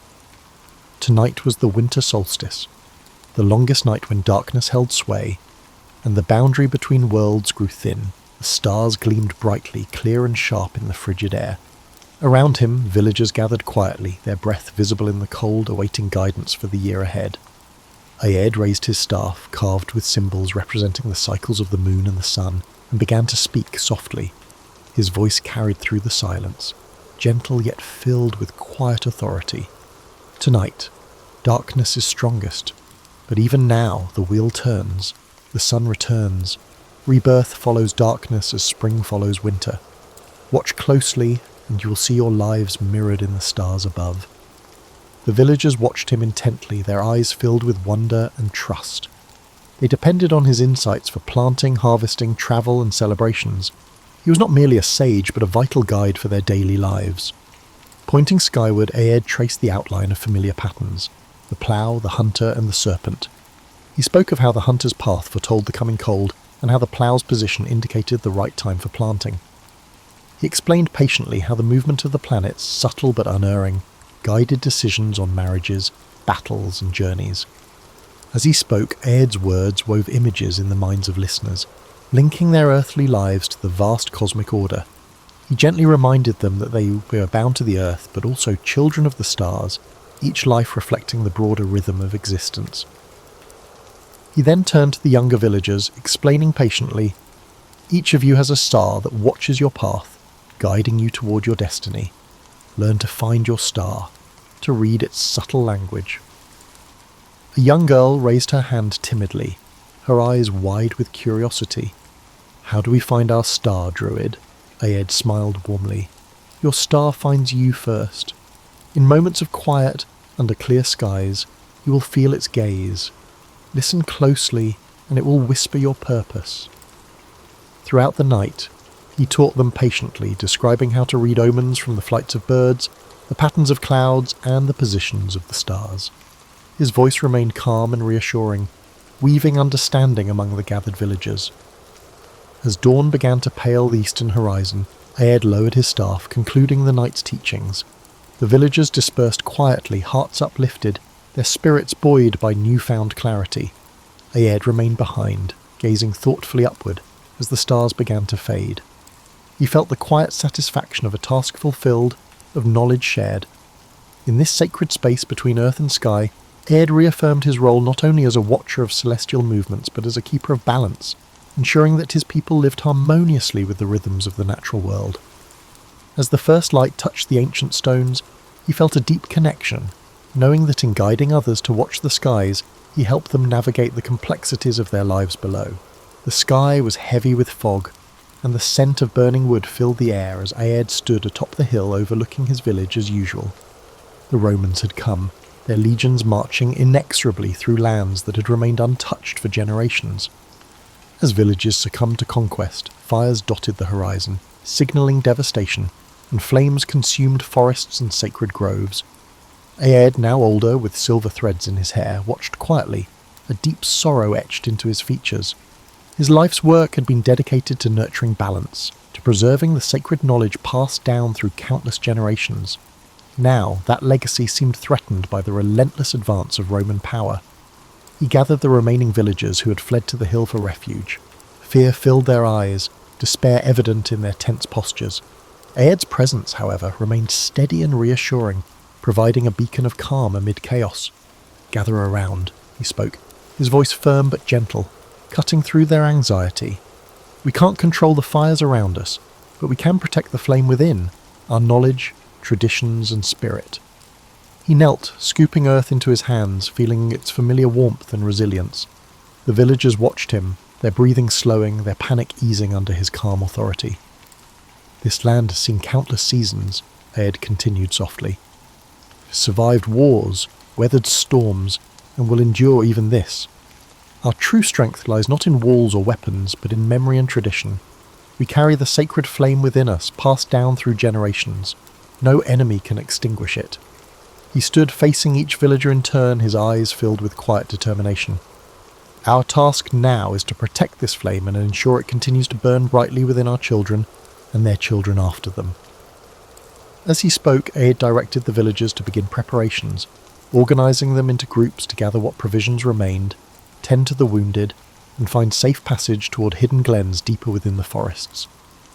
Amid these urgent preparations, he moved quietly, providing guidance and support, ensuring morale remained steady. As night fell, Aed lit a single fire atop the hill, its flames casting flickering shadows. He invited the villagers to sit around it, sharing stories of bravery, resilience, and wisdom passed down through generations. Each story carried a lesson, a subtle reinforcement of the strength inherent within their traditions. In the quiet that followed, Aed addressed the group again. "Tomorrow we must move deeper into the forest, to places hidden from Roman eyes. There we will preserve what matters most, not our homes, but our heritage. Remember that even in darkness flames endure, within our hearts, our memories, and our stories." The villagers nodded solemnly, strengthened by his words, their despair replaced by determination. Aed remained awake long after they had settled, staring into the fire, reflecting on the cycles of time.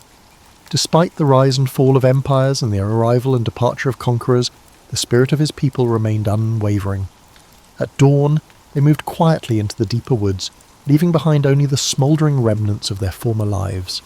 Aed walked at the head, guiding them confidently towards safety, knowing that his true purpose remained clear. It was not to resist violently, but to safeguard the soul of his people. Days turned to weeks, and slowly the immediate threat faded, as they established a hidden settlement deep within the forest. Aed continued teaching, guiding the younger villagers in druidic lore, rituals and knowledge of the natural world. Each evening around the fire he shared stories, ensuring that the flame of their heritage continued to burn brightly. Years later, as he lay on his deathbed, Aed felt peace. Surrounded by villagers whose lives he had touched profoundly, he whispered one final message. "Remember, the flames we guard are eternal, carried forward through memory and love." His spirit passed gently, leaving behind a legacy that no conqueror could extinguish.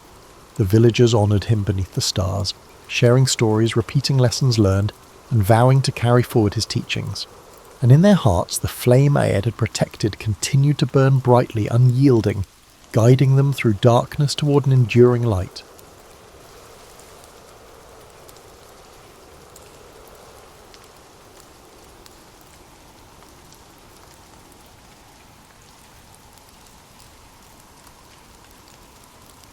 Catherine of Aragon's birth coincided with the emergence of the modern world.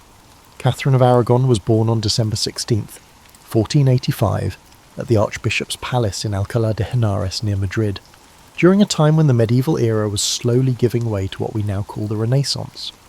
Her parents, Isabella I of Castile and Ferdinand II of Aragon, had united their kingdoms and were in the midst of completing the Reconquista, which would culminate with the fall of Granada in 1492. Catherine's early years were marked not by coddling, but by immersion in one of Europe's most dynamic courts. While most historical accounts focus on her later marriage to Henry VIII, Catherine's formative years in Spain reveal a woman groomed for far more than matrimony.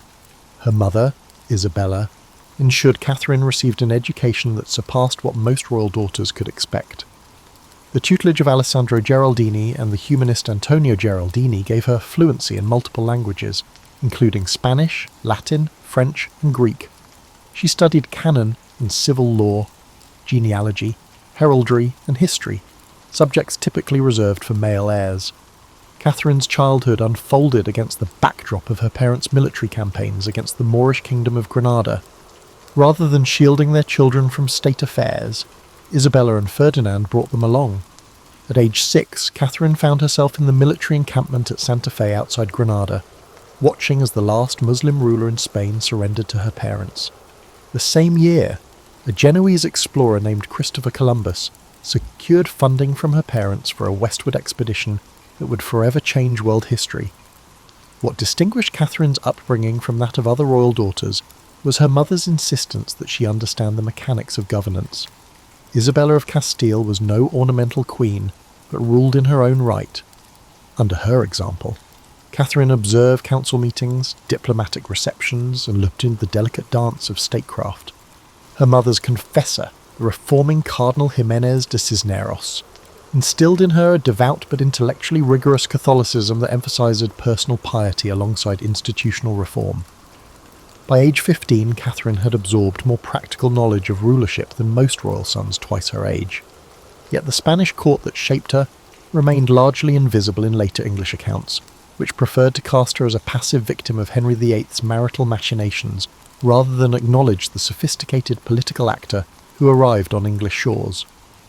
When Catherine sailed from Spain in 1501, she brought with her not just a trousseau and dowry, but a distinctly Iberian worldview. Her household included 50 Spanish attendants, including her lady-in-waiting, Doña Elvira Manuel, who would serve as both companion and cultural bridge. These Spaniards brought with them customs and practices that would seem alien to English courtiers, different standards of personal hygiene, since Spaniards bathed more frequently than the English, different dining habits, and different musical traditions. The journey itself, frequently reduced to a footnote in historical accounts, proved harrowing. Records from her fleet commander, Admiral Don Pedro de Ayala, reveal that Catherine's ship nearly sank in a ferocious Bay of Biscay storm. For 3 days, the princess remained in her cabin praying while waves threatened to overturn the vessel. When land was finally sighted, Catherine insisted on recording her impressions of her new country. Her letters home described the English countryside as verdant but melancholy, and noted the curious custom of commoners approaching the royal party to present petitions directly, something unthinkable in the more rigid Spanish court hierarchy. What awaited her in England was not her future husband, Henry, but his brother Arthur, Prince of Wales, a slender 15-year-old whose frail health stood in stark contrast to Catherine's robust constitution. Their first meeting at Dogmersfield in Hampshire became legendary for Catherine's insistence on Spanish protocol despite English objections. When the Earl of Surrey demanded to see her face before she proceeded to London, Catherine refused, maintaining that only her betrothed would first glimpse her uncovered countenance, a stance that revealed both her adherence to Spanish custom and her early determination to assert herself in an unfamiliar land. The death of Arthur, Prince of Wales, in April of 1502 at Ludlow Castle, transformed Catherine of Aragon's trajectory in ways that conventional narratives often simplify. The 17-year-old widow faced not just grief, but a political quagmire that would shape the next 7 years of her life. While history has primarily cast these as years of passive waiting, Catherine's correspondence reveals a young woman actively navigating the treacherous waters of international diplomacy. Arthur's death threw Catherine into what historians have called diplomatic purgatory. She was neither fully English nor free to return to Spain. Her father-in-law, Henry VII, refused to return her substantial dowry, 200,000 crowns, an enormous sum that would equal millions in today's currency. Meanwhile, her father, Ferdinand, was equally reluctant to fund her return home without the dowry. Catherine found herself essentially stranded in a foreign country whose language she was still mastering. During these limbo years, Catherine resided primarily at Durham House in London, where her income was progressively reduced by Henry VII's parsimony. By 1505, her situation had deteriorated to such an extent that she wrote to her father, "I am in debt in London. I am struggling to find a way out." Court records show that she was forced to pawn personal items, including gold vessels from her table service to pay her servants' wages. While traditional accounts paint the aftermath as a period of powerless victimhood, Catherine's letters reveal sophisticated financial strategizing as she managed to maintain a household of 30 servants despite these constraints. What's rarely discussed is that Catherine's widow years coincided with the most tumultuous period in Castilian politics since her mother's accession. When Isabella of Castile died in 1504, the kingdom descended into factional struggle between Catherine's father, Ferdinand, and her brother-in-law Philip of Burgundy, husband to her sister Joanna. Catherine found herself in the uncomfortable position of an ambassadorial hostage, with Henry VII threatening to switch matrimonial alliances to the Burgundian faction if Ferdinand didn't meet his increasingly demanding terms. These years also witnessed Catherine's transformation from sheltered infanta to hardened political operator.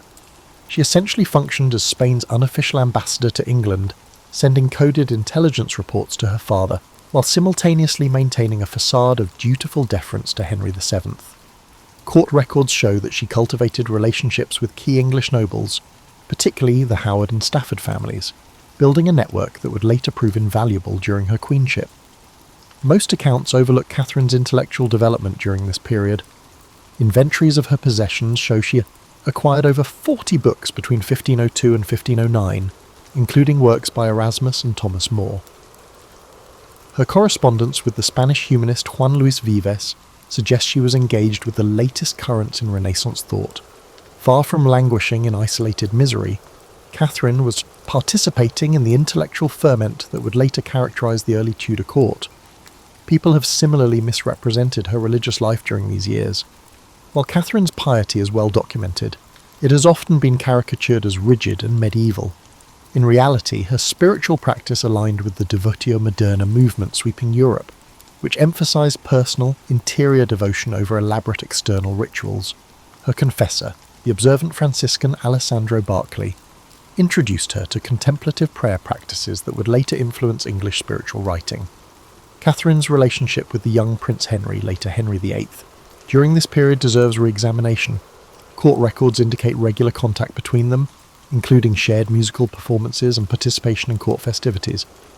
The future king, 6 years her junior, appears to have genuinely enjoyed Catherine's company, particularly her knowledge of Spanish literature and her skill at the virginals, a keyboard instrument she had mastered. When court chronicler Edward Hall later wrote that Henry had cast eyes of affection on Catherine before their marriage, he was likely recording more than propaganda. By 1507, Catherine had become adept at managing not just her reduced circumstances, but the complex diplomatic machinations swirling around her. When Henry VII attempted to create a pretext for breaking the betrothal by demanding Catherine confess whether her marriage to Arthur had been consummated, she outmanoeuvred him with a carefully worded response that satisfied Spanish honour while preserving the possibility of marriage to the younger Henry. When Henry VIII ascended the throne in April of 1509, one of his first acts was to marry Catherine of Aragon, a decision that historical accounts have variously attributed to youthful infatuation, political expediency, or simple duty. However, contemporary sources reveal a more nuanced reality. The 18-year-old King's Council was initially divided on the match, with some favouring a French alliance instead. Henry's decision to marry Catherine represented his first significant assertion of royal will against advisory opinion, a pattern that would characterise his reign. Catherine's transformation from marginalised widow to queen consort was swift and deliberate. Their joint coronation on June 24th, 1509, broke with tradition by according Catherine equal ceremonial prominence with Henry. She insisted on wearing her hair loose, a Spanish symbol of virginity, to publicly emphasise that her first marriage was unconsummated. Londoners, treated to pageants portraying Dame Catherine as the embodiment of truth triumphing over adversity, understood the symbolism. The early years of Catherine's queenship reveal a woman whose political influence extended far beyond conventional narratives that focus exclusively on her reproductive struggles. As early as 1510, diplomatic correspondence shows Catherine serving as an informal member of the King's Council, particularly on matters relating to Spanish and imperial relations. The Venetian ambassador reported with surprise that the Queen attends all council meetings and exerts considerable influence. Perhaps Catherine's most overlooked contribution to Tudor governance came in 1513, when Henry appointed her Governor of the Realm and Captain General of the Armed Forces during his absence in France. This regency granted Catherine powers that went beyond ceremonial authority. She could sign documents with the king's authority, issue proclamations, and even raise armies. When James IV of Scotland invaded while Henry was abroad, Catherine organised the English defence with remarkable efficiency. She commissioned ships, ordered troop movements, and sent a stirring letter to the Earl of Surrey before he defeated and killed the Scottish king at Flodden Field. After the victory, Catherine sent James's bloodied coat to Henry in France as a battle trophy, writing with martial pride that she would have sent the king's body too, but English soil would not bear a traitor's burial. This action, rarely emphasised in popular accounts, demonstrates Catherine's embrace of Tudor political culture and her evolution from Spanish infanta to English queen. Catherine's domestic policy during her regency revealed priorities that would shape her later patronage. She issued orders relaxing enforcement of sumptuary laws that disproportionately punished working-class women for dressing above their station. Court records indicate she personally intervened in at least 14 cases where women faced prosecution under these statutes, arguing that female industry shouldn't be penalised by archaic restrictions. Her intellectual patronage has been similarly underappreciated. While Henry VIII is remembered for his sporadic support of humanism, Catherine maintained more consistent relationships with leading scholars. She commissioned translations of devotional texts from Spanish into English, supported Richard Hurdy's arguments for women's education, and maintained correspondence with Erasmus, who dedicated his commentary on the Gospel of Matthew to her. When Juan Luis Vives published The Education of a Christian Woman in 1523, he acknowledged Catherine's influence on his thinking about female intellectual capacity. Catherine's queenly authority extended to cultural diplomacy as well. She introduced Spanish theatrical traditions to the English court, particularly the morality plays known as autos sacramentals. Court records document her commissioning performances that blended English and Spanish performance styles, creating hybridized entertainments that historian Sidney Anglo has termed the first truly cosmopolitan court culture in English history. Even her religious patronage defies simple characterization. While Catherine's Catholicism was sincere, she advocated for church reforms that aligned with humanist critiques. She supported Cardinal Wolsey's suppression of corrupt monasteries nearly 2 decades before Henry's more famous dissolution. Edward Lee, the reformist scholar who served as her personal chaplain, delivered sermons that criticised clerical abuses while upholding orthodox doctrine, a delicate balance that mirrors Catherine's own complex religious beliefs. By 1525, before the divorce crisis erupted, Catherine had constructed a queenly identity that skillfully balanced her Spanish heritage with her adopted English role. She wore English fashions but maintained Spanish eating habits. She spoke English fluently but continued to write personal devotions in Spanish. She honoured English Sacerdotal saints while introducing Spanish religious customs like the 40-hour devotion. This cultural hybridity made her popular with both courtiers and commoners, who affectionately called her Queen Caterina, in a blend of her Spanish name and English title. The unravelling of Catherine's marriage to Henry VIII, who was euphemistically called the King's Great Matter, has traditionally been presented as a contest between an increasingly desperate king and a stubbornly principled queen. This narrative, while not entirely false, obscures the sophisticated legal battle Catherine waged to defend her position. Far from being a passive victim of Henry's machinations, Catherine mounted a defence that utilised every legal and diplomatic weapon at her disposal. When Henry first raised doubts about their marriage in 1527, citing Leviticus 20:21 as evidence that he had sinned by marrying his brother's widow, Catherine responded not with mere emotional appeals, but with precise canonical arguments. Her initial legal position rested on 3 points: that her marriage to Arthur had never been consummated, that Pope Julius II's dispensation had specifically addressed and overridden any impediment, and that the passage in Leviticus was contradicted by the levirate principle in Deuteronomy 25, which actually commanded a man to marry his brother's widow. Document evidence from Spanish archives reveals that Catherine personally drafted many of the legal arguments her representatives would later present. Her annotated copy of the decretals, papal legal pronouncements, shows her meticulous research into precedent cases. She identified 13 prior instances where papal dispensations for affinity had been granted and never subsequently revoked, creating a legal pattern that strengthened her case. Catherine's legal team, assembled through her personal connections rather than royal resources, represented an impressive coalition of canonical expertise. While Henry retained the services of Cardinal Wolsey and later Thomas Cranmer, Catherine secured representation from William Warham, Archbishop of Canterbury, Cuthbert Tunstall, Bishop of London, and, most importantly, John Fisher, Bishop of Rochester, whose treatise defending the validity of her marriage became the definitive opposition text. The Blackfriars trial of 1529 provided Catherine with her most dramatic moment of resistance. Her famous speech before the Legatine court, "I call God and all the world to witness that I have been to you a true, humble, and obedient wife," has been celebrated for its emotional power. Less recognised is its legal cunning.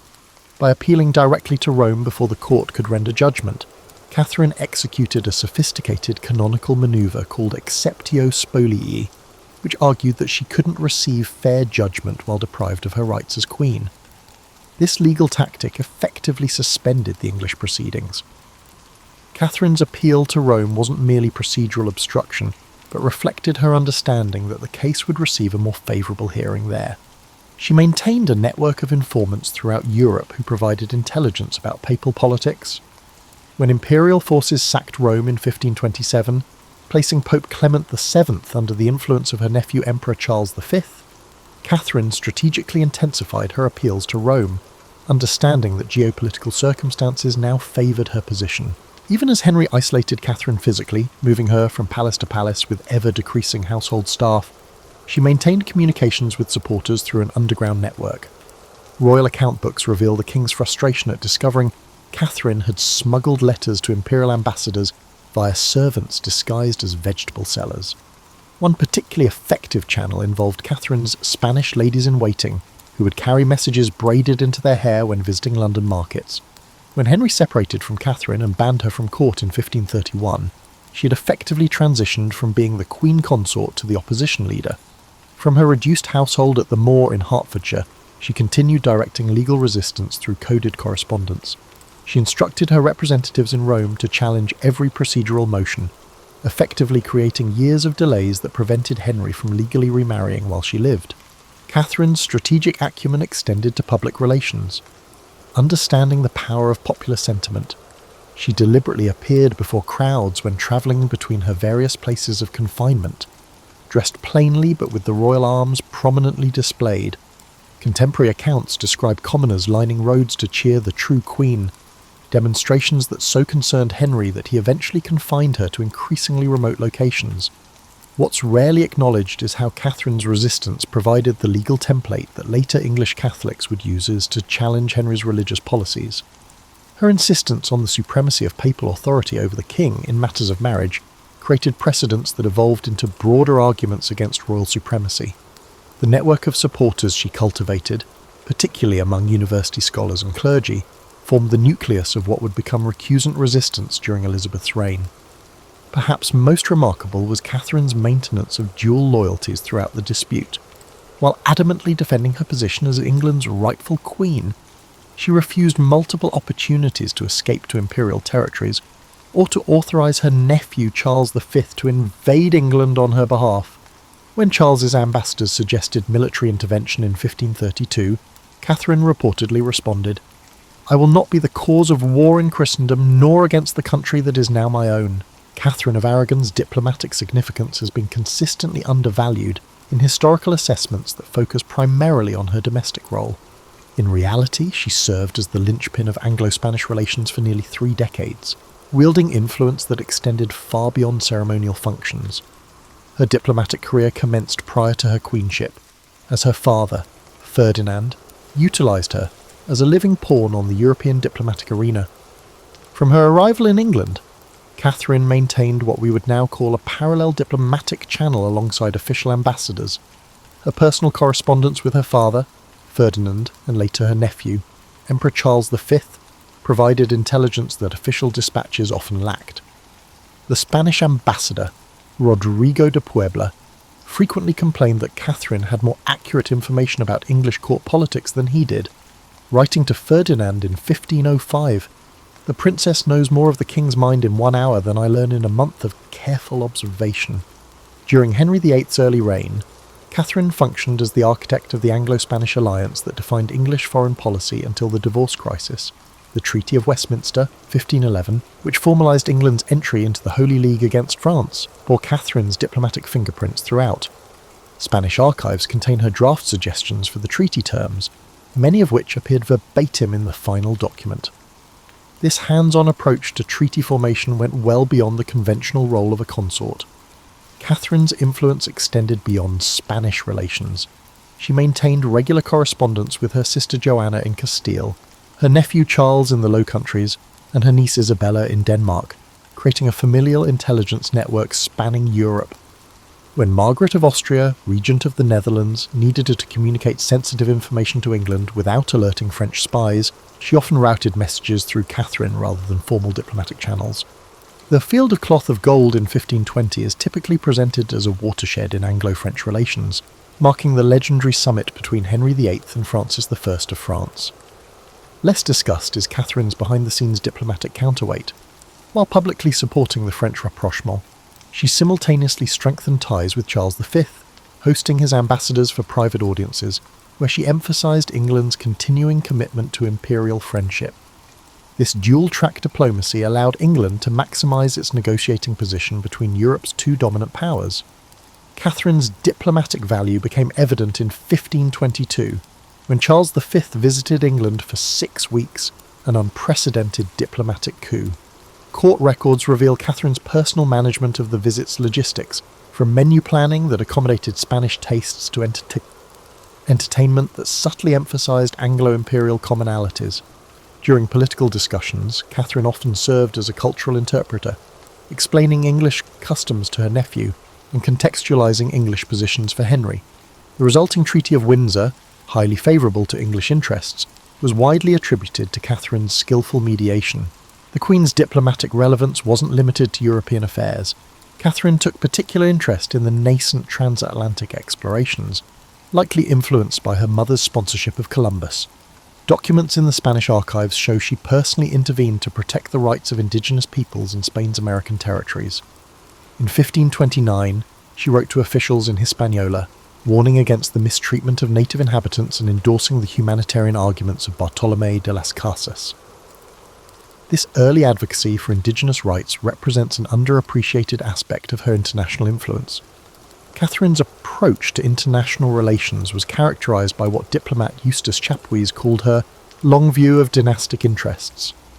Unlike Henry, whose foreign policy often responded to immediate opportunities or slights, Catherine consistently advocated for policies that supported long-term strategic interests. She opposed popular but wasteful French instead. They encouraged commercial treaties that would strengthen English trade. When the Protestant Reformation began fracturing European politics, Catherine advised Henry to position England as a potential mediator rather than an entrenched partisan. Even during the divorce proceedings, Catherine maintained her diplomatic engagement, transforming her personal predicament into an international issue. Through carefully timed appeals to Rome and the imperial court, she ensured that Henry couldn't resolve the matter as a domestic concern. Her letter to Charles V in 1531, recently discovered in the Simancas archives, reveals a sophisticated understanding of European power dynamics. She advised her nephew to pressure the Pope through diplomatic rather than military means, arguing that the Holy Father responds better to gentle persuasion than to threats. In her final days at Kimbolton Castle in 1536, Catherine executed a crucial diplomatic manoeuvre. Understanding that her death would reshape Anglo-imperial relations, she dictated letters to both Henry and Charles V that emphasised reconciliation rather than recrimination. To Henry, she reaffirmed her love despite their differences. To Charles, she explicitly requested he maintain peaceful relations with England. This final diplomatic act reflected her lifelong balancing of loyalties to her native and adopted countries. Perhaps the clearest evidence of Catherine's diplomatic significance came after her death, when Anglo-imperial relations rapidly deteriorated without her moderating influence. Within months, Henry faced increasing hostility from Charles V, culminating in an imperial-papal alliance that threatened England with invasion. The diplomatic architecture Catherine had maintained for decades collapsed in her absence, revealing how central she had been to England's international standing. Catherine of Aragon's cultural patronage established patterns that would define the Tudor Renaissance long after her death. Yet this aspect of her legacy remains curiously underexplored. Unlike the spectacular but sporadic patronage of Henry VIII, Catherine's cultural investments were systematic and transformative, particularly in education, literature, and the textile arts. Her vision helped shift English court culture from its medieval foundations toward Renaissance humanism. Education stood at the centre of Catherine's patronage strategy. In 1523, she established the Queen's Scholarships at St John's College, Cambridge, which specifically funded students focusing on Greek and Latin classics. University records indicate that 27 scholars benefited from these grants during Catherine's lifetime, including Robert Pember, who later became a leading translator of classical texts.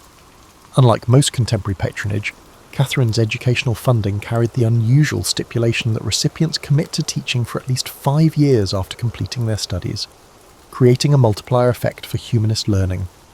Catherine's commissioning of translations significantly expanded the range of texts available in English.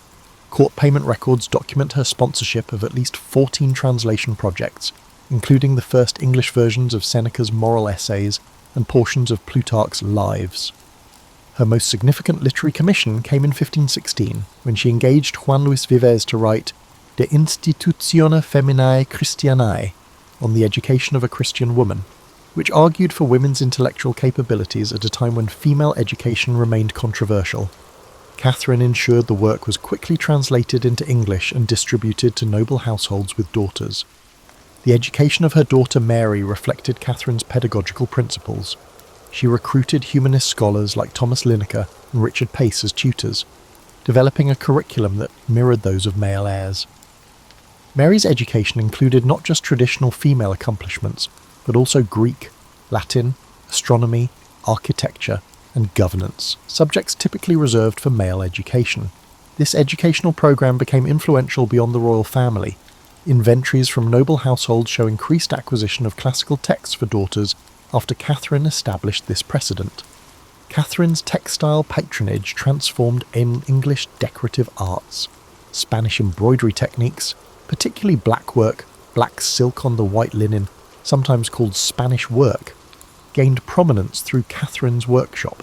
Her household accounts show she employed over 20 professional embroiderers at its peak, producing works that combined Spanish techniques with English motifs. Surviving examples in the Victoria and Albert Museum demonstrate this distinctive hybrid style, which remained influential in English decorative arts for generations. Liturgical arts received particular attention in Catherine's patronage portfolio. She commissioned illuminated manuscripts from both Spanish and English workshops, creating opportunities for cross-cultural artistic exchange. The Catherine of Aragon prayer book, now in the British Library, exemplifies this fusion, with Spanish-influenced illumination techniques applied to English devotional texts.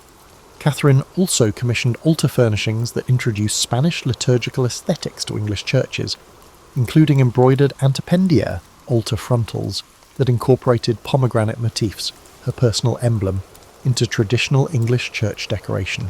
Musical funding revealed Catherine's cosmopolitan tastes.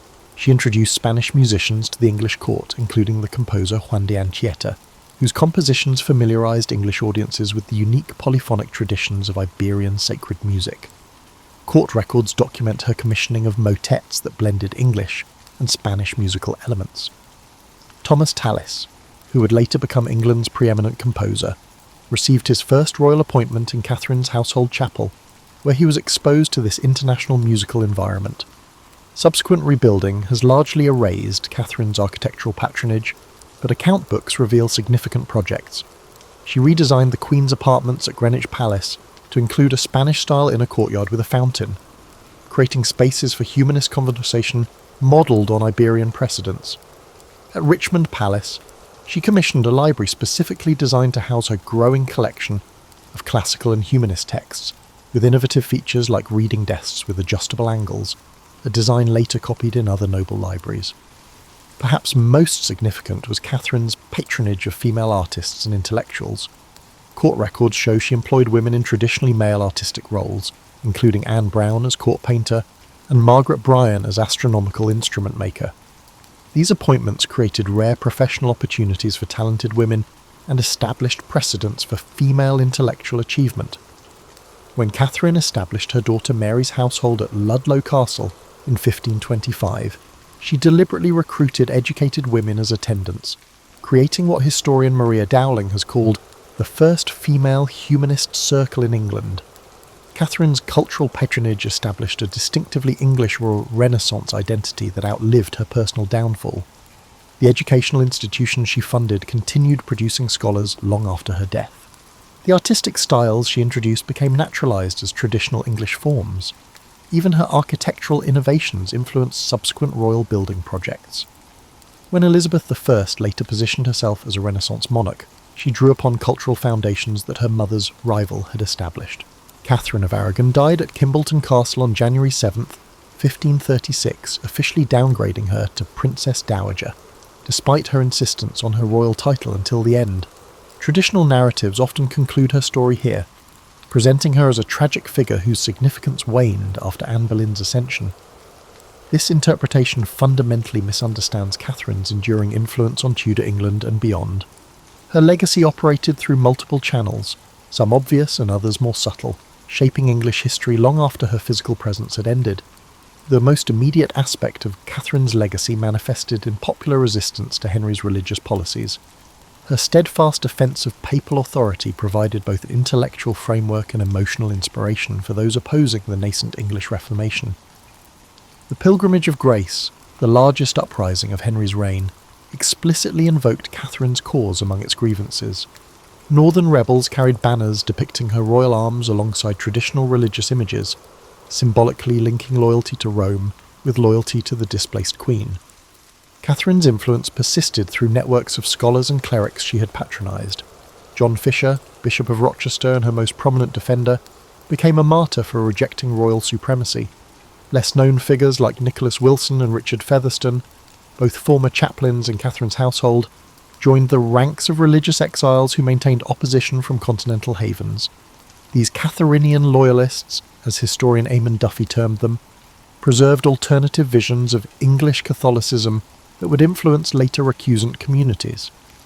Through her daughter Mary, Catherine's political and religious values gained renewed expression during Mary's brief reign, 1553 to 1558. Mary's restoration of Catholicism represented not just personal conviction, but conscious continuation of her mother's stance. Royal proclamations during Mary's reign frequently referenced the virtuous example of our most noble mother, explicitly connecting government policies to Catherine's principles. Mary's efforts to restore diplomatic relations with Spain similarly reflected Catherine's lifelong commitment to an Anglo-Spanish alliance. Catherine's educational philosophy proved remarkably durable. The curriculum she developed for Princess Mary, emphasising classical languages, history, and governance alongside religious instruction, became influential in noble female education. Household accounts from families like the Howards, Percys, and Seymours show daughters receiving increasingly substantial educations modelled on Catherinian principles. By Elizabeth's reign, a generation of noble women had benefited from this educational transformation, creating what scholar Lisa Jardine called a female intellectual elite unprecedented in English history. The legal arguments Catherine mounted in her defence established precedents that resonated far beyond her personal case. Her insistence that valid marriages could not be retroactively invalidated by royal decree established important protections for aristocratic marriages, and by extension, aristocratic property settlements.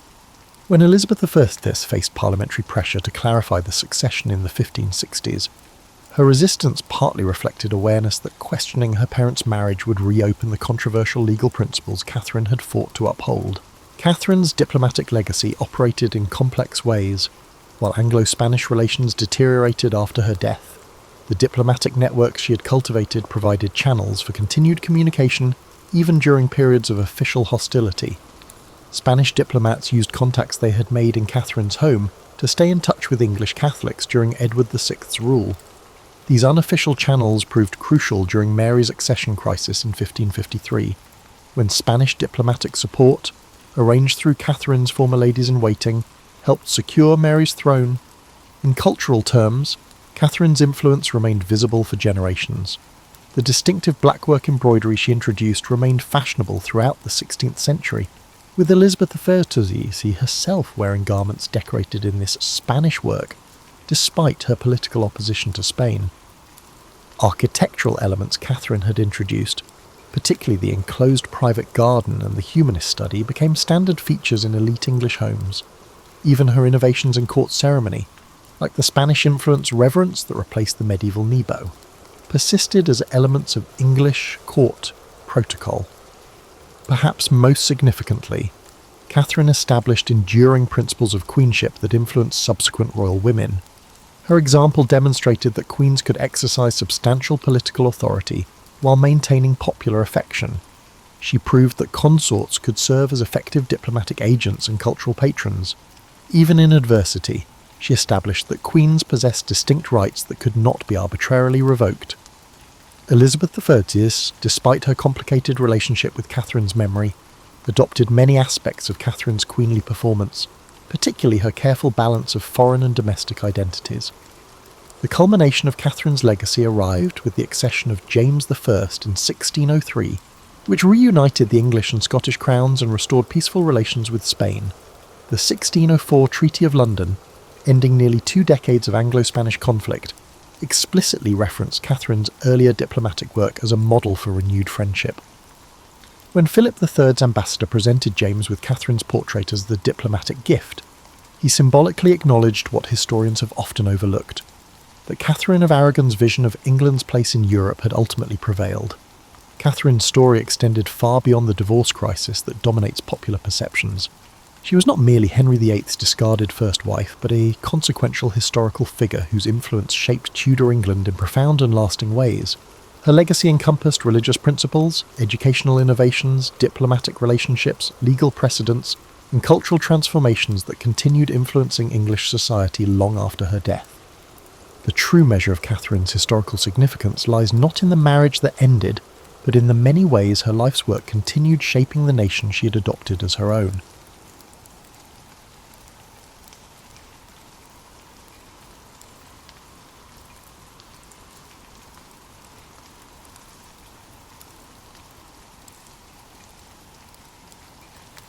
In Lindisfarne, Northumbria, 793, you kneel in the chapel of Lindisfarne Priory at dawn, whispering your usual Latin prayers. Suddenly a distant thunderclap rolls across the clear sky. You pause, lips still. The sound comes again, louder this time, and now you hear panicked shouts outside shattering the morning peace. Brother Aelfric bursts through the oak door, eyes wild. "Raiders, on the shore," he gasps. In an instant, your world overturns. You leap up, heart hammering, and follow him out of the chapel into chaos. At the top of the grassy dune overlooking the priory's beach, you stumble to a halt. The sand, where there was nothing moments ago, draws up long, dragon-prowed ships. Dozens of armed Northmen are swarming ashore. Sunlight glints off iron swords and axes in their fists. They move with a terrifying purpose, spreading across Holy Island akin to a plague. A chill of unreality washes over you. The pagan Vikings of rumour are here, in the flesh as real as the salt wind on your face. Screams echo from the fields below. A few of the lay brothers working the vegetable gardens try to run, but the strangers are upon them in moments. You watch, paralysed, as a fur-clad raider swings his axe and cleaves Brother Osric's shoulder to the bone. Osric collapses with a scream cut short. Another monk is caught by 2 Vikings. They pinion his arms and drag him toward the shore, ignoring his pleas.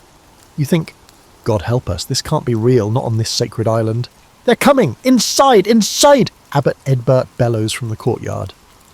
At last your legs unlock. You tear down the slope toward the stone church, sand slipping under your feet. Monks in woolen habits scatter in every direction, some toward the hills, others, like you, toward the only refuge you have, the stout church of St. Cuthbert. You dash through the arched doorway, and several brothers shove the heavy doors closed behind you. Dozens of you huddle in the dim sanctuary, chests heaving. Candlelight flickers over pale, terrified faces. Outside, the guttural shouts of the Vikings grow closer. The wooden doors shudder as the axe blades begin to chop through them. A moment later, the portal splinters apart. Vikings flood into God's house and pandemonium erupts. You are shoved back against a cold stone column as panic and slaughter fill the nave. One invader lunges at a monk near the entrance and splits his skull with an iron sword. Another, snatches a golden chalice from the altar, spilling holy wine across the flagstones. A third Viking flips open the enormous Bible and casually rips out its illuminated pages, laughing. You cry out in wordless anguish at this desecration, but your voice is lost in the cacophony. The sacred sanctuary is transformed into a battleground. A wiry Northman with a braided beard grabs you by the robe. He reeks of sweat and seawater. You raise your hands in a feeble plea, but he just bares his teeth and throws you to the floor. Your head strikes the stone tiles and stars explode in your vision. Before you can recover, he pounces on your chest, pinning you. Cold iron presses against your throat as he draws a knife along your neck. In that frozen moment, you glimpse Abbot Eadbert lying by the altar in a pool of blood. His throat cut, his eyes staring lifelessly at the ceiling. The house of prayer is filled with cries of the dying and wails of pain. The Northman snarls something in his harsh tongue and raises his blade. You squeeze your eyes shut and babble a final prayer. Steel flashes. Your prayer dies on your lips as the blade plunges down and everything goes dark. The scene unfolds on the Seine River, on the Frankish coast in 845. You are pulling weeds in your bean field when the village church bell begins clanging furiously. It is a misty Easter morning, and that bell should be calling the faithful to Mass, not ringing in alarm. You straighten up, dirt on your hands, and see neighbours halting in their fields, heads turned toward the sound. Through the river fog a new sound rises, a deep war horn blast from downstream. Your blood runs cold. Northman! A shout from the hill by Bernashard's goat pasture confirms it. Ships! On the river! Instantly the quiet Frankish hamlet erupts into panic. You drop your basket and sprint for your cottage, heart thudding. Your farm lies exposed on the open floodplain. There are no walls or soldiers to protect it. Rumours have whispered of Viking raids along the coast recently, but you never imagined their dragon-headed boats on your stretch of the Seine. Yet now, through the trees, you glimpse them. Long sleek ships with striped sails gliding upriver, carved beasts adorning their prows. By the time you reach your yard, chaos has overtaken the village. Families scream and scatter, snatching up children and whatever belongings they can carry. You nearly collide with your wife as she rushes out of your cottage with your 2 young daughters clinging to her skirts. Into the woods, you pant, grabbing the girl's hands. The only hope is to hide in the oak forest beyond the fields. Together, you sprint across the furrows toward the tree line. Your littlest daughter wails in confusion. You scoop her into your arms and push onward. Behind you rises a cacophony of terror. The war horn blares again, and now you hear the blood-chilling howl of the Viking battle cry echoing down the Seine. As you reach the first trees, a handful of your braver neighbours rush in the opposite direction, clutching rusty swords and wood axes. They are determined to protect their homes at all costs. Every instinct tells you to protect your farm, but one look at your wife's terrified face propels you deeper into the underbrush. You cannot leave them, not now. Suddenly, a burly shape crashes through the brush ahead. A Viking scout steps into your path, grey eyes locking on you. He hefts a spear, and you shove your family behind you, raising your only weapon, a simple sickle, with trembling hands. The Northman's lips curl in a wolfish grin. He hurls his spear. You twist aside, but the iron head slashes a fiery gash across your upper arm. You cry out. Before the Viking can draw his sword, you charge at him with a desperate yell, swinging your sickle. He bats aside your feeble strike and backhands you with his free arm. The blow crashes into your jaw like a mallet. The forest tilts. You hit the ground hard, tasting blood. Dazed, you lift your head. Your wife is trying to escape with the kids, but more Northmen are coming from the trees. No! Please, you croak, reaching out as 2 Vikings seize her by the hair and drag your daughters from her arms. You wrench yourself up on one elbow, but a booted foot slams between your shoulder blades, crushing you to the dirt. A Norse warrior growls something above you. You catch only the word for slave. Rough hands yank your arms behind you and bind your wrists with coarse rope. Your village is tearing itself apart all around you. Smoke rises be. Your wife is trying to escape with the kids, but more Northmen are coming from the trees. Down. A few moments later, a Viking herds you and a dozen other captives toward the river. A Viking yanks you along by a rope around your neck. Your wife and children are nowhere in sight. Taken, dead, who knows? Hot tears of pain and rage blur your vision, but a powerful yank on the tether forces you onward. On the bank, the Northmen are already loading prisoners and plunder onto their boats. 3 other sobbing villagers shove you aboard and chain you by the ankle. As the oars begin to pull and the Frankish shore recedes, you collapse against the hull. Everything you ever loved is gone. The Vikings did not just raid your farm, they have destroyed your life. You close your eyes, trembling with silent grief.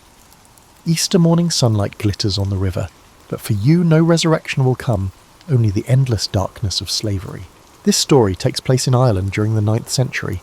You stand atop the wooden rampart of your husband's dune, fort, and watch in dread as dark sails dot the morning horizon. The mid-morning sun glints off the waves, revealing 3 Viking longships heading up the coast toward your lands. A messenger had arrived at dawn with dire news. The Northmen sacked a monastery down a river at Clonfert, and their ships were spotted in your kingdom's waters. The war horns are now echoing along the cliffs. The Vikings are coming. Below you in the courtyard, your household warriors rush to arm themselves. Men snatch spears and shields from racks, shouting to each other and offering quick prayers to God. You clutch the wooden railing, knuckles white. Your husband, Lord Aeol, is in the yard pulling on his helmet. He catches your eye for a brief moment and tries to muster a reassuring smile, but you both know what these invaders do. You have heard tales of their cruelty. Last winter, refugees from the north told of nuns violated and monks slaughtered when the Northmen attacked Armag's sacred sites. Lord Aeol barks orders, and 24 mounted warriors gallop out through the gate to confront the enemy on the beach. The remaining defenders stay to man the fort's palisade. You send up a silent prayer for your husband and kinsmen as their war cries fade toward the surf. Minutes later, distant screams and the clash of metal carry on the sea breeze. You pace along the rampart, heart in your throat. The sounds of battle die out, and for a moment there is eerie silence. Suddenly, a lone figure, one of your warriors, comes sprinting over the sandy ridge toward the fort. His tunic is soaked in blood. "Close the gate!" he shrieks, eyes bulging with panic. Behind him, a mob of Vikings appears, pursuing like wolves on the hunt. The fort's captain curses and orders the gates barred, but even as your men shove the oak portal, the first Northman rams into it from outside. A desperate struggle ensues at the sallyport. Spears thrust through the gap, axes hacking. The defender's courage falters when a massive Viking forces the gate ajar and cuts down a guard in a single stroke. Within seconds, the enemy swarm inside. Screams fill the yard. You stumble back from the rampart as chaos engulfs the fort. The surviving guards and servants, horribly outnumbered, throw down their weapons or try to flee. A hulking Viking with an iron helmet and braided blonde beard strides past the bodies toward the keep. He kicks open the doors of your hall. You are still on the steps when he spots you. His hard eyes flick over your silk dress and the gold brooch at your shoulder, marking you as a noble woman. "Take her," he grunts to 2 of his men. You step backward, trembling with rage and fear. "I am Lady Muireann of the Wee Nail." "We can pay ransom," you cry, trying to sound commanding. One of the Vikings answers by swinging the back of his axe into your guardsman's skull as if swatting a fly. Blood splashes your gown. You scream. An instant later, the blonde giant closes the distance and strikes you across the face with a mailed hand. The world flashes white. You find yourself sprawled on the ground, ears ringing. Before you can move, 2 Vikings haul you up by your arms. One roughly yanks off your jewelled brooch and belt. The other binds your wrists with rawhide. Around you, the courtyard is a nightmare made real. Your husband's corpse lies in the gateway, nearly beheaded. Flames consume the thatched roof of the chapel. All around the fort lie the bodies of those who tried to defend it. The stable boy, the cook, and even the old bard who were cut down without mercy. Hot tears of anger fill your eyes. With a surge of defiance, you spit at the Viking chief's face as he approaches. A hush falls over the raiders. The blonde giant wipes your spittle from his cheek, then grabs you by the throat. Effortlessly, he lifts you until only your toes scrape the bloody mud. You gag, the edges of your vision dimming. He holds you there, face to face, until your defiance crumbles into choking desperation. Finally, he releases his grip and you drop to your knees, coughing. The onlookers chuckle. Ropes are leashed around your neck and the necks of a handful of other captives, mostly young women who survived the slaughter. You are herded downhill like cattle. Your beloved Dune, once a proud seat of Gaelic power, is now a smouldering ruin littered with the dead. As the Vikings march you to their boats bobbing in the bay, You stumble in shock, barely feeling the pebbles under your bare feet. They shove you up a plank onto a ship's deck. All around you, Northmen cheer at their haul. Coins, chalices, fine clothes, horses, and half a dozen sobbing prisoners. The ship pushes off under the afternoon sun. As oars beat the water, you watch your homeland recede. Black smoke clings to the sky from your burning hull. You resist the urge to scream as you bite down on the gag they force between your teeth. They have taken everything and everyone you love and enslaved them. You try to pray, but no comfort comes. Only the creak of the oars and the jeers of your captors answer your silent pleas. The gentle hills of Aera fade from view, and you realise with crushing despair that you will never set foot on your native soil again. You are bound for an unknown fate across the sea, just another piece of plunder in the Vikings' haul. Furthermore, in Courland on the Baltic coast in 854, sound the horn, the Sphere are coming. The shout carries across your Baltic seaside village as dawn lightens the sky. You snatch up your spear and race from your hut, heart pounding. From the cliff top you see them, a fleet of longships with striped sails crowding the bay. Olaf, the Swedish king, has returned. A year after your people drove off his Danish allies in a previous raid, this time he's brought a much larger force, dozens of ships, hundreds of warriors. A chill knot of fear forms in your gut. Despite being fierce pirates themselves, the Curonians vastly outnumber you today. Around you, villagers scream and scramble. Men grab weapons, mothers hastily usher children toward the woods inland. You spot your younger brother throwing a sack of grain onto an ox cart where your mother and little nieces huddle. He's preparing to evacuate the family. You clasp his arm and thrust your hunting knife into his hand. Go! Get them to the marshes. Go! You urge. He hesitates, hairs in his eyes. Neither of you wants to part. A distant blast of the enemy's horn jolts him into action. With a crack of the reins, he drives the cart toward the forest as fast as the ox can pull it. You send a brief prayer to Pecunus, god of thunder, to guard them and to give you strength now. Inside the timber fort that crowns the hill, the remaining men form up. You join a knot of stout farmers and fishermen on the palisade, spear and bow in hand. Your father, the militia chief, limps past, wounded in last year's battle, shouting final orders. Down the slope, the first wave of Sphere Vikings lands on the beach. Tall figures in mail and helmets advance in disciplined lines behind a wall of shields. Their war leader, likely King Olaf himself, marches at the front in a blue cloak, his sword raised. The ragged handful of Curonian defenders around you exchange nervous glances. This will undoubtedly be a battle to the end. With a thunder of boots, the Viking host charges up the hillside toward your walls. "Loose arrows!" someone cries. You raise your bow and let fly. The sky darkens with a brief volley from your side. A few of the enemy fall, pierced by lucky shots, but an answering storm of arrows whistles back at once. Barbed shaft thuds into the throat of the man beside you. He gurgles and collapses from the rampart. A slingstone smashes into your wooden shield with a heavy, the sound of a crack nearly knocks the object from your grip. Before you can blink, the Sphere are at the ditch, hurling grappling hooks and axes. The palisade shudders as dozens of blades chop and pry at the logs. "They've breached the gate! Fall back!" comes a scream from your right. You spin to see the main gate hanging in splinters and Vikings pouring through the gap. Your father hurls a spear into an onrushing raider, but a Nordic axe hacks into his side, and he goes down with a cry. Rage and panic surge through you. You've lost control of the walls. "Back to there! Keep!" you bellow, helping your wounded father to his feet. A handful of you retreat from the rampart, sprinting toward the old stone storehouse at the fort's centre, the closest thing to shelter remaining. The Swedes flood into the courtyard unopposed.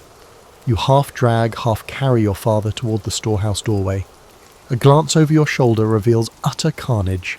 Our Curonian warriors are being butchered where they stand.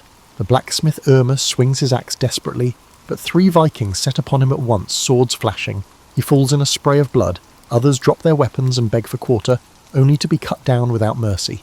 We have completed the fort. Just steps from the storehouse, a powerful blow from behind knocks you sprawling. A red-bearded Viking looms over you. He had sprinted silently behind and struck you with a club. Your spear falls from your hands. You roll onto your back, gasping in pain. The Redbeard snarls something you don't understand and raises his sword to end you.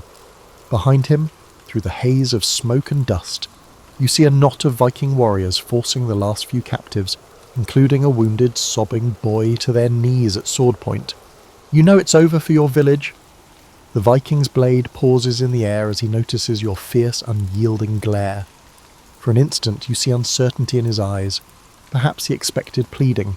Summoning your last strength, you spit a curse at him in your native tongue. The Redbeard's face hardens. With a swift, brutal stroke, his sword falls. Searing pain cleaves your skull. The world bursts into blinding light and agony, and then immediately fades to black. As your lifeblood seeps into the soil of your homeland, the last feeling you experience is a grim sense of satisfaction. You did not beg. The Northmen may have razed your village and enslaved your kin, but you would sooner die than live under their boot, and so you have. You crouch behind a stack of furs in the riverside market stall near Novgorod, Eastern Europe in 860, heart hammering against your ribs. Outside, by the wharf on the Volkhov River, frustrated voices erupt into screams. The Varangian Rus have come to Novgorod's trade post again, and this time they aren't leaving peacefully. Your people have been paying tribute in the form of goods and silver to these Rus Vikings for years, and it was never enough. Today their chieftain arrived with dozens of warriors and demanded double the usual tribute. You watched from a distance as the elders humbly offered furs, honey, and a chest of silver coins, hoping to appease the Northmen. The Varangian leader only sneered. He even demanded 50 young men as slaves. At that, the pretense of negotiation shattered. An axe lodged in the skull of one brash merchant, who immediately shouted in protest. An uproar ensued. Now the air is filled with panicked shouts and the clash of steel.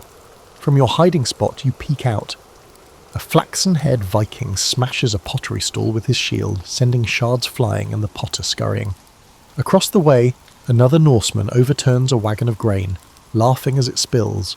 Your precious wares, fine winter furs and carved walrus ivory, are likely lost to pillage, but that is the least of your worries. You grip a long skinning knife, the only weapon at hand. It's almost useless against fully armed raiders, but you refuse to surrender without a fight. A spear suddenly flies overhead and impales a fleeing neighbour just beyond your stall. The man collapses with a gurgling scream. You bite your fist to stifle a whimper. "Round up the rest!" a Varangian warrior barks in his tongue. You understand a little of it. Two merchants sprint past your shelter, making a break for the tree line, but they don't get far. One is skewered by a thrown spear, the other is run down by a red-bearded Russ who slams him to the ground and clubs him senseless with the butt of an axe. Your mind races. Perhaps you can slip away along the riverbank amid the chaos, if only you can reach your boat. Gathering your courage, you clutch your knife and prepare to bolt. You rise, and a pair of iron hands seize you from behind. Ha! Hiding like a rat. A hulking Varangian in a wolfskin cloak hauls you out into the open by your tunic. You slash desperately with your knife, but he catches your wrist with contemptuous ease and twists until the blade drops from your numb fingers. "Let go of me!" you snarl in Slavonic, kicking at his shin. In response, the Viking drives his knee into your stomach. All air rushes from your lungs. You double over, gagging. Rough laughter rings out. The wolf-cloaked warrior forces you to your knees. Another Northman strides over with a length of rope. Working efficiently, they bind your wrists behind you and loop another cord around your neck. You dimly realise that they are also tying up other survivors, including a few young women and 2 wounded elders elsewhere in the market. They will soon herd you and a line of captives toward the longships that are waiting. A rope around your neck links you to the prisoner ahead. Your cheeks burn with humiliation and fury. But when a Varangian jerks hard on the tether, you stumble forward without resistance. Your town headman, an old friend of your father's, sobs pitifully as he's dragged along beside you. He begs the Vikings in broken Norse to spare his family. The chieftain ignores him, casually wiping blood from his sword. At the riverbank, the Northmen shove you and the others onto their boats amid piles of plunder. The Northmen force you to sit on the deck, tying your wrists and neck to a ring by the mast. Within minutes, the oarsmen push off and the current carries you away from the smoking ruins of your marketplace. As the ship turns downriver, you catch a final glimpse of Novgorod's wooden ramparts receding into the morning mist. Hot tears blur your eyes. You've heard what comes next. The Varangians will take you east to sell in the slave markets of the Greeks or Arabs. Perhaps that will be your fate, sold far from home, never to return. A blonde Viking guarding the captives notices your tears. He smirks and mockingly pats your cheek as one would a child. You stare at him with hate so intense it scares even you, but your defiance only amuses him. With a shrug, he turns away to count the silver coins piled at his feet. You sit in stunned silence as the boat carries you into the unknown. In your mind, you see an image of your wife and young son, as they were this morning, waving goodbye when you left for market. Are they alive? Will you ever see them again? A sob escapes before you can choke it back. The Northman's laughter echoes across the water, and you silently curse the gods for abandoning you to these wolves. You realise that your life as a free man in Russ's land is over. You are now just human cargo, another soul enslaved beneath an endless foreign sky. Anglo-Saxon England, 871. The ground shakes under the onrush of the enemy horde. From your position atop the timber palisade, you see them coming across the fields, hundreds of Danish warriors advancing in a solid shield wall. You swallow against the terror rising in your throat. Wessex has mustered every able man to defend this town, and still the Northmen outnumber you. Their battle cries carry over the morning breeze as they close in. You tighten your sweaty grip on your spear. Lord Ethelred's banner, a golden dragon on red, flutters above the gate, a hopeful token. But today, you will have to make a stand against the powerful Viking army. All night we laboured, and still they come, mutters Osric beside you, hefting his axe. It's true, you and the townsfolk spent the dark hours reinforcing these crude walls with wagons and debris. The women, children and elderly have been packed into the stout stone church at the town centre, the only building likely to withstand an assault. You send a quick prayer heavenward for your wife among them. If the Danes break through, that church will be their last refuge, and perhaps a tomb. You force the thought away and refocus on the enemy. There was a sudden blast of a horn. Arrows suddenly whistle out from the Viking line. "Shields up!" you shout, raising your wooden shield overhead. A black feathered arrow slams into it with a jarring thud. A heartbeat later, a javelin impales the comrade to your left. He slumps with a strangled groan. On your right, another Saxon's shield is shattered by a slung stone, staggering him. As you brace yourself, the Danes suddenly appear at the ditch, their roars akin to those of beasts. Axes bite into the palisade timbers with furious force. The whole wall quivers under the onslaught. You jab your spear downward through a gap. Below, a wild-bearded raider is chopping madly at the logs. Before you can strike him, the palisade buckles. "They're through! Fall back!" someone screams behind you. You whirl. The main gate has been smashed open. The Vikings inundate the town with a torrent of steel and rage. "Retreat to the church!" comes the order. You fly down the ladder, along with the few still living defenders, and sprint toward the stone church at the centre of town. Around you, all is bedlam. Panicked villagers clog the muddy street, fleeing for their lives. A woman carrying a baby runs right into a Danish axeman emerging from an alley. His blade flashes, and she drops in a spray of blood, the infant wailing beside her corpse. Flames crackle. One of the thatched roofs is ablaze, pouring kabuk into the morning sky. Gasping, you reach the churchyard just as the last survivors shove their way inside. "In! In!" you shout, practically throwing a wounded old bowman through the door. The heavy oak doors boom shut a second later. Dim, dusty candlelight illuminates the packed sanctuary. Terrified faces of women and children, a few bloodied men from the wall, all huddled together. The stout doors shudder under blows from outside. You plant your feet among a half-dozen others, forming a ragged line at the entrance. You grip your spear with both hands. There is nowhere else to run. With a splintering crack, the church doors explode inward. A massive, fur-cloaked Dane barges through, shield first. You and two others thrust your spears. One pierces his thigh. The Viking roars in pain as he falls, but more push into the breach, dark shapes flooding the sacred space. Northman lunges at you, swinging a sword. You parry with your spear's haft, but the force shears it in two. He raises his weapon for a killing blow when Osric, your neighbour, tackles him from the side. They crash to the floor, grappling. You seize the jagged broken end of your spear and stab it into another Viking's belly as he rushes past. The invader collapses, shrieking. All around the church, brutal close-quarters combat rages. Pew benches overturn, screams and the clash of steel echo against stone walls. A Viking axe cleaves into old Father Wilfred, who was clutching a processional cross. He drops without a sound. Near the altar, two Danes corner a cluster of cowering children. You see one raise his sword and a small boy crumples, blood spreading across the flagstones. The scene is hellish. A wild slash catches you across the side. White-hot pain sears your ribs. You cry out and fall against the altar, blood soaking your torn tunic. The big Dane with the fur cloak looms over you now, recovered from the earlier spear wound and bent on revenge. He lifts his two-handed sword, eyes alight with triumph. You know you are about to die. Summoning one last surge of strength, you lock eyes with him and snarl, ungodly heathen, as defiantly as your trembling voice allows. The Dane hesitates, momentarily surprised by your boldness. That's when a thrown axe whirls out of the smoky air and buries itself in his back. The Viking's eyes bulge, he topples forward and crashes at your feet. Through swimming vision, you perceive Lord Alfred's red dragon banner suddenly amidst the melee. Saxon warriors pour into the church through the shattered doorway, yelling war cries of Wessex. Reinforcements. By some miracle, they arrived in time. The remaining Vikings, caught by surprise, falter and then break under the fresh assault. "Drive them out!" a familiar voice, your cousin Cuthbert's, bellows over the din. Within moments, the Northmen are fleeing back the way they came, cut down as they scramble through the doors. It's over. We have defeated them. You slump against the altar, vision blurred with tears of relief and pain. Despite all the odds, you have managed to survive this terrifying dawn.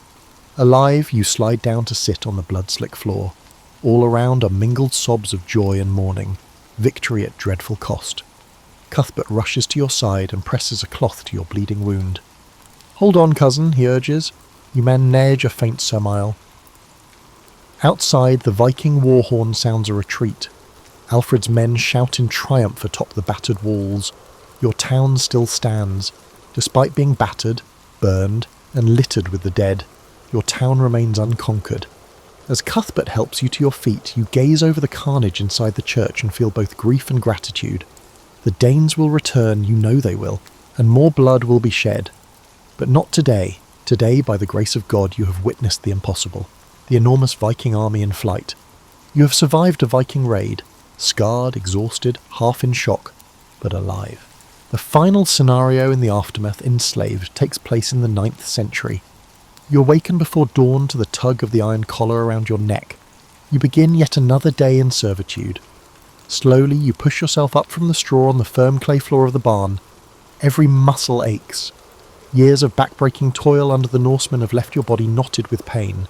You move carefully so as not to rattle the short chain attached to your collar. The household still sleeps, and you dare not wake your masters.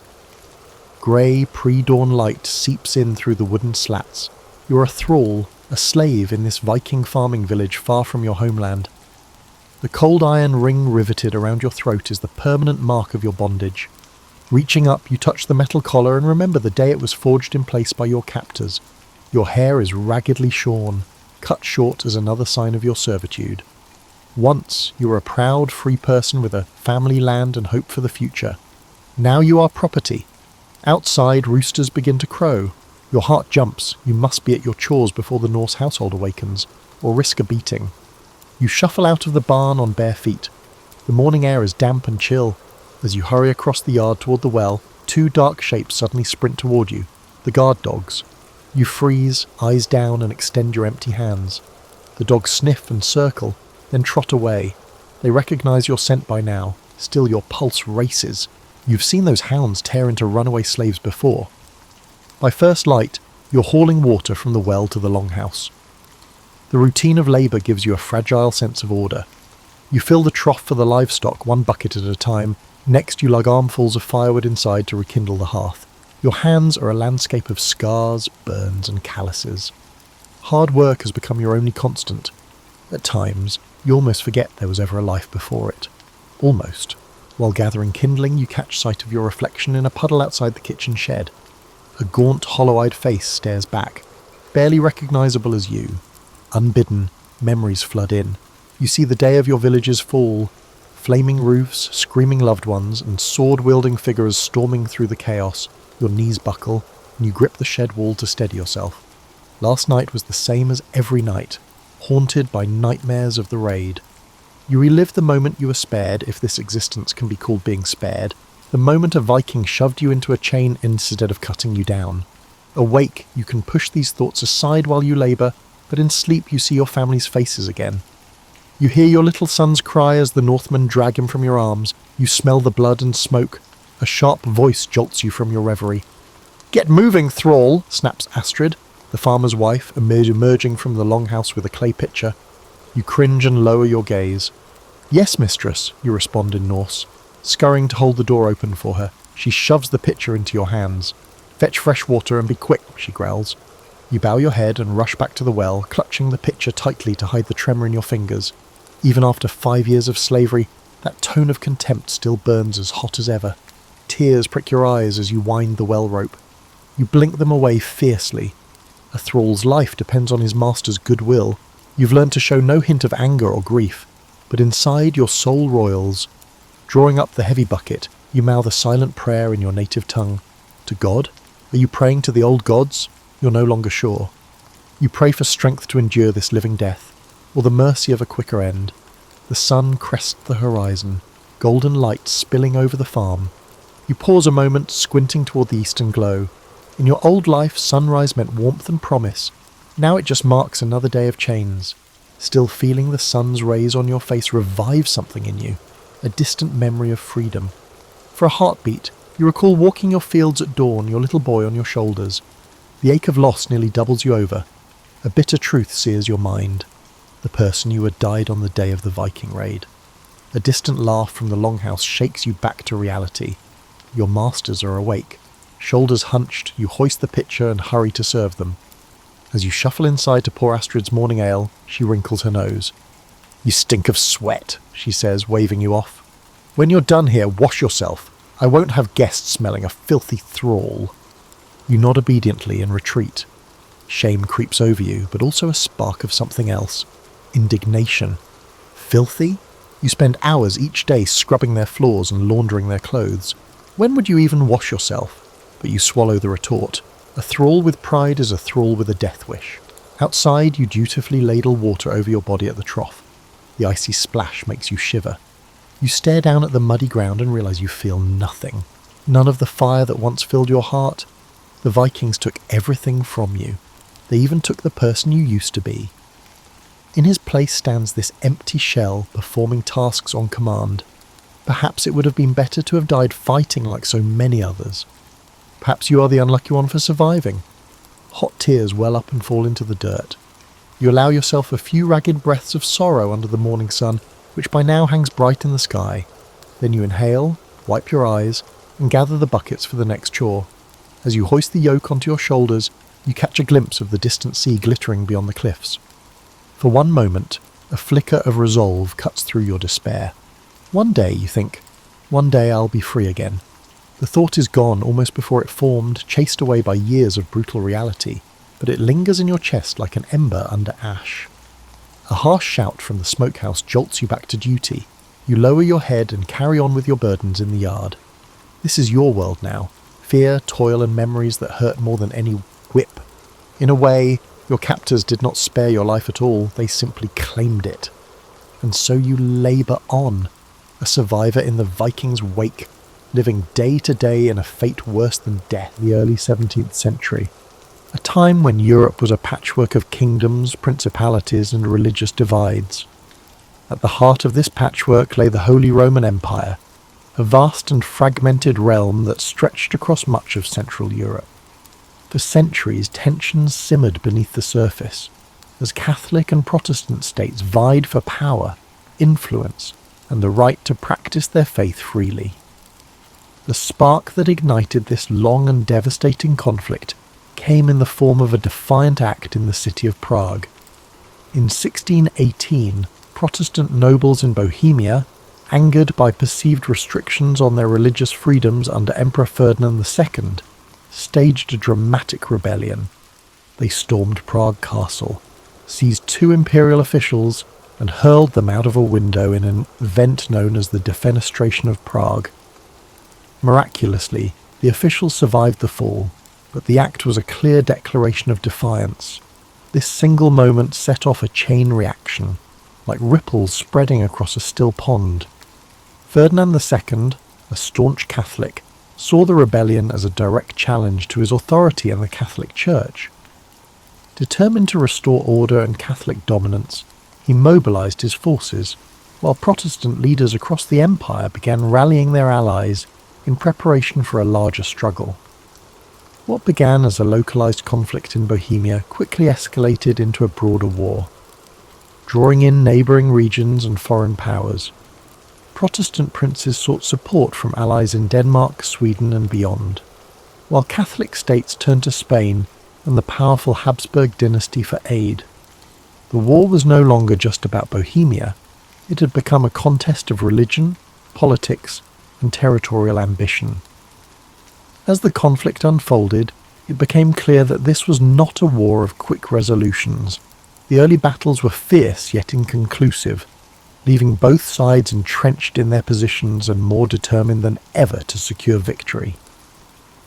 The countryside began to bear the scars of the war. Villages burned, crops were destroyed, and innocent lives were caught in the crossfire. The 30 Years' War was born out of these divisions, and its origins reveal much about the fragile balance of power and belief in Europe at the time. It was a conflict rooted in faith, but also fueled by ambition and fear, a perfect storm that would rage for decades. Take a moment to absorb this beginning, the first ripples of what would become a vast and relentless storm. As we move forward, the intricate web of alliances, battles and betrayals will unfold. But for now, let the gravity of this moment settle, a reminder of how one act of defiance can echo across history. As the conflict in Bohemia ignited, the deeper fault lines of Europe's religious divide began to widen, casting a shadow over the entire continent. At its core, the 30 Years' War was fueled by the tensions between Catholics and Protestants, a struggle that had simmered since the Reformation in the 16th century.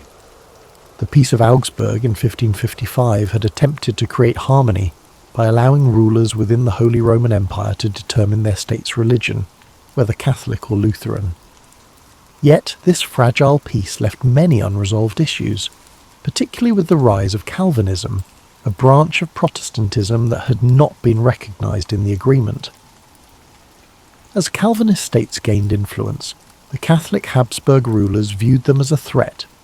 Their growing presence felt like a challenge to the established order.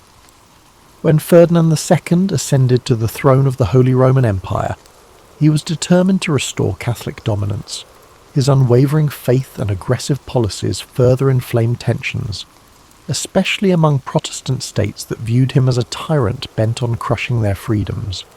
Ferdinand's allies in Spain and the papacy provided him with support, reinforcing the Catholic position with resources and manpower. On the other side, the Protestant Union, a coalition of Protestant princes, mobilised to resist Ferdinand's ambitions. They sought aid from Protestant powers beyond the empire, including Denmark, Sweden and England. These nations saw the conflict not only as a religious struggle, but also as an opportunity to weaken the Habsburgs and expand their own influence. The war spread beyond Bohemia, spilling into regions such as the Palatinate, Saxony and Bavaria. Each new front brought devastation to towns and villages, as armies marched across the countryside, leaving destruction in their wake. The brutality of the conflict became evident in battles such as the Battle of White Mountain in 1620, a crushing defeat for the Protestants that marked the beginning of Ferdinand's efforts to reassert Catholic control. But despite Catholic victories in the early years, the war refused to subside. Protestant leaders rallied, drawing on the resources and military expertise of their allies. Sweden, under King Gustavus Adolphus, emerged as a formidable force. His disciplined armies breathed new life into the Protestant cause. The balance of power began to shift and the war escalated further. This was no longer a simple struggle between Catholics and Protestants. It became a war of ambition and survival. Smaller states and mercenary armies joined the fray, drawn by promises of plunder and pay. The war became a theatre of chaos, where alliances shifted and even traditional enemies found themselves fighting side by side in pursuit of their goals. As the conflict deepened, it transformed the very nature of warfare. The 30 Years' War was one of the first conflicts where civilian populations suffered as much as, if not more than, the soldiers. Famine, disease, and displacement became common, as entire communities were uprooted or destroyed. The war's religious roots became intertwined with the politics of power, and its escalation revealed the fragility of peace in a divided world. As we move to the next chapter, consider the human cost of these divisions, the lives touched by a conflict that seemed endless, yet always teetered on the edge of resolution. By the late 1620s, the Protestant cause seemed to falter, their forces weakened by defeats and dwindling alliances. But the entry of Sweden into the war, under the leadership of King Gustavus Adolphus, marked a turning point that would reshape the conflict. Gustavus Adolphus was not just a ruler, he was a visionary military leader whose innovations in strategy and tactics would leave a lasting legacy on warfare. Gustavus Adolphus believed deeply in the Protestant cause, but his intervention was also driven by Sweden's strategic interests. The Habsburgs' growing influence threatened Swedish dominance in the Baltic region, making the 30 Years' War a matter of survival and sovereignty for his nation. With the backing of France, which sought to undermine Habsburg power despite being Catholic, Sweden entered the fray in 1630, bringing with it a disciplined and modernized army. The Swedish forces brought a new energy to the Protestant struggle. Gustavus Adolphus introduced revolutionary military tactics, emphasizing mobility, coordination, and the use of combined arms, integrating infantry, cavalry, and artillery into a cohesive fighting force. These methods gave his troops a significant edge over the larger but less organized armies of the Catholic League. The Battle of Breitenfeld in 1631 was a defining moment, a stunning victory for the Swedes and their Protestant allies. Gustavus Adolphus's army decimated the Catholic forces, demonstrating the effectiveness of his strategies. This victory not only bolstered Protestant morale, but also drew new allies to their cause, shifting the balance of power in the war. Under Gustavus Adolphus's leadership, the Protestant forces began to reclaim territory lost in earlier phases of the war. They advanced deep into the heart of the Holy Roman Empire, challenging Ferdinand II's dominance and threatening the stability of the Habsburg realms. Gustavus Adolphus's charisma and tactical brilliance earned him the loyalty of his troops and the respect of his enemies. But his triumphs were not without cost. In 1632, at the Battle of Lutzen, Gustavus Adolphus achieved another critical victory, but lost his life in the process. His death was a severe blow to the Protestant cause, yet his legacy endured. The momentum he had generated allowed Sweden to remain a dominant force in the war, and his military innovations continued to influence the strategies of both sides. As Sweden's intervention reshaped the war, the conflict grew even more complex. Religious divides began to blur as political ambitions took centre stage, with Catholic France supporting Protestant Sweden to counterbalance Habsburg power. This shifting landscape of alliances revealed the deeper currents driving the war, a struggle not just of faith, but of power and control over Europe's future. Gustavus Adolphus's role in the 30 Years' War is a testament to the transformative power of leadership and innovation. His contributions brought hope to a fractured alliance and altered the course of a seemingly endless conflict. Yet, his death also reminded the world of the fleeting nature of triumph in the face of war's relentless toll. As we prepare to move to the next chapter, take a moment to reflect on the determination and vision it takes to bring change amid chaos. In the darkest times, even a single leader can leave an indelible mark, and yet the storm of history moves forward, carrying all in its wake. As the 30 Years' War stretched into its second decade, the conflict expanded beyond its original boundaries, engulfing nearly all of Europe in its relentless grasp. Nations that had once remained on the sidelines found themselves drawn into the fray, whether by alliances, ambitions, or the sheer inevitability of the war's momentum. The entry of France in 1635 marked a dramatic shift. Though a Catholic nation, France allied with Protestant powers like Sweden to counterbalance the Habsburgs' influence. This decision underscored how the war had evolved from a religious conflict into a broader struggle for political dominance in Europe. The stage was set for what would become one of the most destructive periods of the war. As alliances grew ever more complex and battles became increasingly brutal. Across the continent, the toll of the war was staggering. Cities were besieged and burned. Fields were left barren and lifeless, and villages were emptied as civilians fled the advancing armies. Mercenary forces, often poorly paid and motivated by survival, resorted to pillaging and looting, leaving devastation in their wake. Famine and disease swept through war-torn regions, taking more lives than the battles themselves. As you listen to this story, let the gravity of these events drift gently through your thoughts, but not linger. Imagine the chaos of the time slowly fading into the background, replaced by a sense of quiet reflection. Feel the weight of the war's hardship giving way to an understanding of resilience, a reminder of humanity's enduring strength even in its darkest hours.